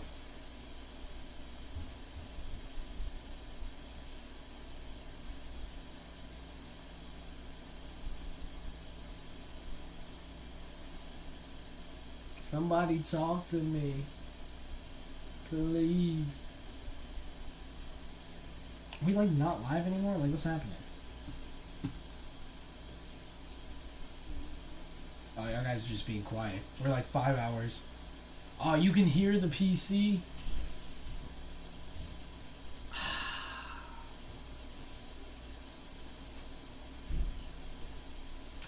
Dog, I don't know what to do.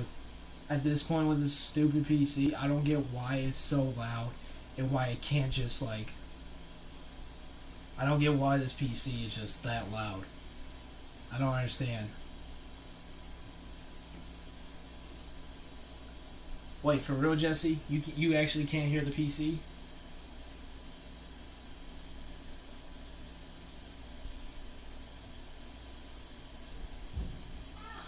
Okay, so that kind of makes me feel good.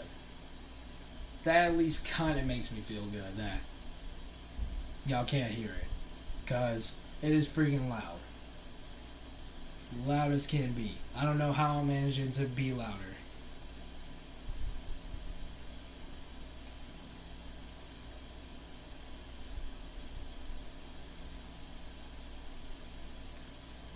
That's the PC. That's what the PC is. It's that little fan sound, Herman.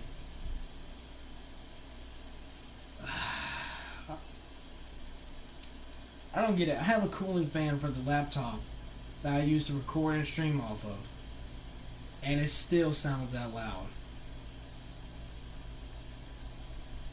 Like, what do I need? Do I need like a wind turbine underneath it? You know what I mean? So...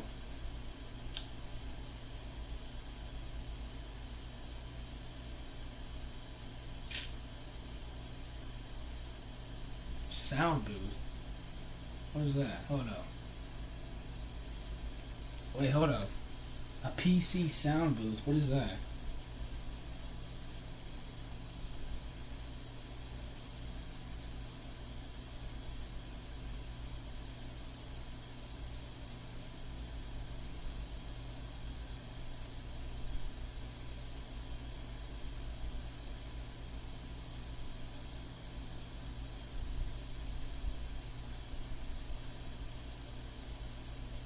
It sounds like rain. It's soothing. I mean, I can hear it, but I can live next to a pickle plant, so it's nothing to me. Alright. As long as y'all saying it's not that big of a deal, I'll take yours word for it.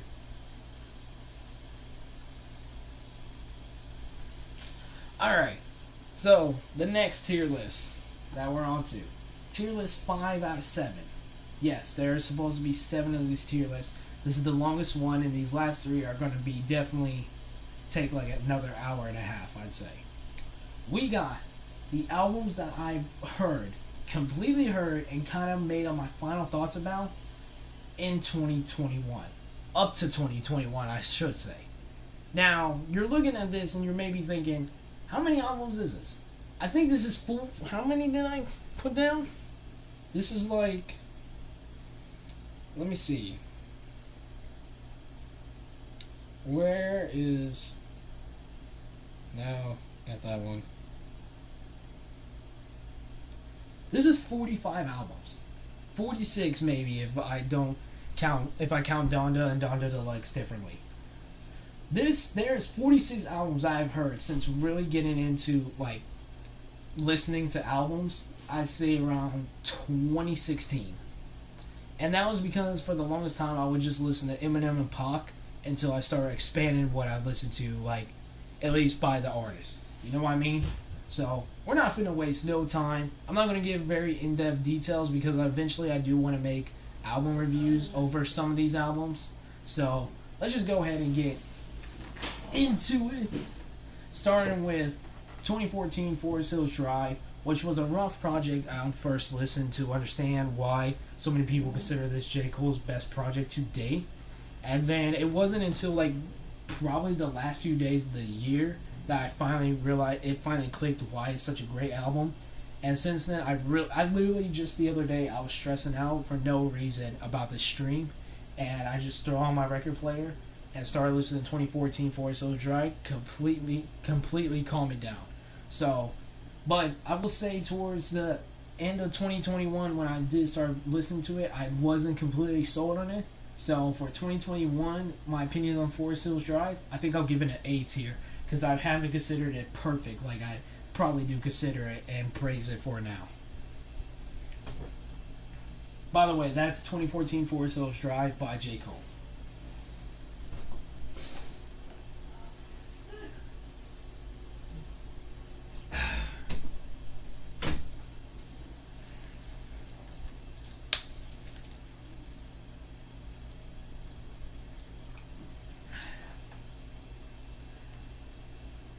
Is the pickle plant owned by name John Little? It sounds like when I have fan on in my bedroom when it's hot in the summer. No, but it's the oldest pickle plant in Green Bay and they are expanding. Born Center was best, to be honest. And ooh, Herman, you're not gonna like what I have to say when we get to that then. Tupacalypse Now by Tupac. His debut album, the first full-length album I heard from Tupac. When I listened to Eminem albums, I did them all out of whack. I just kind of pick and chose which ones I wanted to listen to. Then from Tupac on, I started listening to the albums in order. And up to this point, I've only heard Until the End of Time by Tupac, but I just listened to that this year. So we have all Tupac's projects before his death, and then Are You Still Down on the list. But Tupacalypse Now is definitely an old type of record.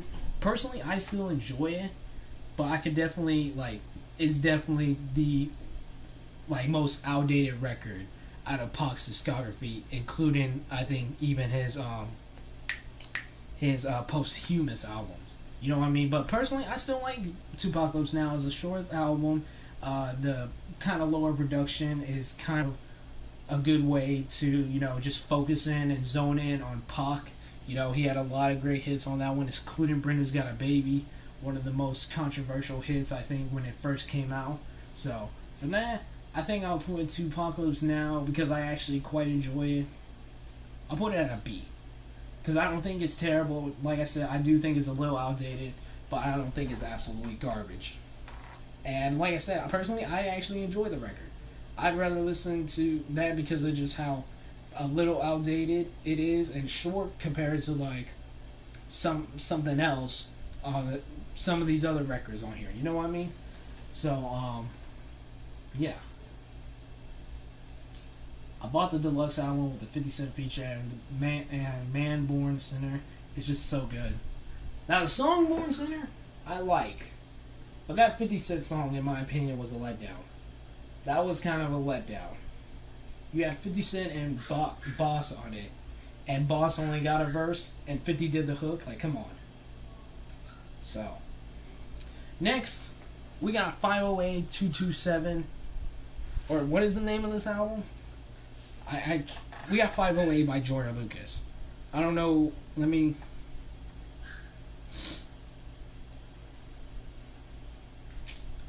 508 507 2209 by Jordan Lucas. I think a sophomore mixtape debut before Joyner in 2018, before Joyner put out his actual debut album. This is not a fun record to listen to. I don't get what's the point of this album being named after a suicidal hotline. Well, there's obviously the I'm Sorry track, which is very deep and dark and emotional track. I really actually quite enjoy that track. But he named this entire mixtape off of that number, off of that song. And it's just so... I don't get Joyner Lucas projects. I don't get them. Like, these next three tracks or albums we finna rank Joyner Lucas on, I don't get what his problem is with his discography. Why his discography really does suck. But 508 is probably the best out of these first three albums we have right here. We'll probably just rank all these together, so that way we could just talk about them while they're in sync. And then we'll leave Evolution for later, because I actually quite enjoy Evolution. So, but out of those three, 508 is probably the best one, but that's not even saying a lot for how lackluster that mixtape really is.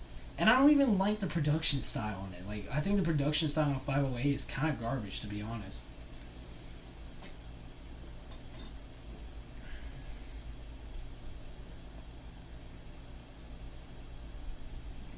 I think I only did react or listen to... Because this is the... If I'm not mistaken, this is the deluxe cover right here. Because this was the only one that was available to me on Spotify on the phone. So, I think I did react to... or listen to the deluxe version. But we're finna talk about that one here in a little bit. Oh man, I got such a headache. I got such a headache from doing this, from talking for so long. Next, ADHD. I actually kind of like this album. I gave this album, when I first made my album review to this, I gave this album a 7 out of 10. That is not... This album does not even deserve a 5 out of 10. This album took so long to come out. Had some pretty terrible singles before. And then when it finally released, 10 of the 18 songs had already been released. And the other 8 were kind of garbage. I don't even remember. I have not visited this... really revisited this album since 2020. It is a difficult listen. And while there are some hits on there like Will... Devil's Work, the ISIS with Logic, there is nothing that keeps me, that makes me want to go back to this album. This was such a terrible album. It really was. As a Jordan Lucas fan, this was such a letdown of a debut. It really was. And it has not aged well, and I really wish... This was almost never existed. I almost wish this album really never existed, because it was just that bad. Joyner covers ADHD. He mentions ADHD once every song, but does it go more in depth into it? And even the one title track, and the title track of the album, it just sounds like a Juice WRLD ripoff. I still like ADHD, this single, but it definitely sounds like just a straight up Juice WRLD ripoff. You know what I mean? And I know that pissed off a lot of people when that came out, so. Especially considering that the ADHD song released maybe a week or two after Juice WRLD's death. It was very, very close to Juice WRLD's death when that song released. So, might have to actually unadd that one now looking back at it, so. Ooh. Oh, I'm going to bed straight after this. Next, Along Came Joyner, another album that I thought was going to go somewhere conceptually, with Joyner and his buddy starting off on a spaceship and then them just going through their way on Earth. And it's not a fun album to listen to either. It really isn't. It definitely has its highlights, such as Ross Cappuccino. Mansion, I think, is pretty catchy on this album too. But there's nothing. I really just don't like these three albums from Joyner. And I have to give credit to 508 for at least being somewhat good. But it's not even that great either. Like, I'd rather listen to Along Came Joyner than ADHD, but not by much. Like, Joyner's first three albums are garbage. Or at least the ones that are available on Spotify. So, and I'm saying that as a Joyner fan. But, yeah, complete garbage.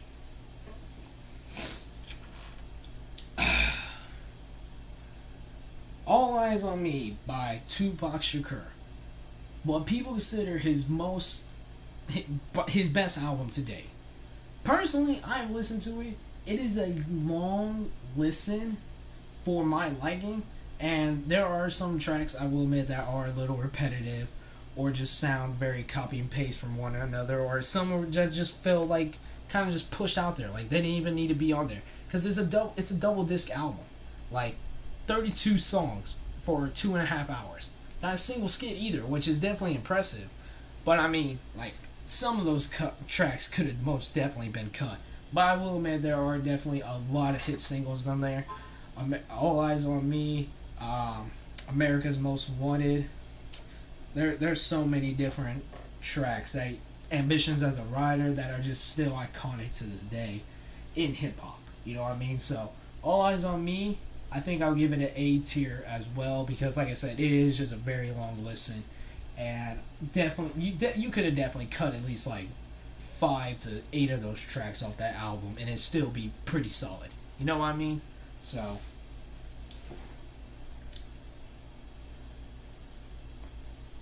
whew.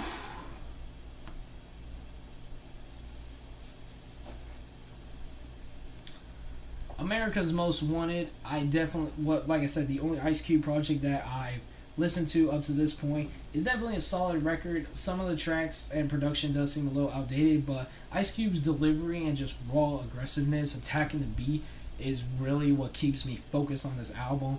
And honestly, it's as outdated as it may seem and looks, it's really not too bad. And there are definitely some interesting tracks where Ice Cube can prove that he stands better alone out of all the NWA members, like solo career wise, and it's a great debut album, to be honest. So I think I'm gonna give this one an S tier. And I did recently just hear it, but I remember when I first heard it, and like I'd say either last year or the previous year, I was just like, oh shit, you know what I mean? Just kind of like Ice Cube makes you want to fight someone, and I like that. I really do like that.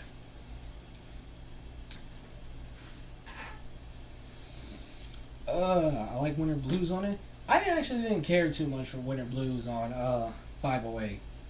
I don't get what was the hype about that song, to be honest. Shoot, man. I might have to go through these next two tier lists pretty quickly, because I'm getting a little bit of a headache and tired. So, next, The Best of Tupac Part 1, Thug. I bought this record as a vinyl first. This was the first time I ever bought a vinyl before listening to the full album on Spotify or in my own time because I saw the track list and I was like, I like all these songs. But then when I did that, I didn't realize that this is the reason why I'll listen to the record first before I determine whether or not to buy a vinyl. And that's because it's not fun listening just to hits. It really isn't. Like I like this vinyl. I really do, and it has a lot of great hits on it from Tupacalypse Now all the way to All Eyes on Me. But it's just it's not fun listening just to the hits. So for me, Best of Tupac Part 1 is probably on the B list. It is a pretty short album, but it doesn't even have some of my favorite hits on there too.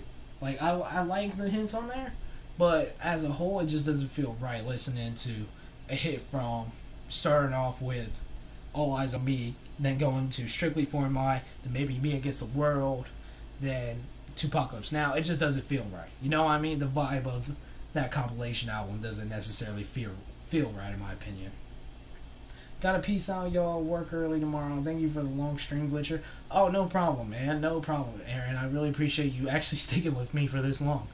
That's crazy. We're going on I think we're past 4 hours at this point, right? Yeah, we're almost at 5. This wasn't even intentionally meant to be 5 hours. I'm just talking with you guys, and you guys are just really sticking with me. I really do appreciate that. Born Sinner. This is the one Herman said he likes more than 2014 Forest Hills Drive. Personally, me, I hate this album. I absolutely hate this album. This album, to me, was just everything I hated about Cold World times 10. Like, there was very few songs I liked from this album. And they were just nothing but love songs. And even Cole mentions this on one of the tracks during this album. And I don't like this album. I don't like Born Sinner. Even the 6 additional tracks like Herman mentioned earlier, I did not care for, at all. It's not a fun listen to, and I think J. Cole's worst project to date. Out of the ones I've heard,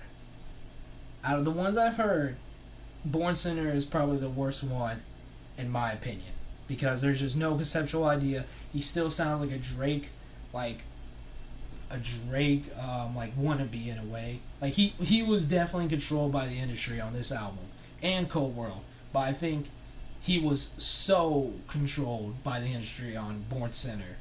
It's not a fun listen. I don't think there's nothing original about it. And, I think really there is only 2 to 3 songs I have added from this track. And then the Kendrick Lamar track was definitely a disappointing collab. Along with the 50 Cent one. Those were 2 very disappointing tracks.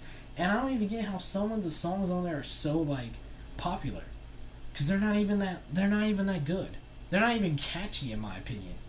Some of J. Cole's newer stuff deserves numbers better than, She Knows. I don't even get why She Knows is so popular off that album. I don't know. This one's making me mad to talk about it. Let's move on to the next one.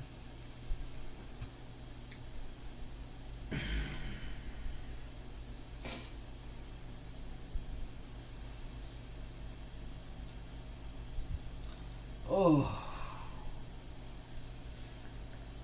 Listen to track 8.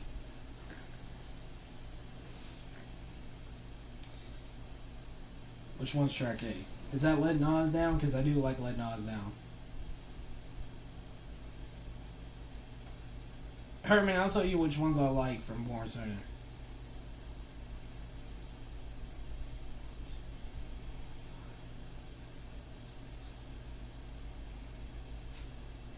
You really said She Knows? I hate She Knows. Yeah, I hate She Knows. I absolutely cannot stand She Knows. Like I just said, I don't understand why that track actually has as much streams on Spotify as it does. I really don't like She Knows. It's so basic. It's such a weird sound for even Cole. I don't know. I did not like She Knows.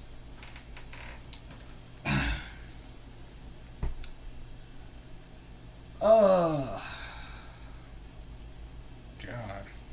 freaking sweating my ass off. Let me see.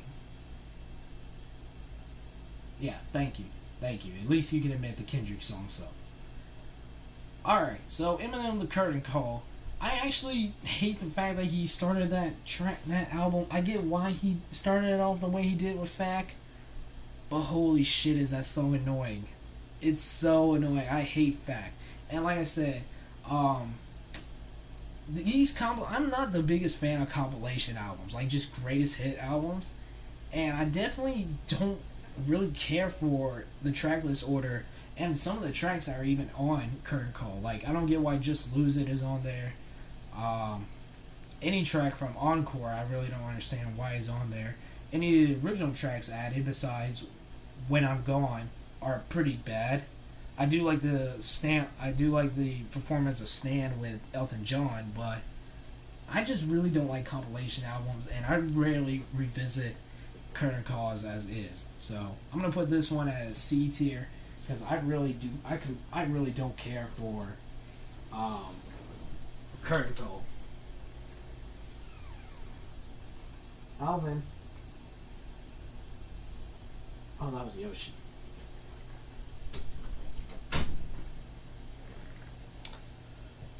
So, but yeah. And then I don't like listening to compilate. I don't like just listening to the hits, because I feel like there's so much more to an artist outside of the hits. And when you just listen to the hits, that's really all you know them for.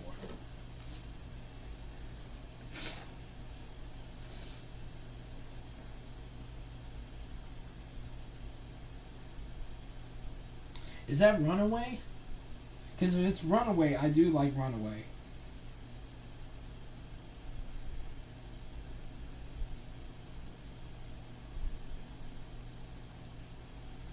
Yeah, Runaway. I actually do like Runaway.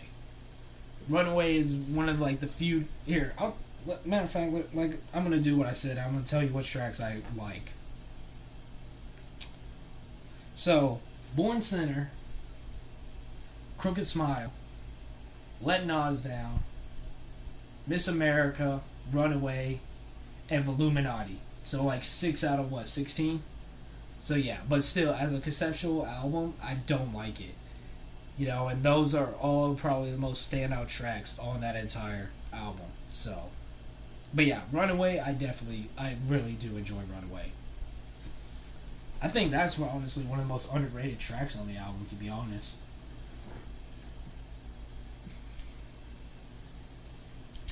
Next, The Chronic, man. So, originally, I got The Chronic and my record player back there around 2017, 2018 Christmas, because at this time, The Chronic wasn't actually available on streaming platforms. It was only an iTunes exclusive. And so, when The Chronic came out, I'd say 2018, 2019, on Spotify, I started listening to it and got back into listening to it on my record player. Absolutely love the album now. There's not a single, even though some tracks feel a little outdated, there's not a single track I would still skip on it. And this is the only album I actually think the skits are funny as hell on. So, Chronic, instant classic, always will be one of the greatest produced albums, one of the greatest 90s albums, one of the greatest albums I think I'll ever hear, in general. Dr. Dre, Snoop Dogg, DOC, everyone associated with this album, I absolutely love. Like I said, even the outdated tracks, I don't even skip because they just build upon the just elite production and mastermind of Dr. Dre back in the 90s when he was separated from NWA and trying to prove what he was about on Death Row.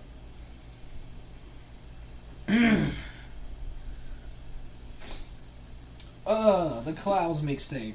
Definitely an experimental project for NF. I really did enjoy it. I hold it to a higher accountability than when I reviewed this album, and I haven't listened to it too much since it released in March or so. But I definitely still have a lot of respect for it. I do like a lot of singles off of it, or I definitely do like most of the tracks off of it. There are still the 2 tracks I absolutely hate, Layers and Drifted, that I just cannot, for the love of me, just enjoy. So, but there was definitely some things he was trying out with that, including working with actual rappers on this, and it was definitely an interesting project and one of the more replayable albums that I listened to during 2021. So, but because I guess it is a more recent album, I can only add it so high. So I'm gonna put this one at a B tier.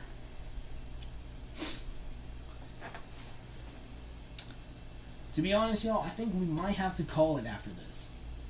Because I just got such a big headache. And I might make a part 2 tomorrow. I might make a part 2 tomorrow. It depends on what I feel like. You know what I mean? So. Because I don't want to give half effort into a tier list. You know what I mean?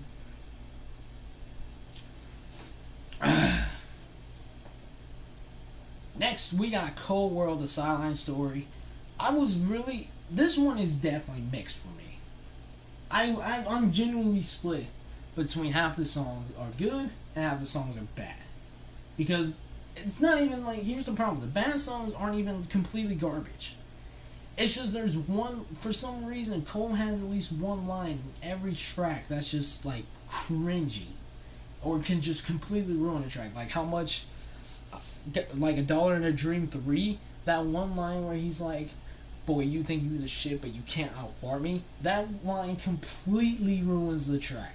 I've never had just one where one line has ruined an entire track for me by anyone before. But that was the first time that's ever happened, and like there are some weird collabs on it, like the Drake feature where he talks about his auntie being equestrian. Like it's so weird, and it's another record that you could tell Cole was kind of controlled by the industry.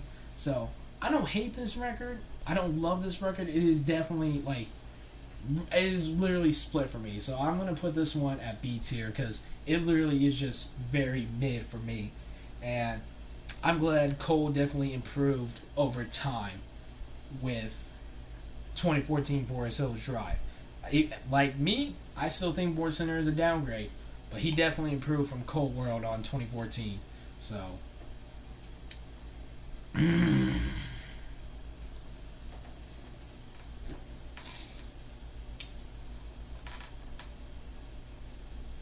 Ooh, yeah. We're gonna call it after this, y'all. We're gonna call it after this tier list. And then maybe do the rest of them tomorrow.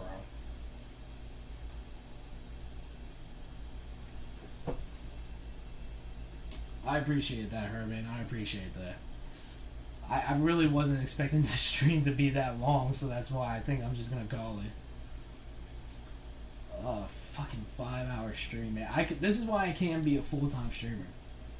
This is why I just can't. I couldn't do this. Like, after the tomorrow's stream, I'm definitely taking a break from streaming for a little bit. Because, oh my god, is it a lot of work. But I really do appreciate everyone who stopped by, tuned in, and stuck with me this long. Especially you, Herman. You've been here literally since the first minute. So I have nothing but love and respect for you, man. We got, damn, Kendrick's latest full studio-length album next. And there was a lot of people, it's definitely the weakest project Kendrick's ever released, but it's not even, Kendrick's weakest project is better than most rappers' best project.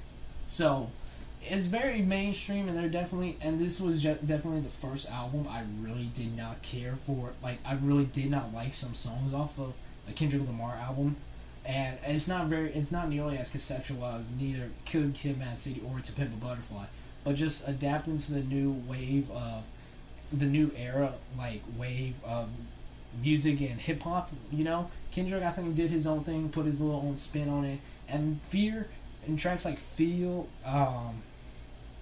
were like very deep, probably one of the deepest tracks Kendrick's ever made in his discography. Duckworth, probably one of the most personal tracks and storytelling tracks Kendrick's ever made, and production on this entire album was just completely insane. You know, some tracks I think were a little more polished than others, and some were a little more boring, but like I said, Damn is better than most people. Even though it's Kendrick's worst project, it's better than most people's best project. So we're gonna put that one at an A tier. I think that's a good spot for it.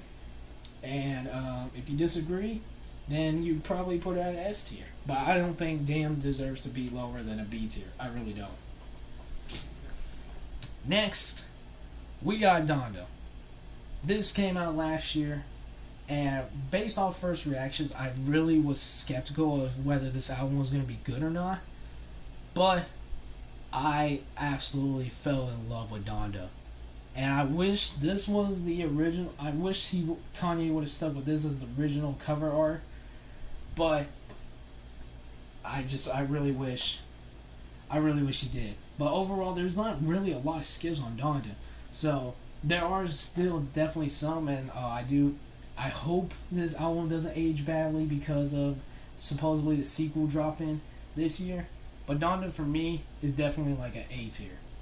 I think it's a solid track. It's a solid album. It does go on for a little too long at some parts, and some of the features I feel like most of the features actually do their job. But sometimes there will be like one feature who just kind of like gave half effort. But for the most part, I really did enjoy Donda when it first released.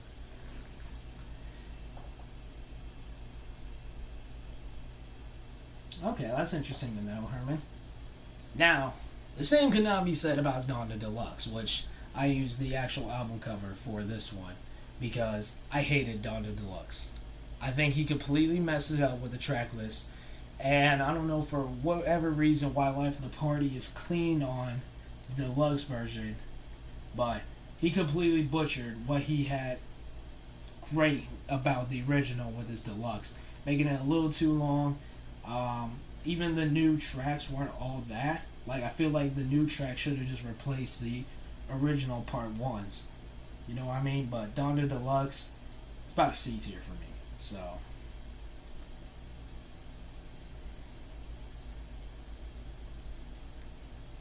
appreciate it, Herman. Appreciate it, as always.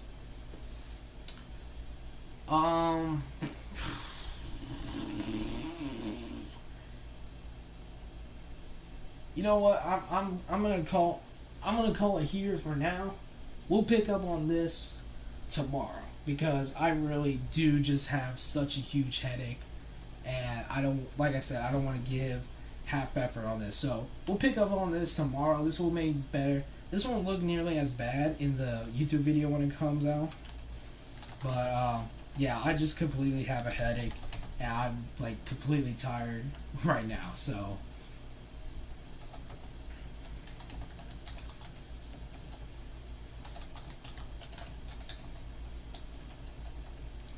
we're gonna call it here, and then I'll do a part 2 tomorrow. So, but I'm saving this tier list right now, so that way we could go back. I think I believe, edit this, pick up where I left off tomorrow. I believe so. If not, then we'll just completely start over.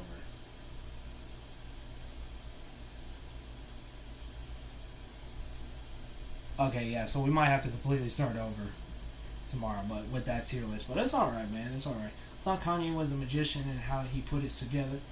Obviously, there's areas I would fix in the album, but he needed those features. This man is producing legend. Very true. Definitely very true. Couldn't agree more with that. But I really appreciate everyone who stopped by, tuned in during the stream. This was definitely a lot longer than I anticipated. We didn't even get through all the tier lists. But we're calling it here for the night because I'm just very tired. And like I said, I really do appreciate everyone who stopped by. We'll pick up where we left off tomorrow. Thank you guys so much for watching. If you guys enjoyed, make sure you hit that like, comment, subscribe to the channel if you're new. Follow me on my social medias. If you guys want to join the Glitcher Gang Discord, as always, the link's in the description, along with the reaction request form. Herman, I seriously appreciate you. I seriously appreciate you sticking with me this long, man. You are by far one of the realest members of the Glitcher Gang. Really appreciate that, man. Really appreciate that. Thank you guys so much for watching.